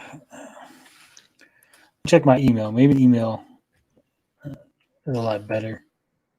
So who do we got still left in the chat? Everybody give a thumbs up if you're still in hear me. You're still in chat. We got See 14 who we got people with us. 14 people. Yeah, here we go. Okay. I'm gonna show it on screen real quick, so we can all confirm that I just bought Cyrus Martin's book. Come on. We got another Available at Barnes and Noble. That one. All right, and there you go. Look at Lulu. Order confirmation. There it is. There's my order number. Today's date. Boom. I ordered the book. We will be getting it in 13 to 16 days.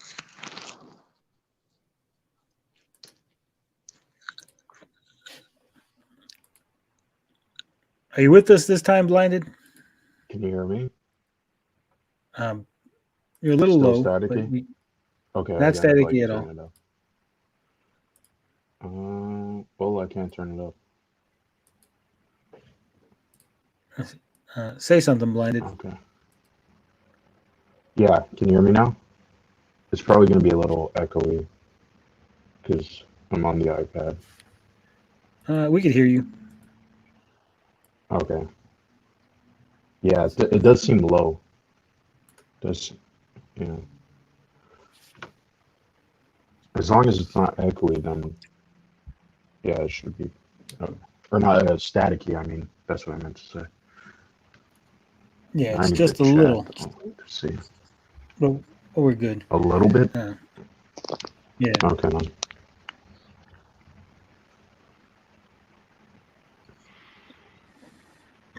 Yeah, I was trying to say about the book. Cyrus's book. Was this something fairly recent? Because it kind of feels like a response to you. I don't know. Maybe I'm out of the loop. But making an Amico book. Well, yeah. It just he just actually announced the book was done and up on Lulu a few days ago. I watched. I don't know if it was a stream that he had going, but he had a video that came out. Saying that he had a book ready, and he does claim that this has been something he's been writing for a while. This wasn't just like okay, wasn't just a response to like to Tony's book, but obviously we'll see here in 2 weeks when Tony gets his copy, how well thought out it was and whatnot. But yeah, it's only 41 pages, so hopefully it didn't take him that long to write it. 41 pages like an R.L. Stein book, or 41 pages like like Moby Dick. It's 41 pages like a Dick and Jane book. Yeah. See Cyrus. See Cyrus. Oh boy. See Happy. See Joy. Yeah.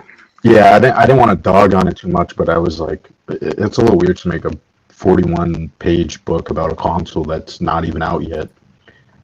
Well, if I'm understanding right, it's more than just about the console. It's about his connection to the Intellivision brand and maybe like. Okay. Well, see that, and that's what I have a feeling. If you've ever watched any of Cyrus's stuff, he does. Early on, I don't know if you can still access any of Cyrus's old videos, but Cyrus did a lot of talking about how the Intellivision was really a big part of his life. Back when it was released, and the kind of experiences and stuff that he experienced with his family and his brothers and whatnot. So I would expect it to have those and probably towards the end of the book will be how he's excited and what the future for Intellivision holds. But more so, I think it's just personal experience stuff. Yeah, that sounds a little more compelling, I guess, than if it's about the new console. But yeah, I could see that. Yeah, and probably explains why it's a little bit more shorter, because it's like it's just a personal story, I guess. not to, not, I don't mean that as an insult, but like, what I mean? There are people who write sort of essays and then compile it into a novel or whatever it may be. I will try to reach out to him and see if maybe we could do a live book reading. We'll see. Because I know you guys love my sultry tones and the way I read things. Oh boy. I'll do a Cyrus voice. It'll be a good time. But let's get to this Amico After Dark. Right now we're at 3 panelists only. I guess other people are joining later. Find homes for animals and takes care of animals that are stray when people pass away and they leave their animals behind. Things like that. They try to find homes for animals. So they keep them as long as they have to until they can do that.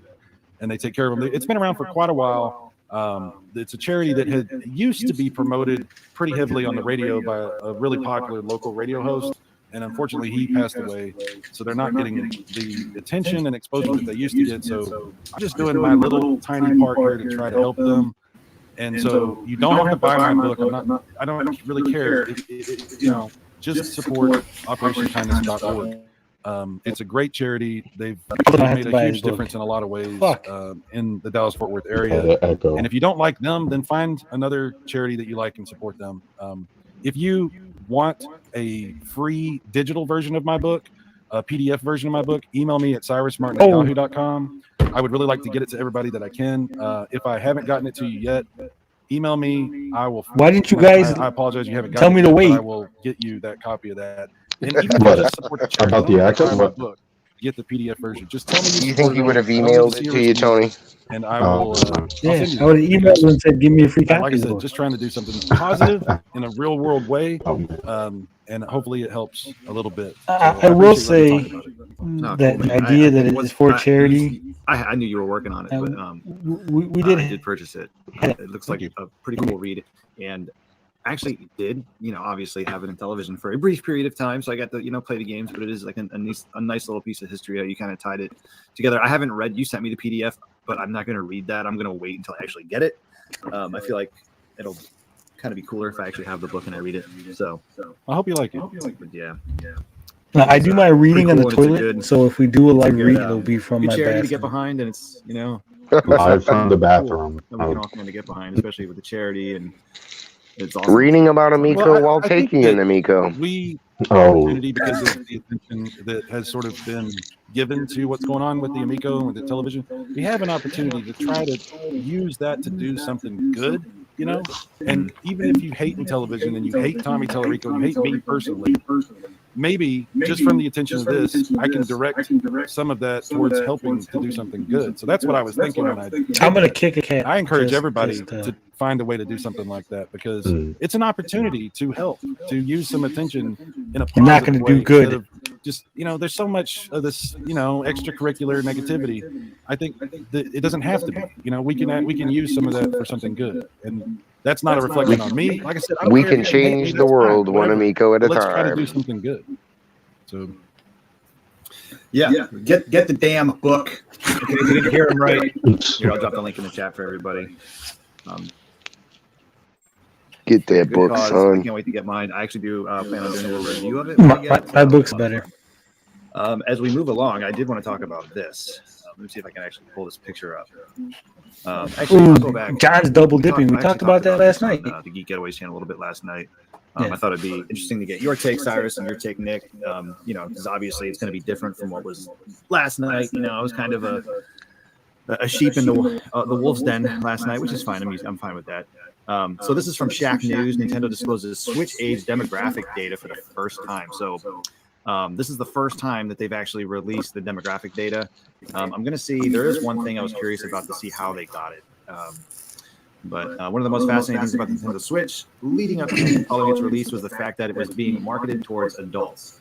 course, all the Nintendo's products are designed for players of all age, but it was clear that Nintendo was really trying to appeal to adults as well as children with its hybrid console. And that's pretty obvious too, because you look at like the original first Switch commercials that we've seen, it was, different from what we had growing up. A kid in front of a TV, it was young adults at a rooftop party. It was it became like a joke, like, oh, who's taking, what grown-ass adults are taking. But hasn't Nintendo always been for all ages? So that was kind of interesting. Like, we did see that. So right away, I thought, yeah, Nintendo's pretty much been all ages.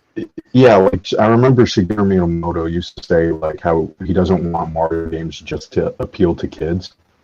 So and there's been like DS commercials and Wii commercials where it was kind of aimed at not a specific niche, but like for everyone in some sense. Well, I mean, look at the commercial that they had with the OLED. They had like an adult comes home, an adult male who's at least 35 years old. He comes home and he's playing Pokemon. He sits right on his bench taking his shoes off and he's playing Pokemon.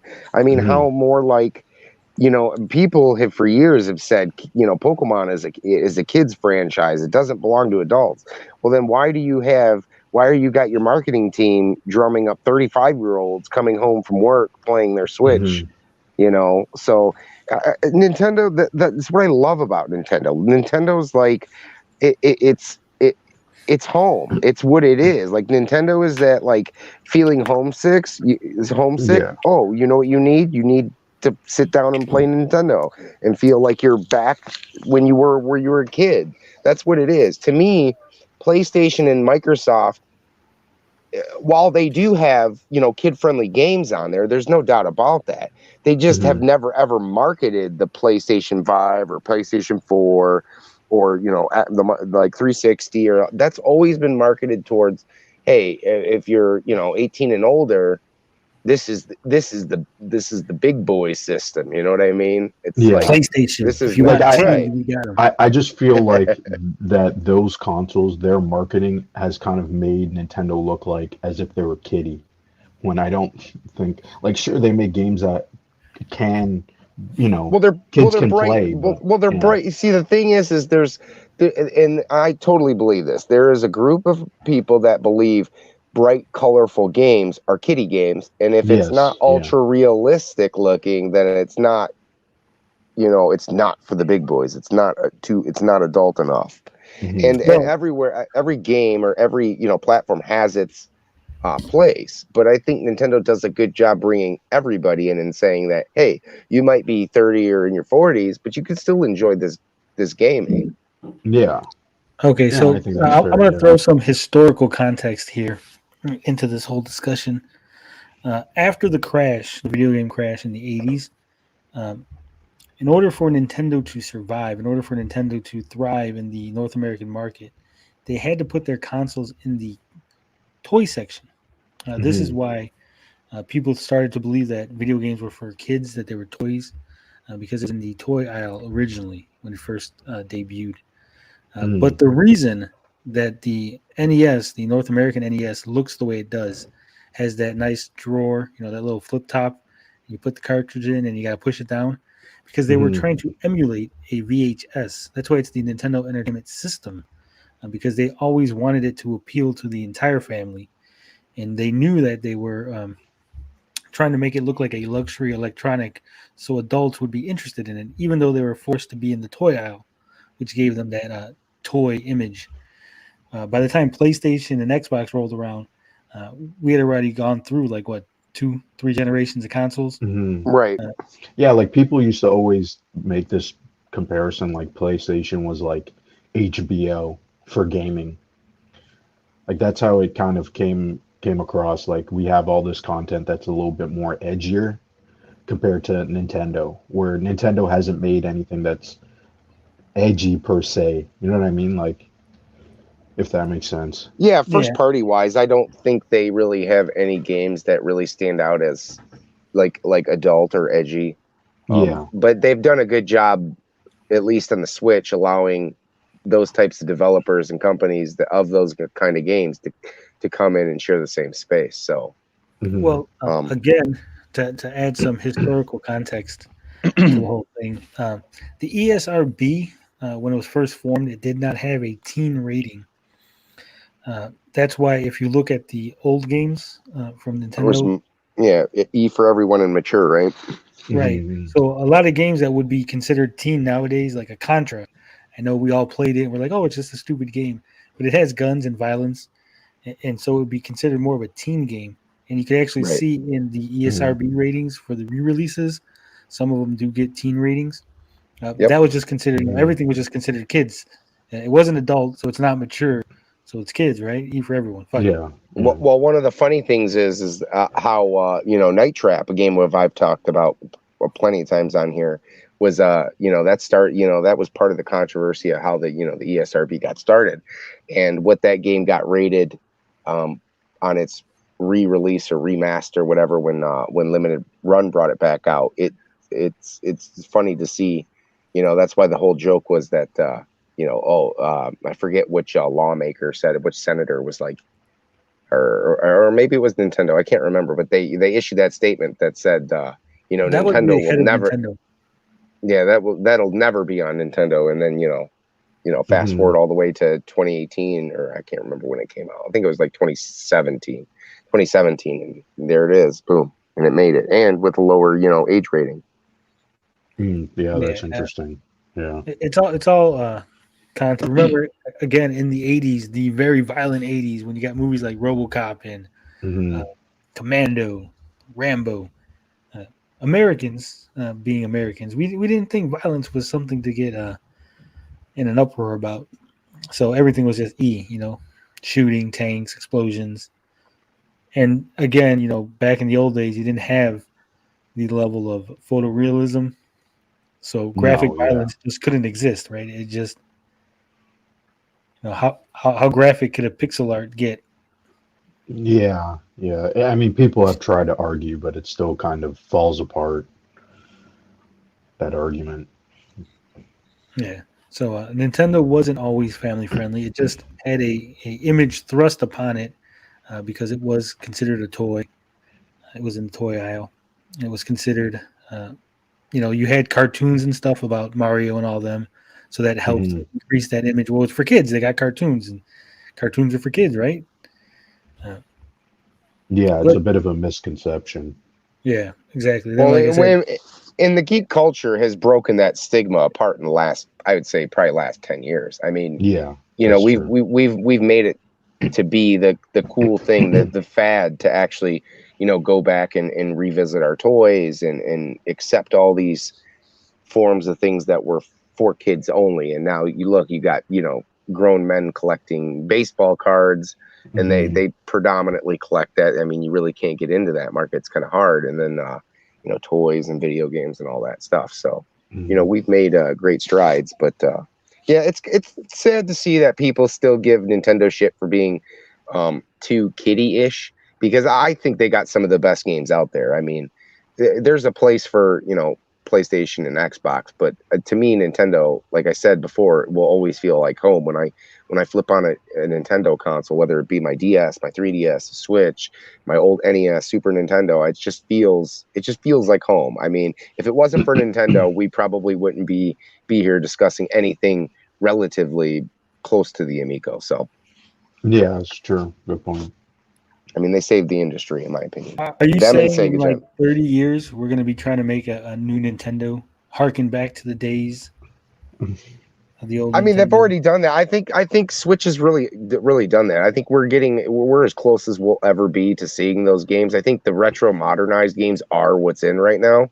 I mean, if you're playing Nintendo, those are the big games. And first party, Nintendo's big on making all their old assets like 3D now, which is fine. I mean, the new Kirby looks okay.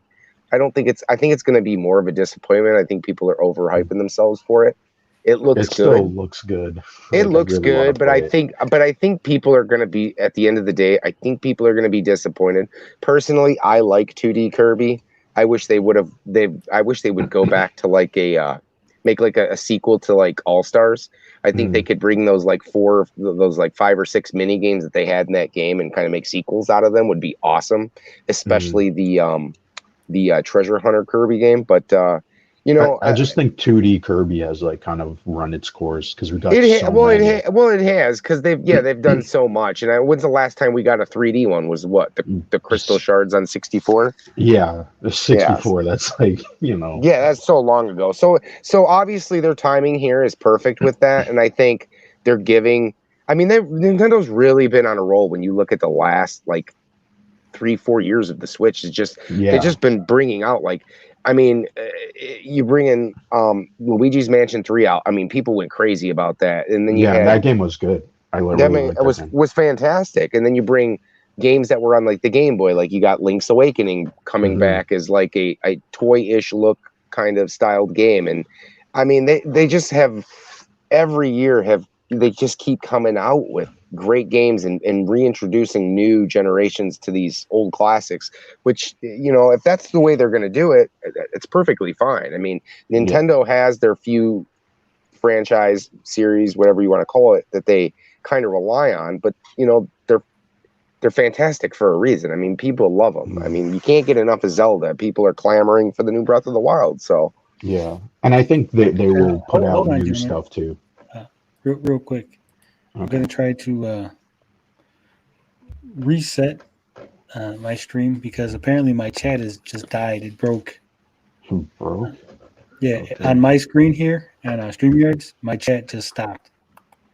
So it looks like no one said anything in the last hour.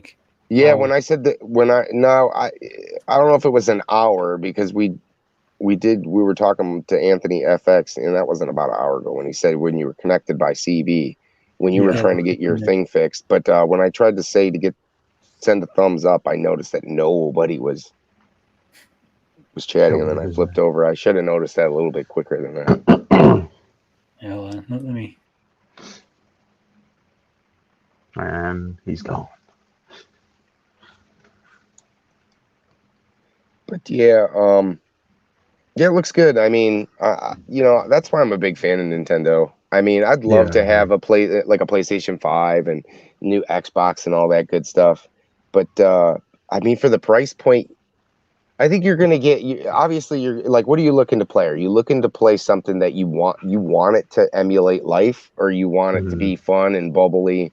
And to me, that's what Nintendo is. And I'm perfectly okay with spending the $250, and then just the sea of first party Nintendo games they're fantastic. Now, granted, there's not a lot of variety. You got Pokemon, you got Zelda, you got Metroid, you got Mario, and that's basically what you're going to get on every system. And hopefully, Nintendo does a good job of throwing brand new IPs into the mix. Old IPs. Right, and it'd be great to see another Kid Icarus. I'm kind of surprised that they didn't decide to do that. Like a new Kid Icarus Uprising 2 on the Switch would be fantastic. I think it's because that game, like, there's been like a rumor about what Nintendo does, where it's like, if a game of a old franchise doesn't sell good, then it's put on ice for like a couple of, or even like 5 to 10 years. Yeah, like a decade, right? Yeah, and then see what happens. And I think Kid Icarus just didn't sell good on the 3DS, and it was a good game. I love that game, but yeah, it kind of sucks. And they're gonna do it. They're doing it with Star Fox now because of Star Fox Zero. That game was just so bad and it was poorly received, and they're just like, "Fuck it, we're just." Gonna put unfortunately, it on ice. the big problem with Star Fox was just the fact that the Wii U was just kind of it was just a bad push on the Wii U. I mean, the controllers didn't help that game at all, even though the game was not a bad game at all. I just think if you take away the motions controls, it would be. Then it would just be Star Fox 64. Which is what it should have, like, just do that. You know what I mean? Like, just give it. If you're not going to innovate, it's okay, right? Because it's like Star Fox comes around like every 15 years. You know what I mean? Like, I mean, even if they went and they haven't, they remade the Star Fox 64 on the 3DS. Yeah. Why didn't they just go and say, hey, let's just remake the original Star Fox on SNES? Yeah, they should have just done that. I think it's. I think Platinum made Star Fox Zero, so that maybe had to do with it. Maybe they wanted to put their own spin on the game, but they really didn't. And Platinum Games is like notorious for like fucking shit up Like Yeah. they like Microsoft is never going to work with Platinum Games after what they did with Scalebound. Like, and they make some decent games, Platinum Games, but like they still, I have no clue what's going on with their management. It's really bad. Are we okay, Tony? Real quick. So apparently the chat was going bonkers because there's a whole bunch of comments here that I didn't have earlier that I now have. So Anthony EFX says, for being a hater, I bet you donated more in super chats than any of them combined supporting each other's stream. Yeah, I always super chat them. I'm always doing my part. Anthony EFX said, blinded. Did you try turning it off and on again? Yeah, I tried. I used my mobile hotspot on my laptop. It cuts out, so I'm just like, fuck it. I'll just use my iPad because my phone's charging, and use my like wireless headphones for the mic. So if it's okay, then it's not the fancy mic, but whatever. Yeah, Anthony EFX says, lol, when Saggy comes back to the stream, you got to bust her chops if you didn't buy the book. You don't pre-order, you don't buy your friend's book. What are you doing over here? I'm pretty sure she probably went and bought the book. Yeah. He said there's photos. Oh, yeah, so there's even less pages if the photos take up pages. We're going to get to see Baby Cyrus. Does that mean that means half the book, 20 pages, are dedicated to each color of the Amico? Oh, no. Mike Garcia says, I can bet in Intellivision fashion the hate campaign will feature. It'll be in there. Evil Knievel's here. He says, Echo the Dolphin. I actually contacted Ed Annunziata, so we might get some information. I asked him not just about Dolphin Quest, but I asked him a couple questions about Echo the Dolphin. I asked him some questions about Shakan, the Forever Man. Some personal questions, just general questions about his career. And, of course, some things about the Dolphin Quest on Amico. That's interesting. Maybe, hopefully he replies back. Well, he told me to email him because I reached out to him on Twitter, and he's like, email me. So I emailed him a bunch of questions. And I told him, I was like, you could answer the questions in email, or we can come on stream and we do it live and answer the questions then that way. What's up, Gary? You back? Yeah, I wanted to see if I could refresh. Okay. So it does look like, how many people do we still have on the... It's not telling me. Oh, it's not. Is the chat working now? The chat is working. Someone said that it looked like everyone got kicked out of the chat for some reason. So I don't know if that's weird. If nobody's here, maybe after like 5 hours, we never noticed before. They just start kicking people out. Like, you guys need to get a life. Get the fuck out of there. Oh shit! But I did want to. Chupacabra says I need to play more Kirby. I've only played the 64, and that was kind of shite. We can't hear you, Gary. You can't hear me? I can hear him. Oh shit! Can you hear me, Tony?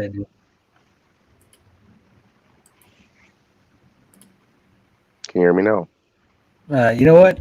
Yeah, it was my fault. I muted. Oh, okay. Okay. Yeah, so Chupacabra said that he needed to play more Kirby, and he's only played the 64, the Crystal Shards, and he wasn't a fan of that. And I agree, I wasn't a huge fan of the 3D Kirby stuff. I think it was a little early for them in the 64 days. I'm not a big fan of that one particularly, but the new one does look good. I think it does look promising, although I think I have a feeling that people are going to be excited about the new one, and they're going to be a little disappointed. But I do think it does look solid. So, it's good for Kirby fans. Now, they did have there was one that came out like around the time the Switch launched, right? There's another Kirby game. I don't have it. I believe there's another Kirby game for the Switch. Is it just a remaster? I'm not sure because I haven't looked too much into that one. The last one I really put time into was Planet Robobot, and that game was fantastic. That game's still holding its value pretty well because people love that game. Yeah, I've been kind of avoiding the 2D Kirby games just because the ones on the DS, I never owned them. I would play them on my friends, and it was decent, but I I wish this was 3D. Like, I just want to see it as a comparison. And I was like, oh my god, 2D. Like, even on the Wii U when they did that yarn Yoshi, not Yoshi the epic yarn. Yeah, epic yarn for Kirby. I was like, man, I kind of wanted something a little bit better, right? Yeah. We're having issues again because I'm seeing more comments. I went to the channel page, view on YouTube. I'm seeing people comment below my comment, but not on the StreamYards tab. So yeah, some StreamYards is not good for the comments. That's what it seems like. Because even on my end, I can't see. There's no updates. It was working. I don't know what the hell's going on. Maybe we should end this stream and just start a new one. If you want to. I mean, yeah, we could do that because you can piece it all together later too. So it's not going to be that big of a deal. If everybody wants to move over, that way we can interact with you guys on chat. Yeah. Or we could just watch Amico After Dark tomorrow. It's already 5 hours. Yeah, we could always do that too. Yeah. I think we'll do that. We only got about 10 people here. Good man. Hopefully Blinded Braille will be all better with his internet. Yeah. Maybe Carl will come back. Because there's some stuff that I want to say about this stream, because it's like they're saying a lot of ignorant stuff that, yeah. Yeah. So I think that's what we're going to do because StreamYards is acting up. We'll just go ahead and end the stream. And then we will pick this up tomorrow. We were here 5 hours. This last half hour was just us basically bullshitting anyway.